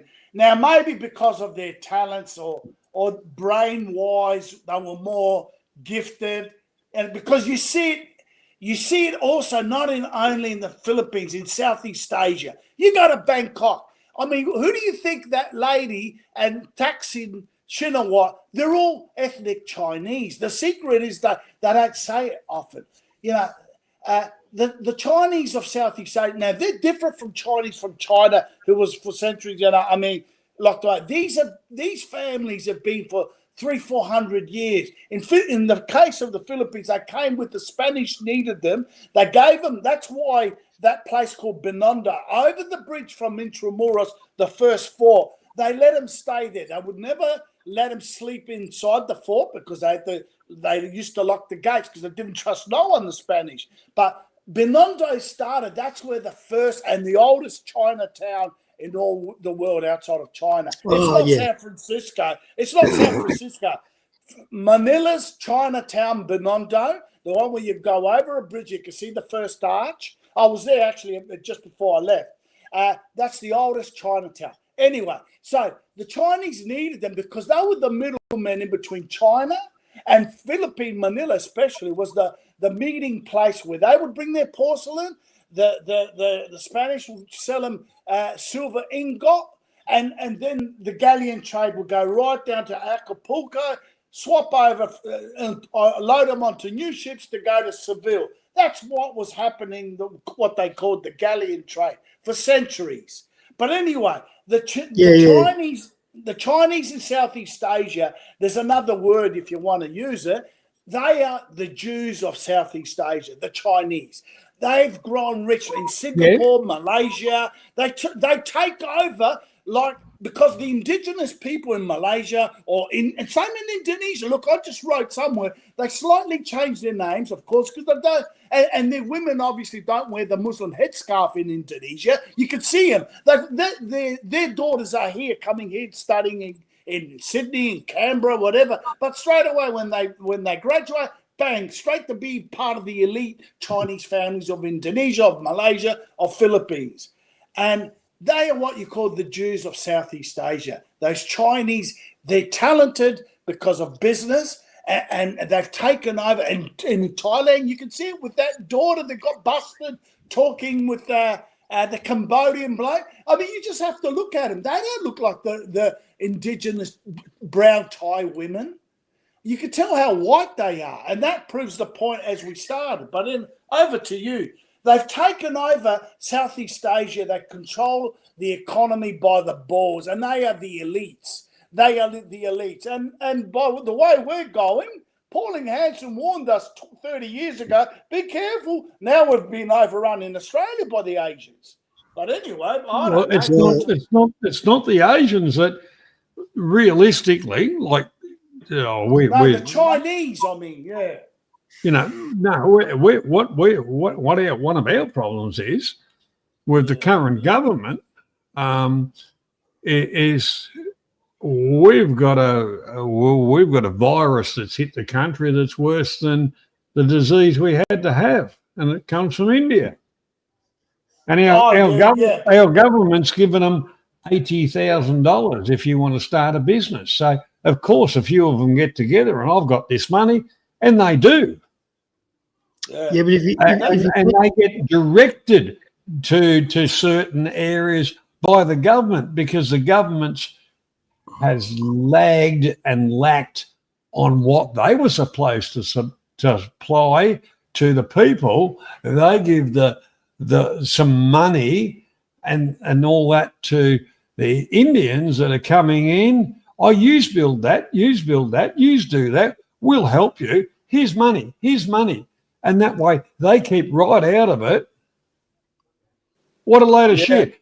If a group of us Australians got together, they'd say, oh, there's no money for yous. And yet these cunts getting off a fucking aeroplane are getting handed my taxpayers' money, your taxpayers' money.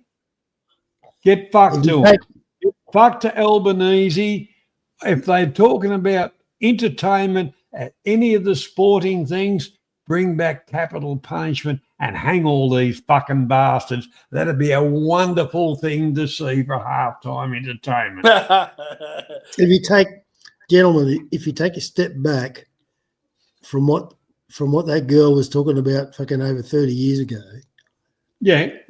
Now I understand she mentioned the word Asians. She was not talking about she was not talking about anybody in particular. She was talking about immigrants that do not align with Australian values. That's what she meant.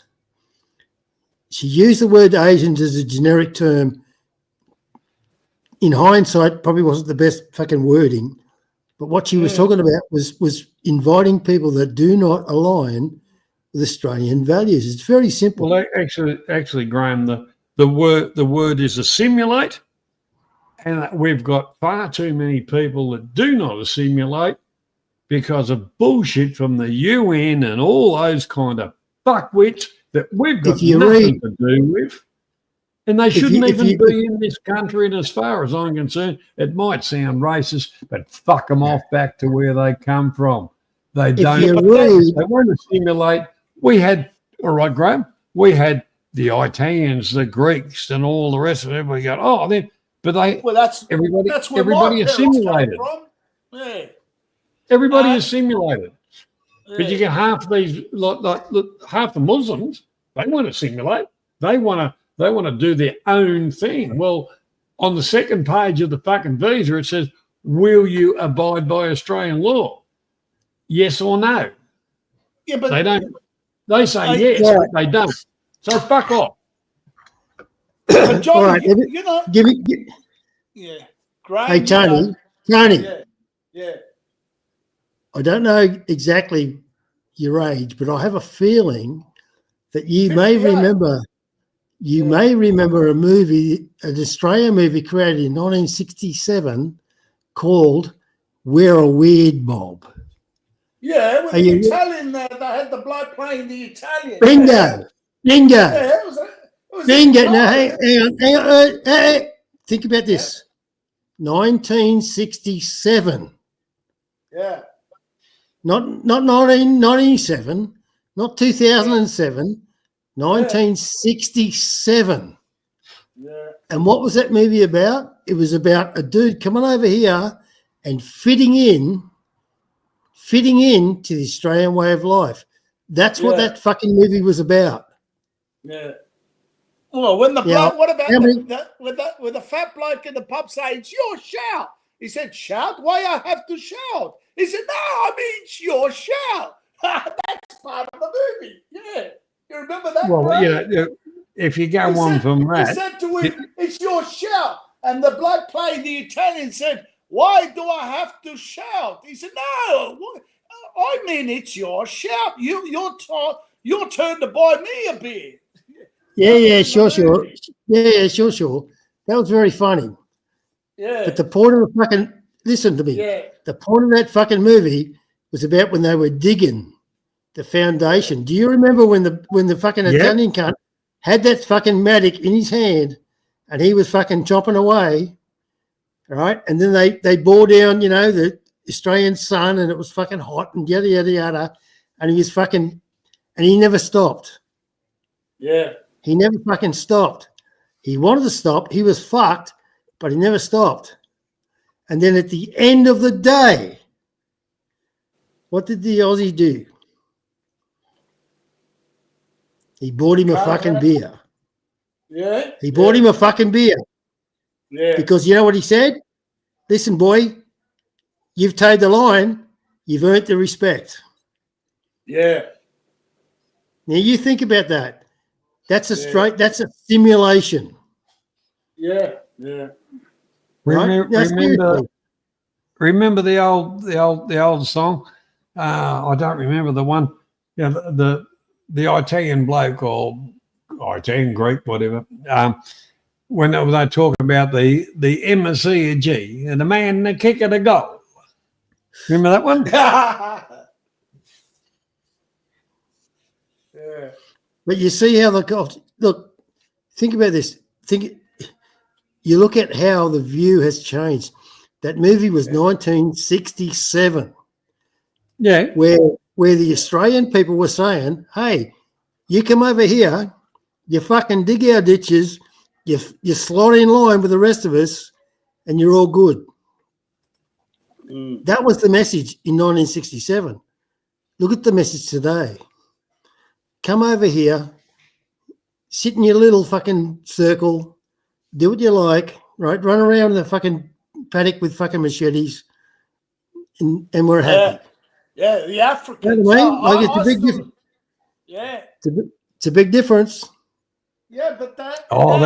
That machete one's a brilliant one. If you actually have a look at that, yeah. What they are calling a machete now is basically your fucking carving knife that everybody's got in their drawer at home.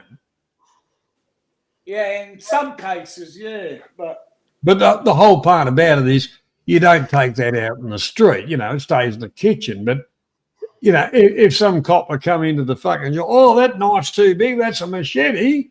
You can get fucking charged for it. Get fucked to that. They brought the cunts in here, round them up, put them in a container, and send them back where they come from. That was the rules that they fucking don't bring their shit to my country. Fuck off. Yeah. Now, my wife's Thai. When she come here, she didn't know a hell of a lot about the country.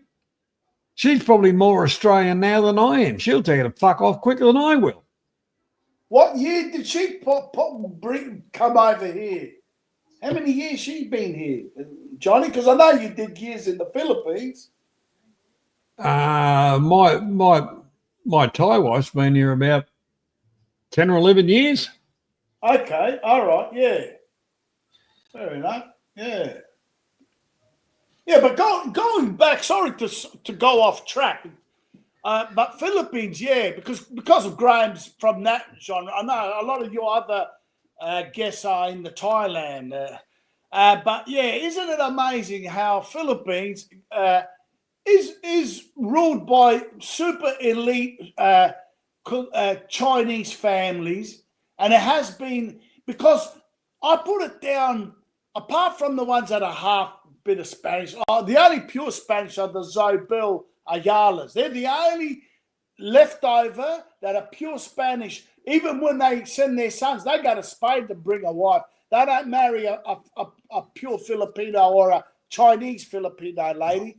And I've noticed it because I read the book about them.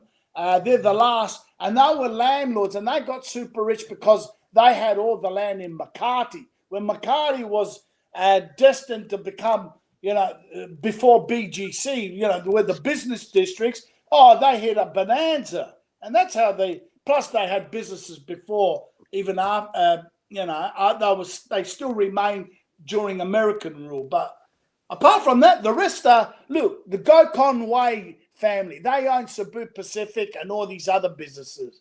The CSY, they own all SM, the famous C families.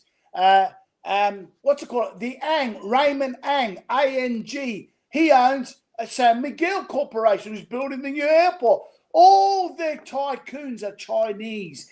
And some of them, they might be like 20% what we call indigenous Filipino and Malayan. But as a rule of thumb, the Malayans have never been a business. Because I discussed this with my wife and she thought I was crazy. Who cares? I said, well, I would care, because I said, listen, if my parents come from Greece, now if all the super elites were German in my parents' country, there'd be revolutions. Or if, let's say, all the elite families were Chinese for the last 200 years in Greece, there'd be people wouldn't take it. They don't want one or two families, but it's got to be in proportion to the country. But your country's literally all Chinese rich families. My wife just didn't get it. The penny did not drop. They accept this. Over to you, Grant. Let me tell you. Let me tell you the penny. Let me explain the fucking penny. All right. Some people think the penny's all about fucking the countries. It's got nothing to do with countries. Nothing. All right. Because if I make $1 in America or I make £1 in fucking England, whatever, I make a profit. Yeah. It doesn't matter about the country. Yeah.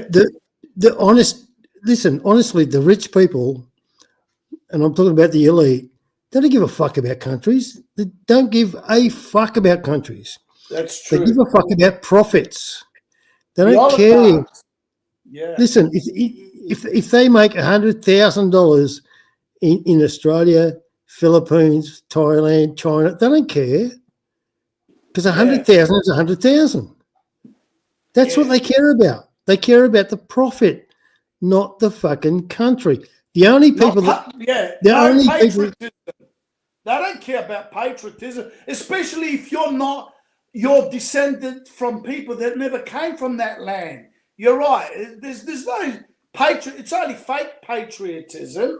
Their main thing is the dollar, the peso, the euro. That's what it is. Their families, they want to have their homes in Paris, the elites, Swiss bank accounts, a nice home in Monaco. Yeah, you're right. If I'm making 100,000 or 800,000 or whatever the profit is, why should I care about where my grandfather come from? Yeah, I'm talking about. That's how they think. Now, if you revert back to countries, all right, you know who think about countries? The poor people. Yeah. The poor Aussies, the poor Brits, the poor fucking Chinese. They think about countries. Rich people don't think about countries. They don't give a fuck about countries. All they care about is profits. Yeah, and that's what so many ordinary people don't get. They don't understand.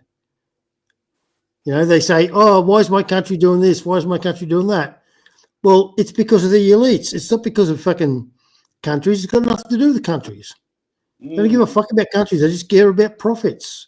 That's why the Chinese have invaded Southeast Asia for like the last 200 years. Yeah. Well, that's why Bangkok, Thailand, is ruled by the ethnic minority of Chinese, and they're the big business people and the elites. You're right. They're not. Have you noticed their Chinese daughters aren't working in those bars, dancing in their knickers? Very few. There might be some white, a few of these white ties, because they come from probably the highlands where it does border a little bit of China, but they're pure, what they call Siamese or Siam. But yeah, it's the same. I've noticed that in in Manila, when it was the good old days. you never saw Chinese. You know, they used to have the more chinky eyes and that, and you know, they're pretty women. I mean, I wish I did see a few around in those early days bars. I tell you, I'd bar fight them, but you never did. You saw the what you called the daughters of the very poor. You know, they'd be beautiful women, but you never saw the Chinese girls dancing in those bars. Well, I'm sure, just to tie it in, I'm sure that Johnny would say the same thing about Thailand. Yeah, I've observed this slowly, you know, and yeah, it's fascinating how the Chinese minority, and these are not. We've got to differentiate, not the Chinese like you see come here to study in Australia from China or whatever.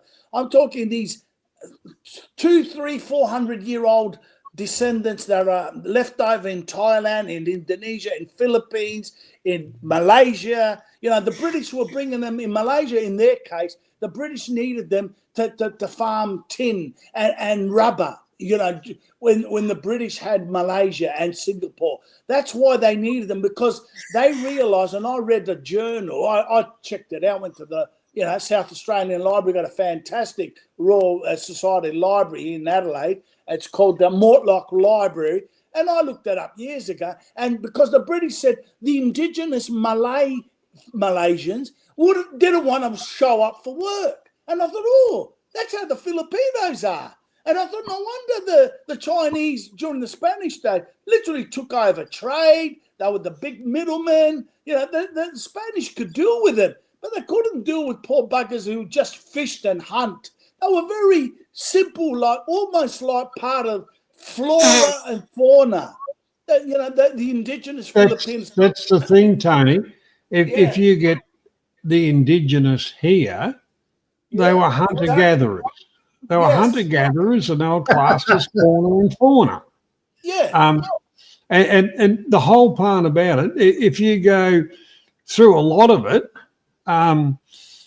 you know, if you go back through fucking history, like Genghis Khan swept right through Southeast Asia.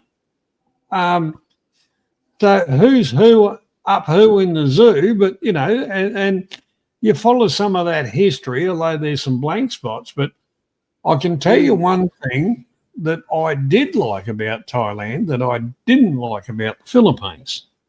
In the Philippines,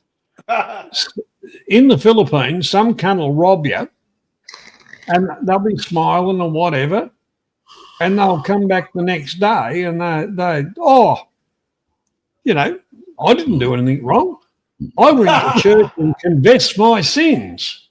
Well, the thing is, Thailand, for instance, has the Buddhist belief, which is a way of life. It's not really it's a way of life. It's not a religious thing. And the only way you can get absolution is go and see the person you did the wrong by. Yeah. That's the big difference. Yeah. Yeah, sure. And the one part about it is, I went to a couple of bars in Malat in the very early days with another Aussie bloke that I met on a fucking aeroplane. And you mean Philippine Malati? Yeah, Malati, yeah. Yeah. Anyhow, I went to a couple of bars and I thought, this is fucking sleazy. I don't like that, because that's, you know, I'm a country boy, you know. But the whole thing about it was, I'd seen that prior in my service days, and I didn't particularly like it then. Anyhow, when I went to where I was going, and the only reason I went to the Philippines, g'day Mac, how you going? It's not me. I'm a porn bomber. Yeah, the only reason I went to the Philippines was, I said, I want to plan the future and fuck off out of Australia. And I did a Google search of high and low temperatures, rainfall and stuff like that. And it came across at 20, whatever it fucking was, degrees but above the equator. And it went straight through the middle of General Santos City. And I thought, well, I've never been to the Philippines. I'll go. And that's where I went to. Yeah. And what a crazy way. What a crazy way to fucking pick a place. well, the whole part about it is, as I thought, well, if the climate's what I'm looking for and all that kind of stuff, surely we can, make the rest of it work. And that's how it actually happened. And I was kind of blundering around through the fucking joint like a typical tourist. And I went to the market and I thought, oh, well, just wandering around markets because, learning what happens in a place and all the rest of it. You don't know what they do in a market. I met this girl and I thought, oh, not this story. She don't look too bad. And anyhow. How long did you keep her? Oh, too many years, Macca. You're doing what B. Moron's doing. Too much money. But at the end of the day, that's Johnny, to be fair, if somebody said to me, a young bloke said to me today, where's the best place to go? I would tell him the markets. Yeah, because at least that's where the hub. At least at the markets you find honest workers. Yeah, they're not right, selling Brian. themselves. They're well, actually, I failed on that. I must have been in the bargain basement area, but you picked the first one that came along. That's probably why. No. I perused the stock. That was around, and Wallace doing that. I thought, now that one ticks a lot of fucking boxes. And the other good thing is her English was somewhat acceptable. I don't know about the comprehension. Well, but there's my girl right there, and she needs a couple of parachutes. No. You, the one thing about it, if you did, but Johnny, you've already fucked yourself because you said that girl was an honest girl. And what fucked her was a family, which is completely understandable. Yeah. So I don't think you picked the wrong one. I just think you picked the wrong situation. Yeah. And that's a simple thing. That can happen anywhere in the world. In answer to that, Graham, I think because I wasn't there full time to control the situation. And I'm not talking about a control freak because I wasn't there full time.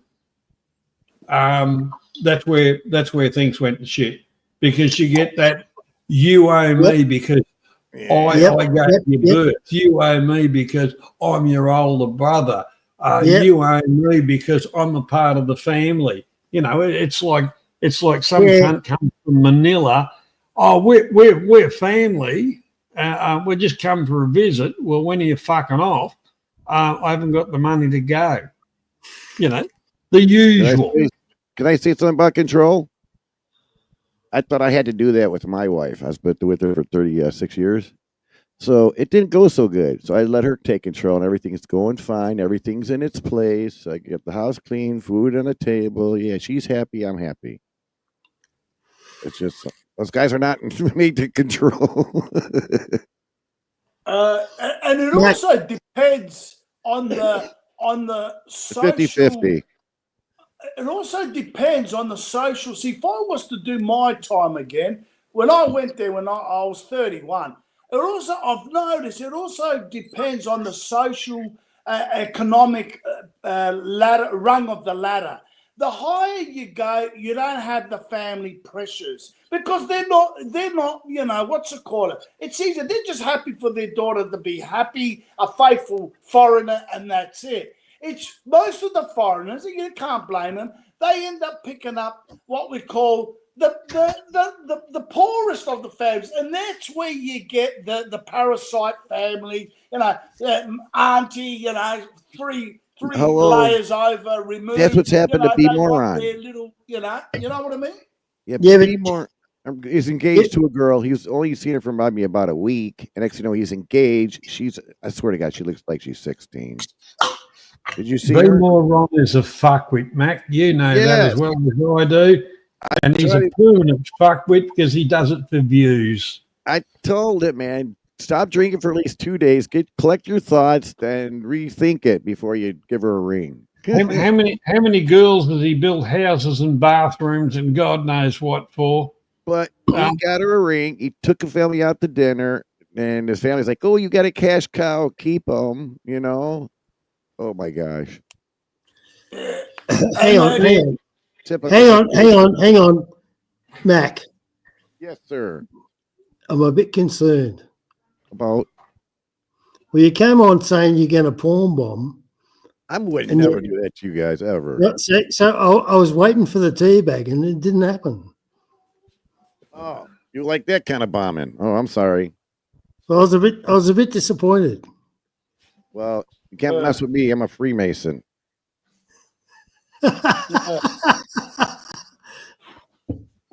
But Graham, so if I was, I'm like you, Graham. I don't watch the those channels or the bloggers and all that because I predated Facebook, predated YouTube. That came in 2008. Yeah. Facebook. I was in '99 when it was called Sulat.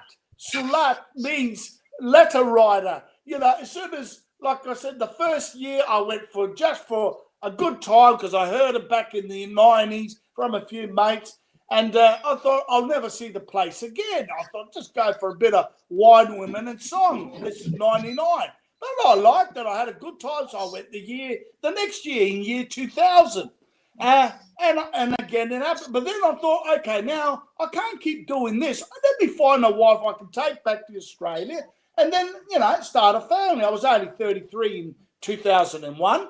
So that's how it started for me. And I started low, a good girl from a poor family. I had a little bit of pressure, especially from the mother. But I told her, listen, do you want to choose your family or me? And maybe because I was a bit young, she wasn't that young. We were only 7 years difference. She chose me, and sort of like, so a few of her brothers cut off. I haven't spoken to them since because they also moved to other places, got married as well. But they try to do the old, what about motorbike for me, but in a humorous way. But I ignored them, and I never had trouble since.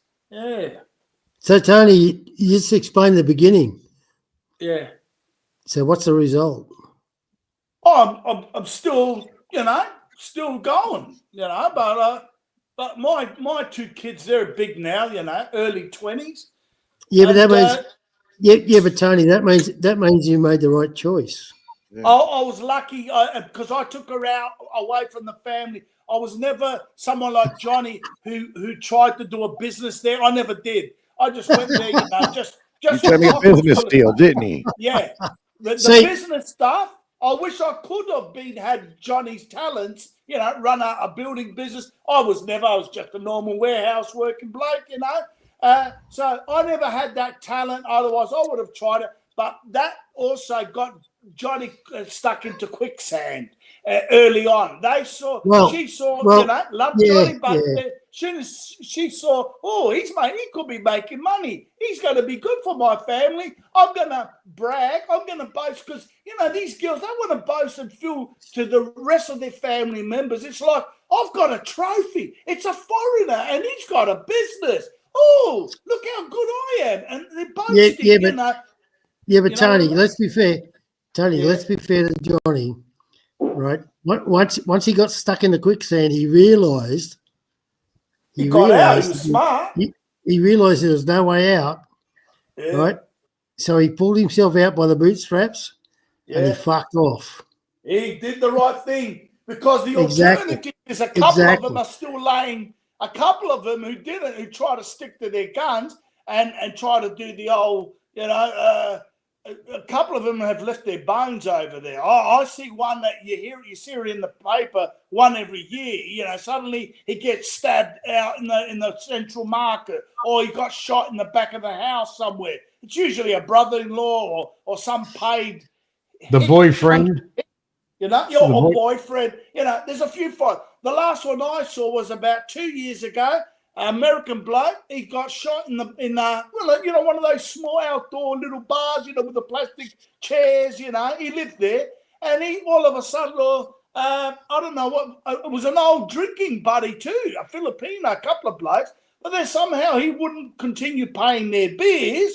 They were drunk, and when you get the drunk Filipinos. Yeah, but I know. But when you look at those situations, listen, 9 times out of 10, when you look at those situations, it's some fucking smart ass Westerner. He tries to throw his money around, and then at the last minute, he withdraws his money. Yeah. All right. Which you might do in the Western world, but in an Asian world, that means you're a cunt. In Southeast Asia, yeah. Yeah, well, it's the not just parasite. Yeah. The one thing, Tony, is when I first started off, I was building a bit of stuff, and I found a crew.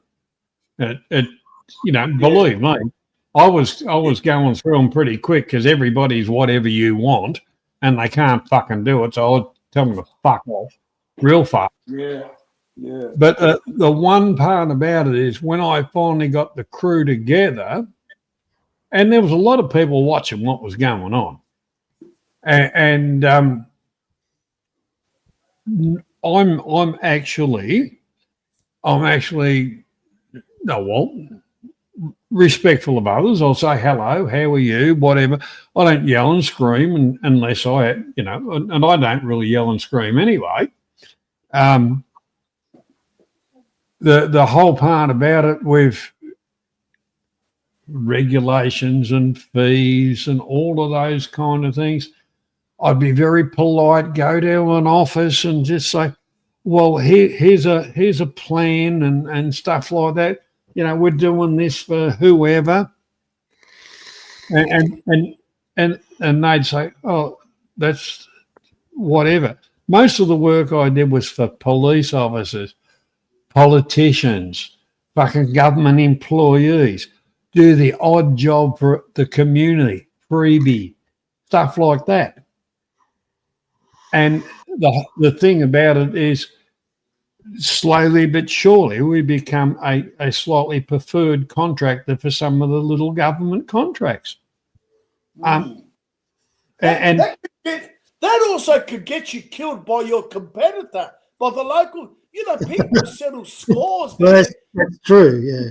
Tony, why do you think I used to walk around with a fucking 45 fucking a Browning 45 fucking tucked down the bum crack of my fucking shorts? Sounds like you guys have problems getting women.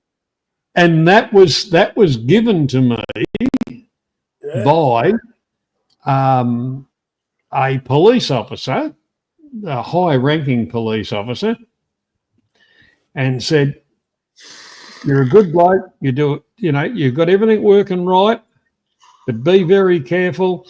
And here, make sure and don't be frightened of using it, because if anything happened, they get called and they just say, hey, you fuck off." hey, Johnny, by the sounds of it, mate, you're lucky you're alive in some of these cases, because especially you said you were getting some contracts. We're talking what, small city or what? Even if it's a mid-size, with a population of 5,000, when you're getting those preferred contracts over a local Filipino, they're a bit like, they can't take it. They don't see it like a first world Tony, society. I used, all the workers were Filipino. The brain was Australian. The methods were Australian. The outcome was a hell of a lot quicker. It saved the barangays and all that kind of stuff a bit of money. The people were paid slightly above the wage of locals. Yes. Everything was going fine. I can fully agree with everything you said, but to a competitor, a Filipino, Mr. Lopez, let's say, who used to get these contracts, does not as good a job as what you do. That to them, that burns them. That they want to get even, and that's why you see a lot of these people get assassinated in the middle of a market or in a car, in the back streets because of they love bloody knocking off their competitors. I've seen that over, Oh yeah, I know exactly what you're saying. They get jealous, in other words. Why don't you guys come live in Chicago? Let's see if your competitor knocks you off here where I live. Well, like I'll be honest with you, Mac. It's a shithole here. You live in one of the worst countries in the fucking world. Well, we sold out to the IHOP country. The country that starts with an I. Oh yeah, you sure We sold have. out big time. We got fucking. If we get started there, we'll be all night. But mate, your AIPAC controls all your Congress and your senators. Yeah. And I've never seen. I mean, Yeah. I listened to Nick Fuentes before that. Sellout. Even Charlie Kirk got killed because of that. Because he said one of his on Tucker Carlson showed the letter or the last email to Candace Owens, and he said, I just lost a big donation of $2 million a year from an Israel lobby, AIPAC, and he said because of my stance on calling out the genocide, they don't like that, but so be it. This is Charlie Kirk's words. So be it. I'm not going to stop talking about what I see is injustice to the Palestinians. 2 weeks later, I agree with you. I off. agree He got with you. knocked off. What they did to the Palestinians is totally bullshit. That's genocide. Yeah. Well, Yeah, the whole part about it is, Yeah. the whole part about it is the Americans who wave the flag, we're the world fucking police, are the biggest disgrace in the world. They only do what they need to do where they can make fucking money. You look at Vietnam, it started off with the Vietnamese fucked the French off. The Yanks went in there and said, it's going to take us, and then after all those years and all those people fucking died because of the Americans, what were some of the first businesses in Ho Chi Minh City? KFC, fucking McDonald's, crap like that. Yeah, the once you get a world McDonald's and doesn't the banks want that there, shit. we're in there. My cousin, he's 63 now. He married a Filipino girl, had 2 kids. He got his wife's sister over. Yeah, she runs the roost over there. Lucy is her name. She's a good girl. She's good. Was she really a Lucy? Hey, Johnny, wait a minute. I just want to be clear. Yeah, Graham. When we talk about Americans, you and me, when we talk about Americans, we're not talking about the American people. No, you got to talk about some of the American people because some of the American people are so fucking brainwashed. They're brainwashed. But in generic terms, we're talking about the American government. Yes, Yeah, exactly. they're oligarchs. Yes. Yeah. It's not about the people because the sellouts. Because let me tell you something. Every time. Look, put it this way. I've never ever in my life heard a bad story about American people and Australian people connecting. I've never heard a bad story. Never, ever, ever. No, we could go back to we could go back to my old man was in. I'm not a young person. My old man was in World War II, and he fucking loved the American soldiers. Loved them. Fucking loved them. He told me they were all fucking cowards, but he loved them. He fucking loved. He loved them because we shared values. Yeah. It's not about. It's when you're talking about. When a Western world, as we're Aussies, and we're talking about Americans, we're never ever talking about the people. We're talking about the government. We didn't talk bad about Australia either. Graham, it's like you said before, the elites. You're right. All over the world, the elites are the ones who give the bad name of the country they represent. Of course. Well, I do believe that for a lot of the disease There's been studies and all that, but I do believe Mr. Colt, Mr. Glock, Mr. Smith, Mr. Weston, and Mr. Winchester have the solution to most problems. Yeah. But you guys sure like our American guns. Hey, listen, Mr. MacGyver, yeah, listen, we were just talking about Philippines, Thailand, but you switched it over, but I suppose rightfully, your country, what I see is and you could see the events lately, it's been taken over by an elite, a different type of, it's like, when Hughes went over and took over the American Indian. Tony, the thing is, the same as every other country in the world, it's been raped by the multinationals. What about Australia? Multinationals. Pine Gap. Where's their home fucking town? I'm just putting that forward to you. Yeah. What about Pine Gap, Australia, guys? That's your listening post in Asia. The Americans listening. We're not allowed to go it there. is. It is. It also guides missiles. Oh, yeah. Listen, fellas. All right, I just want you to understand something, all right? Because I know this bloke. I've met him before. He knows about the little hats. He just knows. About the what? About the little hats. Little hats. Oh, the little Yabukas. Oh, yeah. I mean, they've taken over America, but what I'm saying, Tony, is don't take MacGyver as a fool, because he's not. He understands what's going on.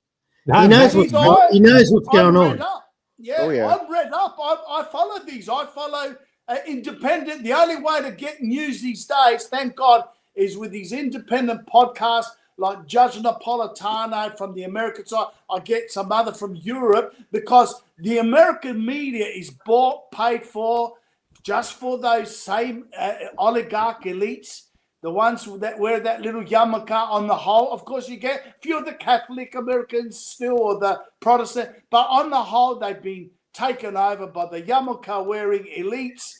And I used to think, when someone told me this 20 years ago, I used to think, you're crazy. What the hell? Are you a conspiracy? And then 20 years later, I want to apologize.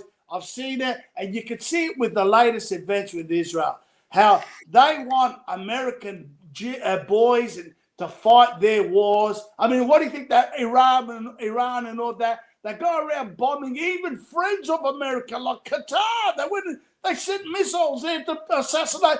Man, they were trying to do a peace works for Israel with here. So the way they throw their weight around, and they always want Americans to be ready to die for them. They even shot up the famous USS Liberty that gets covered up. Tucker Carlson brought it up. We know who did USS Liberty. Has anyone heard of USS Liberty when Yes. 67 American It was the Navy Mossad. got shot Mossad blew by up Israel? Liberty. It was Mossad agents. Yeah, it was called. There was a documentary, "The Day Israel Attacked America," and it still doesn't get airtime in America. Yeah, but Tony, the average American is not on board with that. No, The he's average not, American- because the average the American does media not. is controlled by them. It's only the top end of it that's fucking around with, and the real part of it. Exactly right, Joey. Exactly right. The one part about it. All right, you sail into. I don't remember the fucking name of the harbour, and I really couldn't give a fuck. But the Statue of Liberty, we will take your week, we will take whatever. Who gave them that? The fucking French. The biggest pack of shitbag race in the fucking world. Yeah, but that's really not a Statue of Liberty. If you were to look at it, it's that's not myth liberty. It was French's. The French's fucking stamp on the US fucking whole deal. It's saying we've got a fucking big fucking stake in you, cunts. Yep. But I am always fascinated that MacGyver how I saw once a cartoon that said it all perfectly in 3 what we call slide top slides, like 3 right next to boxes of cartoon, and it had the white American European sneaking up behind. It had the Indian, the red Indian, looking over a mountain. He's right on the edge, and he's like proud, you know. He's holding, like, looking over his land, and it had right behind him a white American settler and pushing him off the mountain. In other words, he took over. But then on the next 2, it had the white American, you know, looking over this land off the edge of a high cliff, and it had this little bloke in a yarmulke hiding behind the rock. Now it's his turn to push him off. And that's what's happened in a cartoon snapshot. He's taking over. Yes, you still got the white Americans, they need them, but I don't know. Some say that they are patriotic, but what I heard, and Trump's bought and paid for by him. He's led a lot of his MAGA. Trump is afraid of Putin, or excuse me, Trump's afraid of Benjamin Yahoo. Marjorie Taylor Greene has been so disappointed. Same with Tucker Carlson. Same with Steve Bannon in Trump, saying we organised a movement for you, but not to put Israel first. You said America first, but what have you done so far? Yes, he still looks after a few American interests, but how the hell does he put Israel first? He kisses their boots. Benjamin's got shit on Trump. Miriam Adelson, literally, when he asked her, when he went over there in the Knesset and he gave that speech, he said to her, "Who do you love more, Miriam, Israel or America?"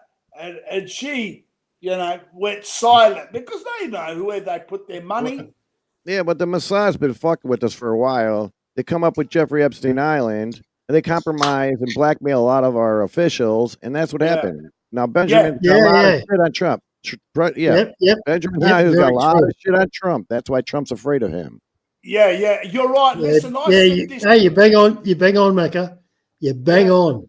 Serious. Macca, I was in the Philippines in July, and I went on an American program. I like a bit like this, but they've got like 300 people in a chat, and they've got, you know, a panel with 4 or 5 guests. And this is when Trump disappointed with that lady who said he's a secretary, the one with the Biondi, I think her name was. When 1 month before she says, "I've got the list; it's in front of me, the list of all the people on the island."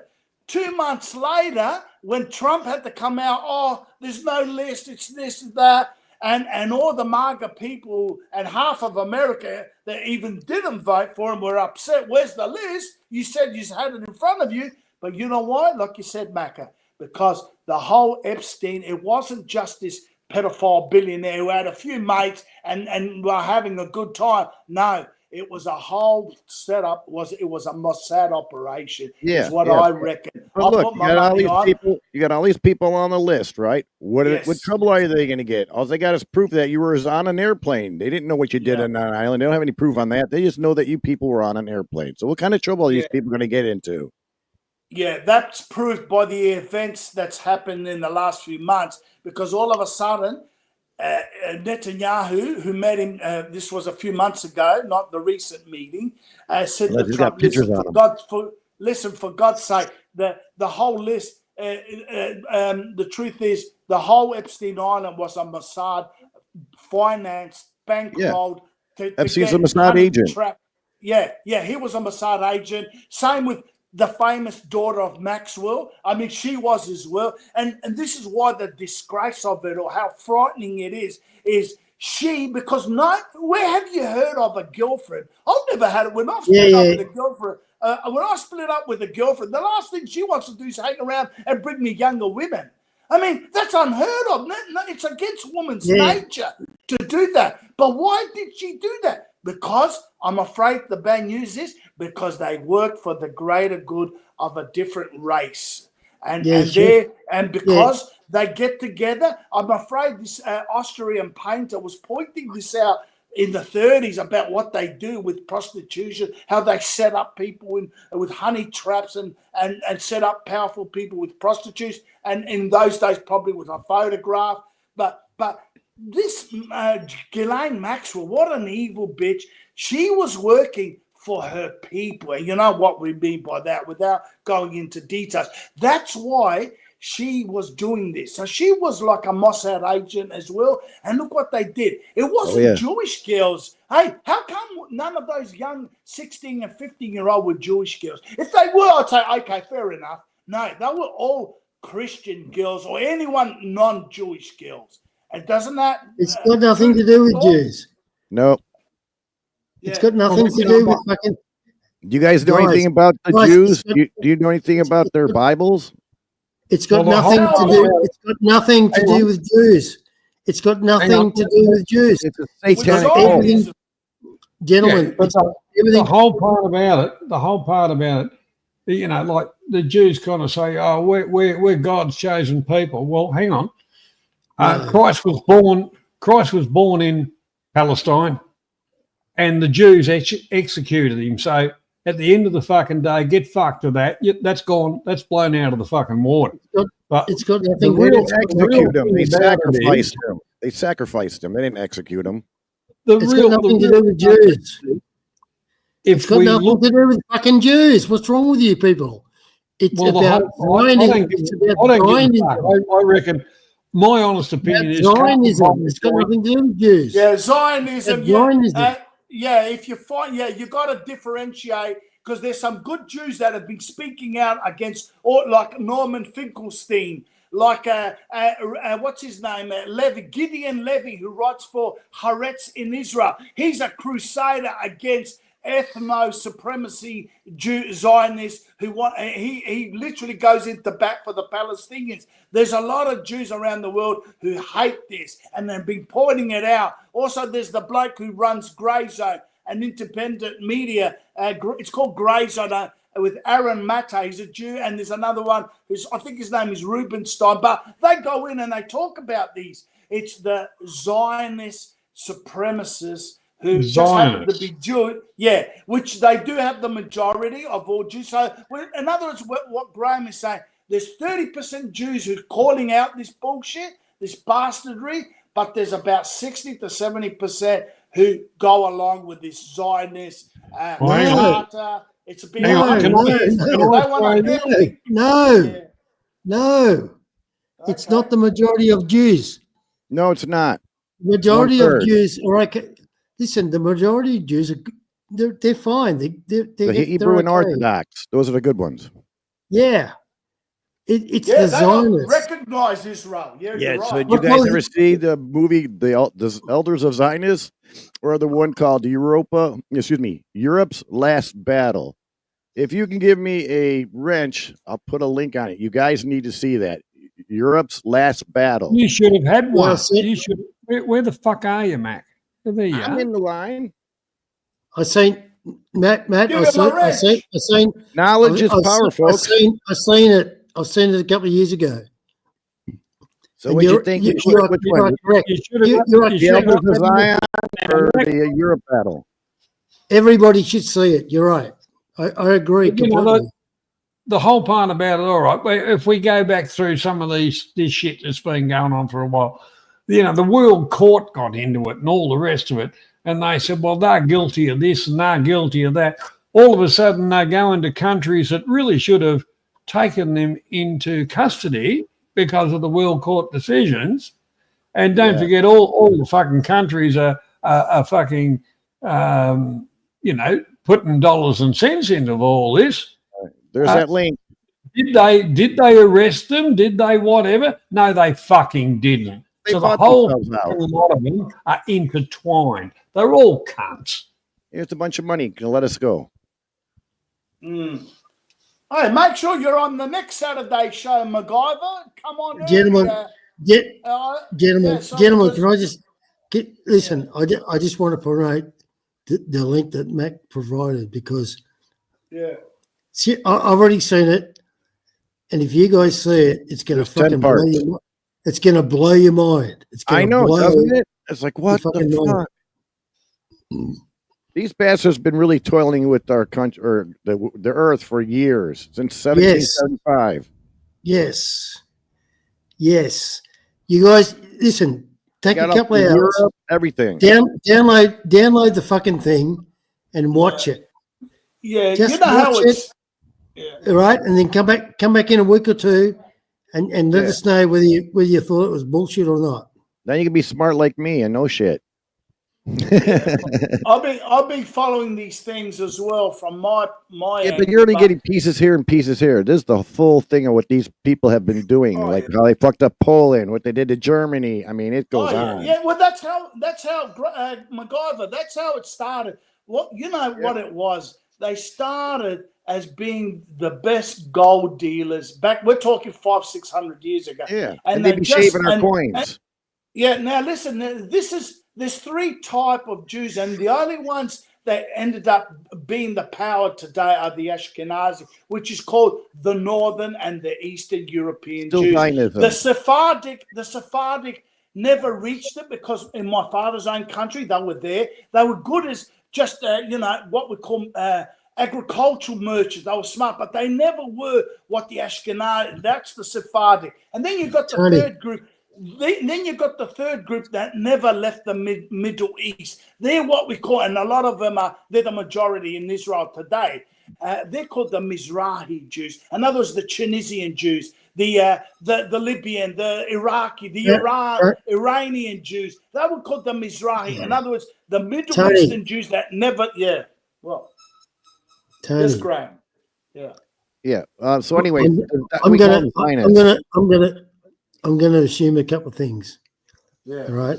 The first thing I'm going to assume is that you're not a stupid person. The second thing I'm going to assume is that you have some knowledge. He wants to learn. The third thing I'm going to assume is that you are going to watch the fucking movie. Gotta. That MacGyver just linked up. I'm going to assume. Listen. I'm going to assume you're going to watch it, and then after you're going to watch it, all the things that you think you know are all going to come together. It'll piss you off. Yeah. I'll guarantee you. Listen. Listen. Money back guarantee. I will assume that it's all going to come back to you. Yeah, I got an idea where you're coming from. Yeah. Right. So these Zionists, they use the Bible. Their Bible is the Tumah. The Tumah Bible is disgusting. They worship a god named called Moloch. Yeah, I heard about it. Seriously, they worship a god named Moloch. You know anything about Bohemian Grove, California, where all the big powerful people go and be like a big Boy Scout camp? Well, they have got a big owl there that says Moloch. On the back of our dollar bill, there's a little owl on the back by the one. It's Moloch. That's right. And it also says in their Tomach that Jesus is a piece of poop, his mom's a whore, and he's rotting in hell and that's in the Talmud, yeah. That's in the Talmud, yeah. And he also said a guy can be with a 3-year-old girl and a lady can be with a 9-year-old boy. And they recognize 18 different genders. There's the one that's pushing this shit on us people here in America. Yeah, they believe in 18 different genders. Well, look, if you're born with a dick, you're a boy. I know that. You're born with a pussy, you're a girl. They're confusing the shit out of the brainwash. And the thing is, you might have a dick and grow up as a pussy, but that don't make you a fucking girl. Yeah, but and I know girls that have got more balls than boys. But that's how they get those people Zionists through blackmail and shit. Yeah, so that's what Mac's trying to explain to you about how they divide people. G'day, Debs. How you going? They paid both ends of the wars. All the wars we had, they paid both ends of it. This was all by design. We just didn't want to go fight in a war. No, they got us to do this shit. Yeah, all the Middle Eastern bullshit that America gets is because of them. You know, this is what I heard from a Muslim bloke who told me once. He said, if it wasn't for Israel, you wouldn't even be bothering about this part of the world. It's Israel that gets you sucked in to fight their wars. Yeah, that's exactly what they've been doing. They're pitting us against each other. Yeah, all over there, yeah. That's what they did with 9/11. So really, the ultimate question is, why is the world's #1 country, America, supporting that tiny little place? Because they blackmailed That's our the government real officials. question. Yeah, we got them compromised. We got pictures of them and shit. And Now yeah, let me give you my opinion why. Because somehow and Henry Ford in 1920, and I looked up the dates when he supplied Hitler with paint. Henry this Ford. is before even people heard of the Austrian painter. 1920, I was fascinated. If he had pointed the theories, this is Henry Ford, an industrialist giant. Why would he go out of his way to try and open people's eyes in America before it was too late? It's become too late because he knew with how the financial American system was, and he was scared for the future of his beloved USA because he knew these people were holding the balls of the American Treasury. Unfortunately so. And since then, which is, say, 100 years later, it's been borne out to be true. And that's why they're powerful in your country, MacGyver.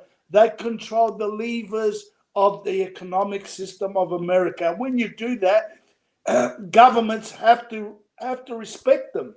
Well, who Sorry, paid for these governments cough. to go into you presidents? You know, you got to get the big old super PAC going. You got to get all your advertisement out, and who's paying that? Yeah. Oh, the Zionists. Hey, And it's hold like, on, hey, we got Thomas, you in you've presidency. got a You owe us a favor politician. because we got you in there. Yeah, you've got a politician called I Thomas remember. Massey. Is I that remember correct, that. Thomas Massey? You got a politician. I think he's in the Congress. Thomas Massey. You guys heard of Antifa yet? That we got over Oh, here. that's the left wing. Guess who's paying for it? Bankrolled by Us taxpayers. Us taxpayers are paying for Antifa. Ain't that a Yeah. bitch? Antifa is another, the defamation Anti-fascist. leagues. They got all these defamation league, anti-defamation league. They're all trumped up so they can attack first. They're like They're the the attack only dogs. genre of people you can't say nothing bad about. No. They made the laws. And did you ever hear, boys, about what's his name, the Kingfisher back in 1934? He got assassinated. It was called the Fisher King. King? His name escapes me. They made a movie about him. He said, "Every man a king," and he wanted to cap millionaires at $10 million a piece because he said, if you make $10 million, and this is in the 1930s, by the way, so it's the equivalent of 100 million today. You shouldn't have a need to earn any more. A cap. He got I agree. assassinated. Hey, what was his name? I agree about a cap. I mean, who these fucking billionaires out there now? I know. And they're hogging the it's frightening. Earth's wealth. What was his name? It was richer called and the people get poorer. Kingfisher. He came from Mississippi, I think. Yeah. Kentucky. Who was the governor of Kentucky in the 30s? Yeah, but you're talking about 100 million in the 1930s. I mean, imagine what that is today. No, this is huge. what I'm going to That's say. huge. Guess who assassinated him? There was a bloke, and when you see the picture, that's why I've got to find the name. That way everyone can Google search it. His name was something like Rothstein. He got assassinated by the Rothstein Yep, because Zionist. Kingfisher, his name, oh, Jesus, what's his name, man? Kentucky. Anyway, because he was saying to cap millionaires at 10 million. Now, back then in the 1930s, it's like 100 million today. That's enough, but that got him killed by the Yamuka people, Right. Yeah, Well, because if you talk about American politics, when the days of the frontier and all the rest of it, Davy Crockett and Wilson. no, they that's were- in the 1800s. We're talking 1930s. yeah, but what I'm It's the saying, modern what I'm world. saying is, Yeah. Wilson was Davy Crockett's mate. He shafted the Indians, made us squealing, and that just Yeah. kept on bankrolling in because everything was a sellout, Yeah, but what people need to understand around the world is one simple thing. It's very simple. When it comes to economics, all right, the world economy is around about 100 billion. That's the world economy. Okay. That's how much you paid Antifa is $1 billion. No, you know, the world economy. No, stop it.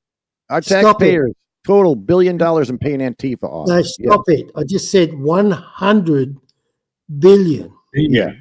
Yeah. That's the world economy.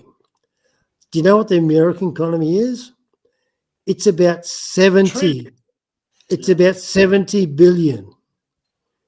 No, trillion. So in other words, bazillion. In other words, the world's economy, when it comes to America, is about 70%. So when people say, "Oh, but you're not American, why should you care about fucking the American economy?"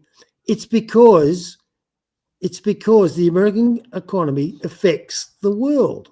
Exactly. They print the dollar. The dollar is why all the fuss is about, because the dollar gets used to blackmail other countries with sanctions and all that. The American dollar is the most powerful weapon.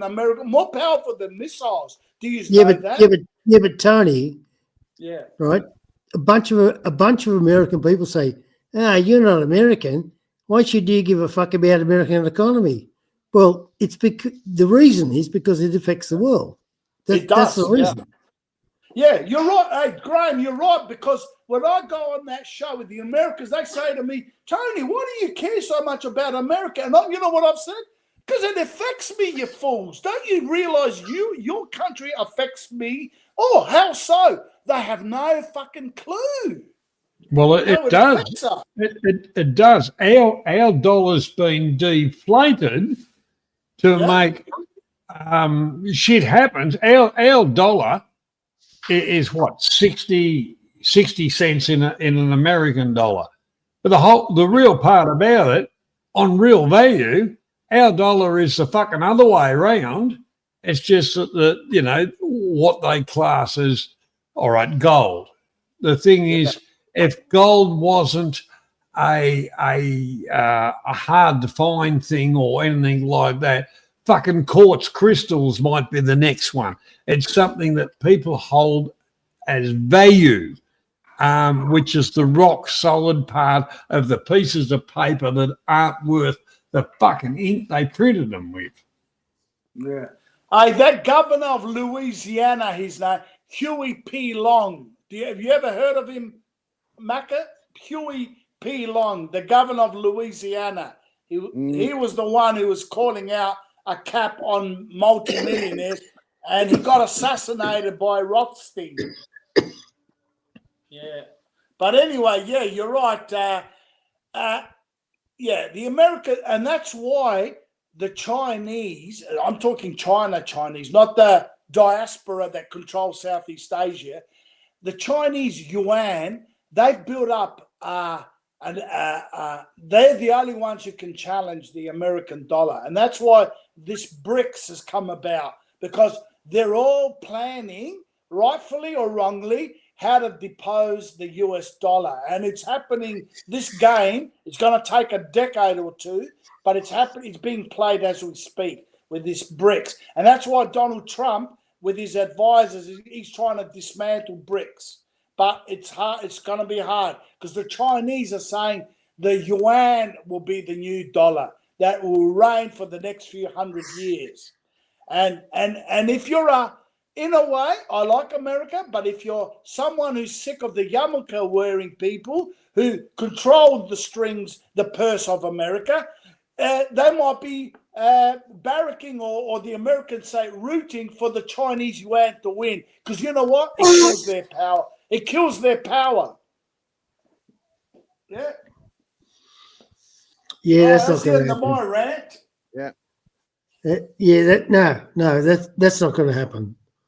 Well, what's happening now? After Charlie Kirk incident, we all know what happened. We all know who did it. A lot of people are waking up. We're seeing that Trump's afraid of certain people, and it's like, okay, we are getting totally pissed now. And we are seeing what's going on, and guess what?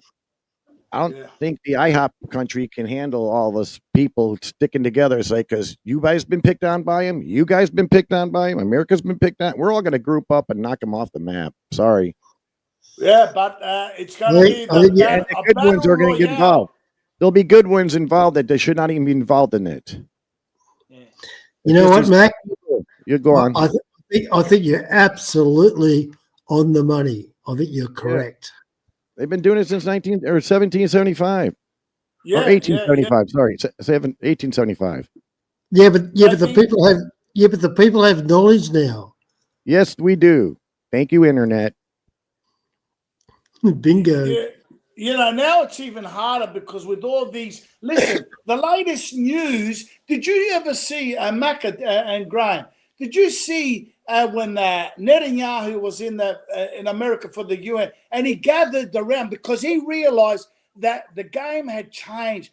What people who a few years ago hardly noticed, we're talking average Sally and Joe in his lounge room, he never heard of the suffering of the Palestinians or he never cared.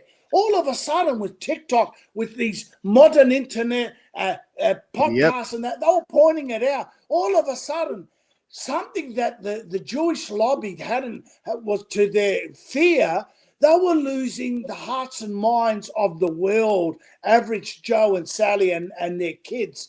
And, Why do you think Benjamin wants to buy up all these, that's why Twitter, TikTok, Facebook? He had a group. Yeah, he had a group of influencers. Yeah. Trying to shut it up. Can I throw a spanner in the works? Go for it. Yeah, go on. Now, my mind works a little bit different to others. Slower. The abduction and all that happened in Israel, with a selected number of people and that, to me, when I first saw that, I thought, that's been fucking planned. Yep. It's all by design. Could have been. Let's give him the benefit of the doubt. But let's just say up to today, Netanyahu had gathered a young, because the Charlie Kirk proved it, how this guy used to go to university campuses and to the young, what it is the Jewish lobby and Israel are afraid. They had all the older, the 40 and over in their pockets, thoughts and their opinions. But the young generation, they don't. And this is what, and it was proven with this Israel-Palestine, Gaza. They were starving kids and families, and the world was watching it in front of their eyes and saying, you've been giving us movies about your Warsaw ghetto, your suffering at the German hands, you were big star, but what are you doing? You are the same people who've been lecturing us about the Warsaw ghetto. And anyway, so Netanyahu now, they had to knock off, they assassinated Charlie Kirk because he was tired of being bullied by these people. He got paid $2 million to start his church. Exactly. He was spoken to just days before by that guy, I forgot his name, and he was warned about, Bill Aiken. If we can't... Bill Aiken. What was his name? Bill Aiken. He went to his house. That's the one. He went up to Martha's Vineyard and said, "Hey, here's $150 million. By the way, we need you to go to Israel for a re-education camp." Yeah. Yep. And he's like, "I'm getting tired of being bullied by you guys." See, now you're catching on. Now you're starting to see. Oh yeah. All right. It's all about this. Look, it's always going to be about money. It's always going to be about money. Because they got the money. And Charlie decided. Yeah, but Charlie decided, you know what? Fuck your money. Yeah, that was a young kid. That's why he wasn't being honest to his religion. That's why. Look, gentlemen, let's call a spade a spade. That's why he got killed. Exactly. Because Charlie decided to say, he said, "Fuck your money. Fuck your money. I'm going to tell the truth." And the moment that he began to tell the truth, he was gone. He was shot with the. That is a rare occasion. This young kid had honourable money, couldn't buy him, and he proved it because only 2 days before he was warned, if you don't want to take our money, can you at least walk away and drop the talking points on the Gaza starving, and he wouldn't, and that's why they knocked him off. But anyway, then Netanyahu, a few weeks later, calls these little, what they could gather, they couldn't get the big fish, what they call young influencers. And he said, they are getting you the know what? influencers. They're paying him $7,000 for a video about positive. They're buying influencers now, these young girls and boys, to make pro-Israel content and videos. And all of it, and I saw him in this meeting. He said, we're going to have TikTok. We need to get TikTok, and we need Twitter, he said, because in other words, they're the only two that weren't following the Israel line. Everything else in America, the newspapers, the televisions, they all got influence over it. So TikTok, all of a sudden, was blackmailed to be sold to an American owner, and guess who bought it? The most pro-Israel, biggest IDF backer, the Ellison family, that just bought Paramount and installed. Look how much money these bastards have. Yeah. Okay. Yeah. And I'm gonna go make a couple of pro-Israel videos so I can get paid, guys. I'm joking. Yeah, Johnny, if you want, I'm not going. I'm not going. No, we'll stay. I'm going to give the stream 20 more minutes, and then I'm going to. Yeah, no, I'm good. All right. Want to go to bed? Next Saturday, it's a bit of an earlier time, say 8:30, 9:30 our time in Australia. That is, fellas. And maybe we'll continue on then, because it's 2:15 in the morning here, right? Yeah, great. No, Tony, you've got 20 minutes. 20 minutes. No, stop it. What the fuck are you talking about, Tony? Hey, Australian time. Is there an Australian time? There's no such thing as Australian time. There are fucking 3 Australian times, sir. Yeah, you're right. Yeah. There's about half a dozen of them, actually. We got 5 of them in the United States. You big I've got 2:15, Graham. I'm in Adelaide, son. Yeah, well, I'm at 11:45. All right, so suck that. 11:45. Where are you? He's right over on the west coast. He's Philippine time. He's got Philippine time. You bet your ass you have. Yeah. Yeah. And listen, while I've got the floor, all right, don't discount all this Zionist bullshit, because it is bullshit, but it's real. It's real bullshit. Yeah. What you need to understand is what's going on, what's actually going on. Yeah. You know? And for the American, listen, for the average American people, I know, I'm very, very confident. The average American don't give a fuck. No, they don't give a fuck about fucking Zionists and this and that, and busy working, watching their sports, and living their life. Exactly. They don't have time to watch. Exactly. All right. It's only the bullshit politicians that are spurking. It's not the people. The people don't give a shit. Yeah. When I say they don't give a shit, I don't mean they don't care. What I mean is that they feel their situation is more important than everybody else's. And you know what? That's fair. It's absolutely fair. That's the correct statement, Graham. A very correct statement, because realistically, what's happening in the world, the average person kind of goes, oh yeah, I don't give a fuck. It's what's happening to me right now, how I'm fucking doing, you know, and that's the real part about it. The whole world doesn't evolve around, you know, peace in the Middle East and fucking and gays and lesbians and fucking the rainbow cloud and shit like that. The average person is worried about their own household, their own life, their own miserable fucking jobs or whatever they're doing. It's not the rest of the shit. And that's why they get away with half the shit the cunts are doing. Yeah. Exactly. Yep. You're right, Johnny. Yeah. And when you control I'm talking about the Western world, because not all the world follows the Yabba line. We're talking when you control the information, which they largely do, not all, but they've got, you know, a lot. And what they don't control directly they have sympathisers which toe their line. It's hard to average Joe and Sally, like you said, Johnny, to give a fuck. And some people don't have the education or the interest to follow the paths like we do. We're more or less, on the same level.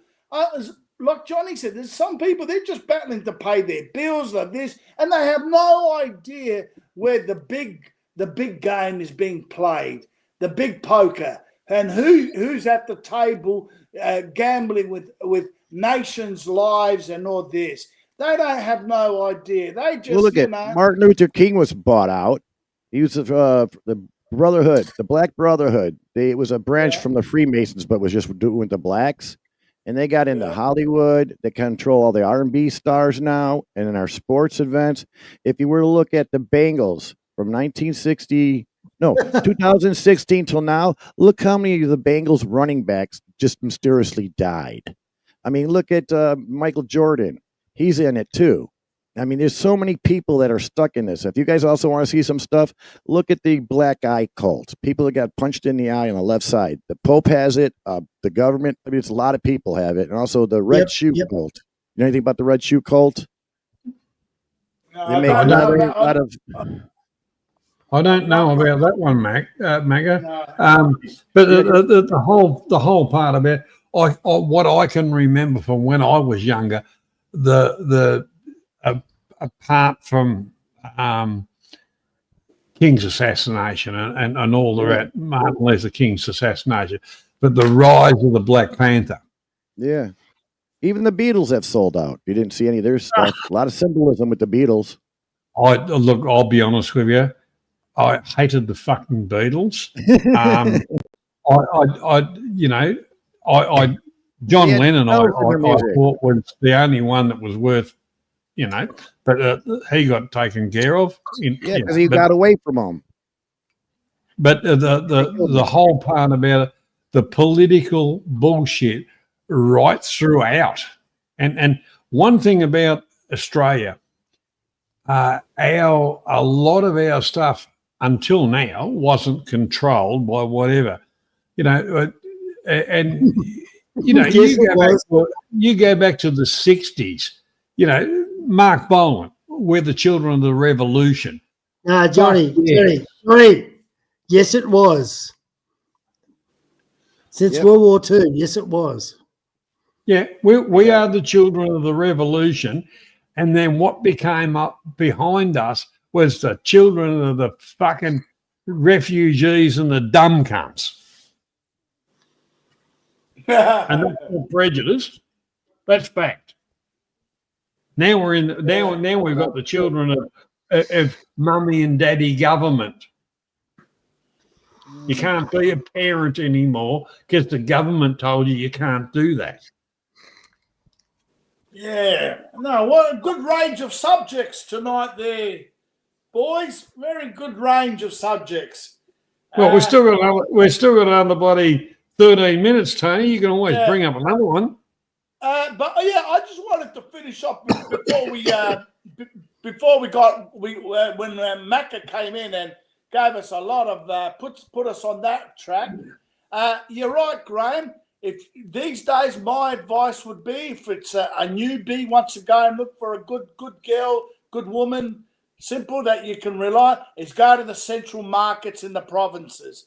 And others where they work, some girl working, selling meat or, whatever, or, rice in those little, what we call the central markets, not the malls in the cities, in the province towns.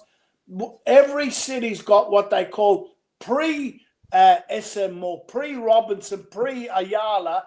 Every town had what they called the central markets, or those little outdoor, no air conditioned. But there, because I usually hang out there when I go for my coffee, I'll go to Bacolod City or Iloilo City, and I hang around there. And that's where you see your average Sally and Joe, the real old-fashioned type. And I say, geez, if I wasn't married and I was single, I'm looking at a couple of good girls that I'd love to, start a conversation with. And you're right, Graham. Tony, There's a lot of Tony, a lot of you good chose your ones. words really well there. I'd love to start a conversation with him. Yeah. I'd love that. I'd really, you're smooth, very smooth, Tony.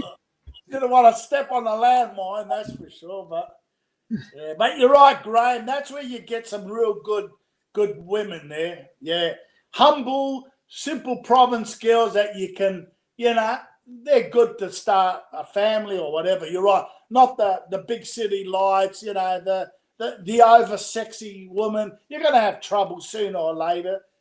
Province girls are the best. And the ones that have a job, like Graham says, is usually the best start because she's not sitting on her ass waiting, sitting at home trying to hook up a foreigner in America or in England to start sending her money. And she comes up with excuses. Oh, my mother's sick this week. I need 5,000 pesos. A month later, oh, my father and my cousin's sick. Can I have another 20,000 pesos? What about the toothache? The toothache, Tony. The toothache, my I had to go to the my hospital. Yeah, hospital, they go. Yeah. Anyhow, on that, Tony, Yeah. on what that point, Elo, Yeah. there is a strain of the real Filipinos there that haven't been fucked up. The real Filipinos, the shorter ones, a little bit stockier, the real curly hair. The Elo is an island that really shows the real inhabitants. Yeah. Yeah. Yeah, no, I like it. And I like Bacolod City, which is easy. It's only a 1 hour, 20-minute ferry ride in between Iloilo and Bacolod City. I usually go in between those two cities because they're so close to each other and they're big cities. And it's cheap everything, compared to Manila. Look, the whole part about it, what has ruined Bacolod and that is the wank yank fucking vloggers. Yeah. They're usually all in Dumaguete or Bohol. Would you believe it? They're the two places.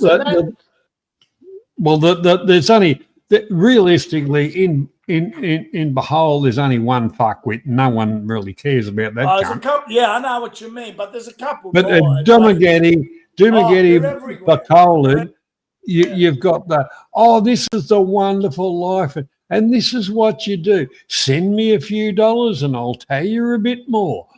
Fucking wankers. They were losers in their own country. They went somewhere else and tried to project something that's really not there.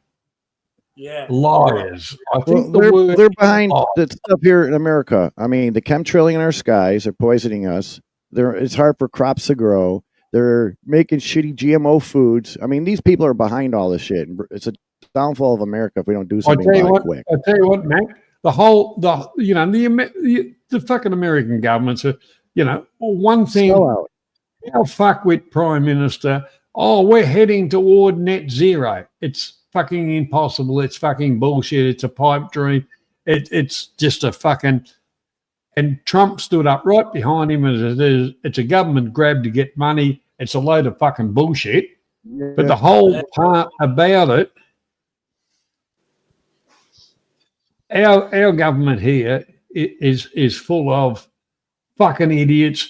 The only reason is they imported their votes and pay them for them. It's corrupt. The American government, basically, I don't mind Trump. His ideology, I like the idea of make America great again. Fuck the multinationals off and all that kind of shit. He needs to flex a little bit more muscle. Yes. And I think everything will be fucking good. Unfortunately, like I said, they should bring back capital punishment in this country, and they wouldn't have to get some fucking idiot from America that's a rapper fucking whatever to entertain people at a fucking grand final when we could hang a politician. Yeah. I don't know if you guys know this. Our Super Bowl, the halftime show is a satanic halftime ritual. If you guys did not know that. Well, here is on all our major sports and that, you know, New South Wales plays gay football. We play real football. Other places play grab me, fuck me, whatever. You know, at half time, everybody's got to have the big fucking show. That's why I say bring back fucking public hangings and floggings and stuff like that. But I guarantee if they did that, a lot of shit would stop. If they did the public hangings, a lot of shit would stop. Yeah. And you know, floggings. You know, this politician's a fucking liar. Put him in the stocks and give him a flogging. No, stick him in a stockade and everyone throw tomatoes in. Yeah. Look, never mind the dream team. All right. At half time, listen, I don't give a fuck what sport it is. At half time, hey Tony, bring out the fucking young dudes. All right. You know, the under 11s or the under 12s, and let them have a little mini fucking game. And you know what? The fucking audience would love it. I'd love to see the officials fight. Yeah, that's there's no need. Listen, there's no need to employ fucking these fucking gay singers for hundreds of thousands of dollars. Like, fuck that. There's no need. Well, you should fight the war. You bring out. It doesn't matter if you're playing fucking gridiron or you're playing fucking AFL or fucking rugby league or whatever it is. You bring out those young teams at half time, and I'll fucking guarantee the audience will love it. Graham, is that between the floggings and the hangings or after? Yeah, I like a good flogging. Now the floggings come at the end. The floggings. The thing is, we do over here, Matt, we do have on a normal game day during the halftime break. They do have the little kids going out and they have a couple of little teams and they spend 10 minutes or something like that playing our brand of football, and that's where you get your followers from, your next lot of players from. The whole lot of it is keeping the interest in it, not turning it into a political fucking spectacle bullshit thing. Yeah. Yes. What do you guys think about the primary? Graham, what do you think?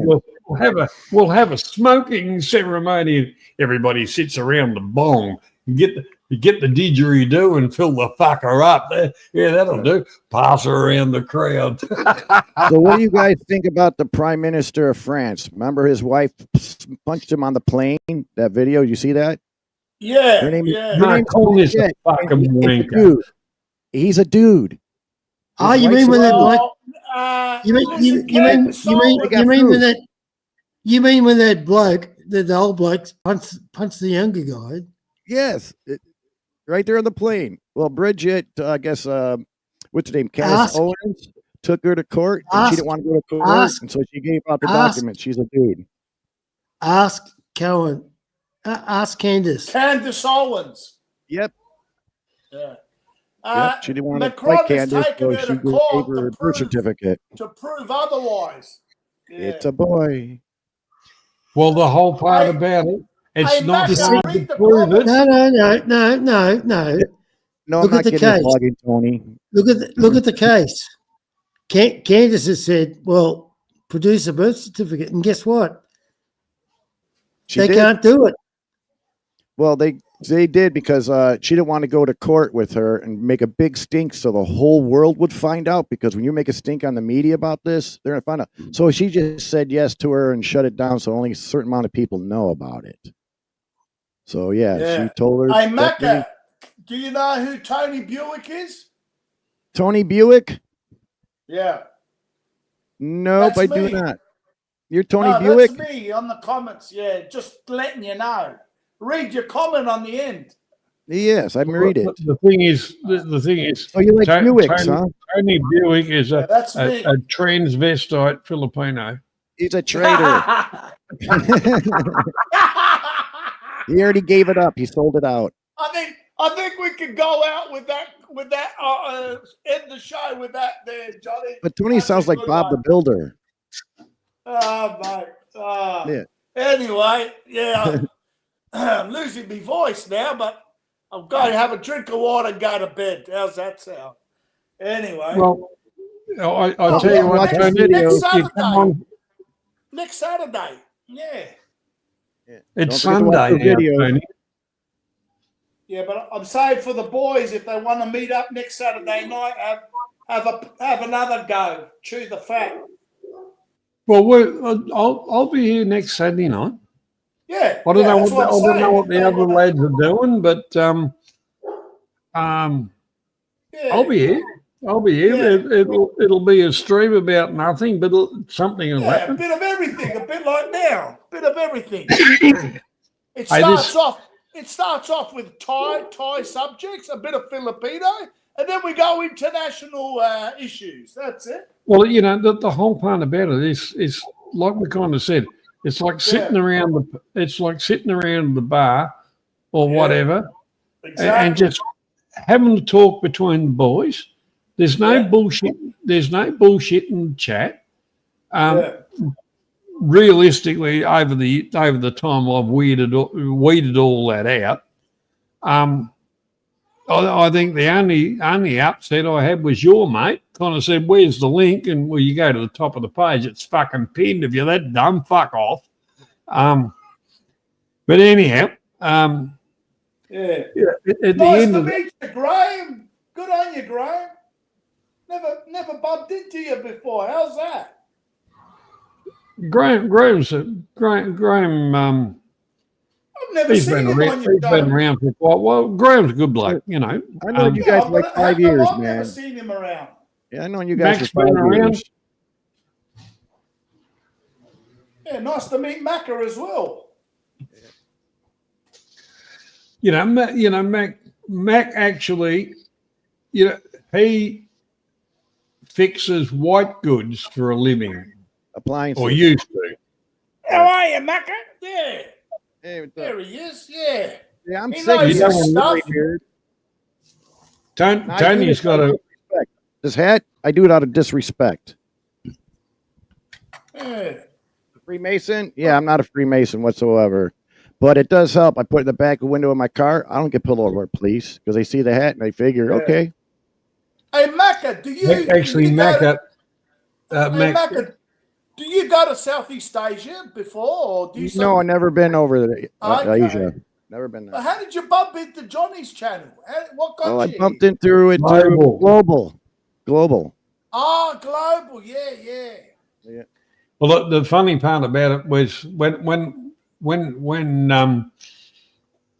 construction work and stuff like that, the sheet metal part of it, because a lot of the I used to make a lot of the patterns and a lot of the fucking shit up for others to put on and then different jobs, whatever. Yeah. And a square and a pair of dividers was second nature with all of that, because it's all trigonometry and fucking all that shit.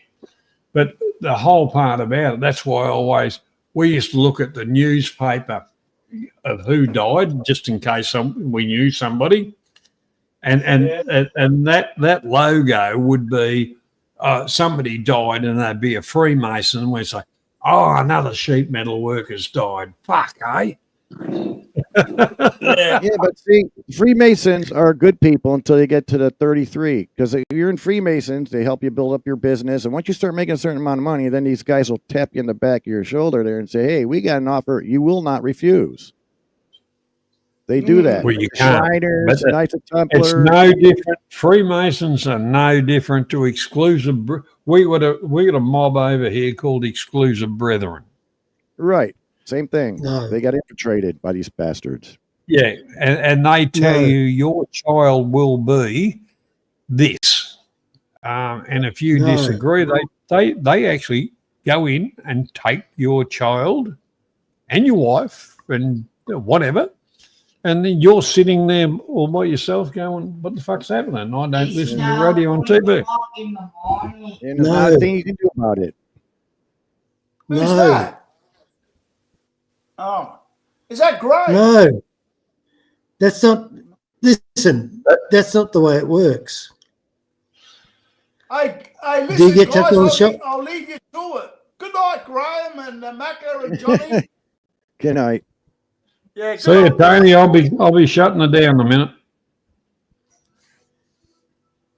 Look, fellas, that's not the way it works. Does everybody get tapped on the shoulder? No. Do some people get tapped on the shoulder? Yes. That's what I'm talking about. It's not all. No, I didn't say all. All right. People are selected. Yep. So not everybody gets tapped on the shoulder. No. It's like a lottery, right? Where a bunch of people jump in there. They hope to get tapped on the shoulder to move up to the next level. Some do. Most don't. No. The And then when 33 they get get up, together and they go, hey, well, I want to get that guy. He's okay. Well, let's do the black ball test. So you got this little machine out there. They put a white ball and the black ball on it. And it goes through a maze and comes out the bottom. If it's a white ball, we tap him on the shoulder. If it's a black ball, that's how you get the term blackballed. that's at the beginning, Y- and then the selection for the next level is a different selection. Yep. That's when they compromise you, get videos of you, whatever. Then you're stuck with them. Well, even if you don't, but you comply, then you move up. Yeah.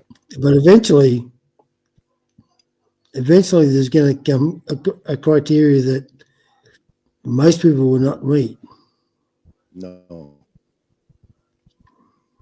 But if you do, Even the you'll go Pope's up. not on that. Even the Pope's not on that criteria. There's people way above him. Of course, there's always. It's a pyramid People we don't even know their scheme. names. It's a pyramid scheme, so there's Yes. always going to be somebody above you. Yeah. How in the fuck can we eradicate this? That's good. We don't know who they are. You know, we just got to follow the money trail, I guess. That's how they get eradicated. Yep. That's exactly how. It's a wicked Follow the flip money they trail. move. Yeah, they played the long game.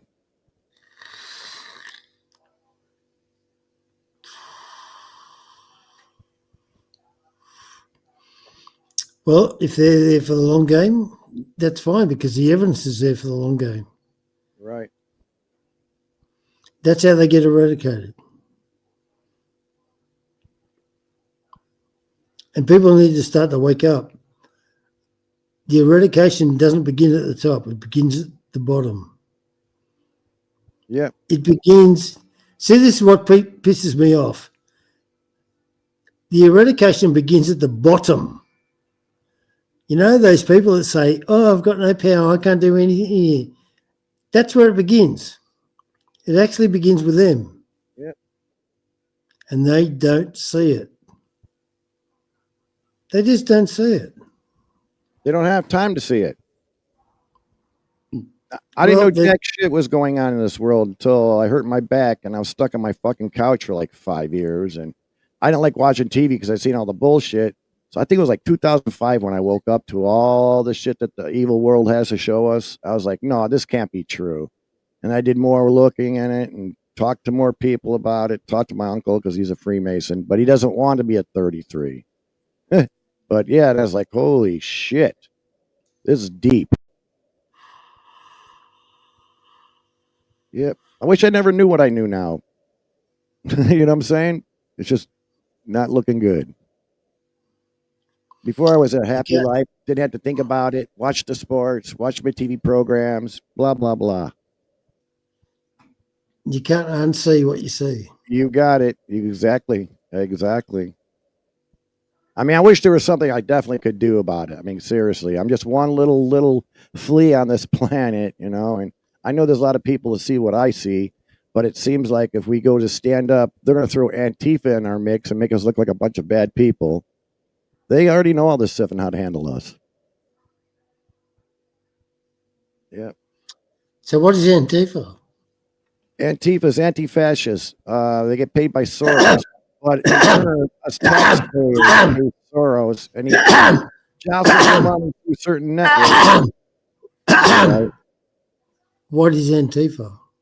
Anti-fascism. There's a group of people. What is Antifa? Okay, I guess that's what it is. Can I cut in, gentlemen? No, it's a bunch. Antifa is Antifa is a. Excuse me, I just got yelled at by my wife for making too much noise, and it's 3:00 in the morning. I'm right. Johnny, can you imagine? I'm right at the climax, and you want to say, "Excuse me, can I just interfere?" Yeah. You know, like I'm right at the climax. Yeah. Antifa is a wedge that they came up with to put a wedge in anybody's good society or good program they're trying to run. No. Antifa is a bunch of fleas. They're twits. It's a bunch of fleas. Yeah. They have no job. Sorry, Johnny, what were you going to say? I just had the wife yell at me, and she said, "You're waking me up. Shut the fuck up."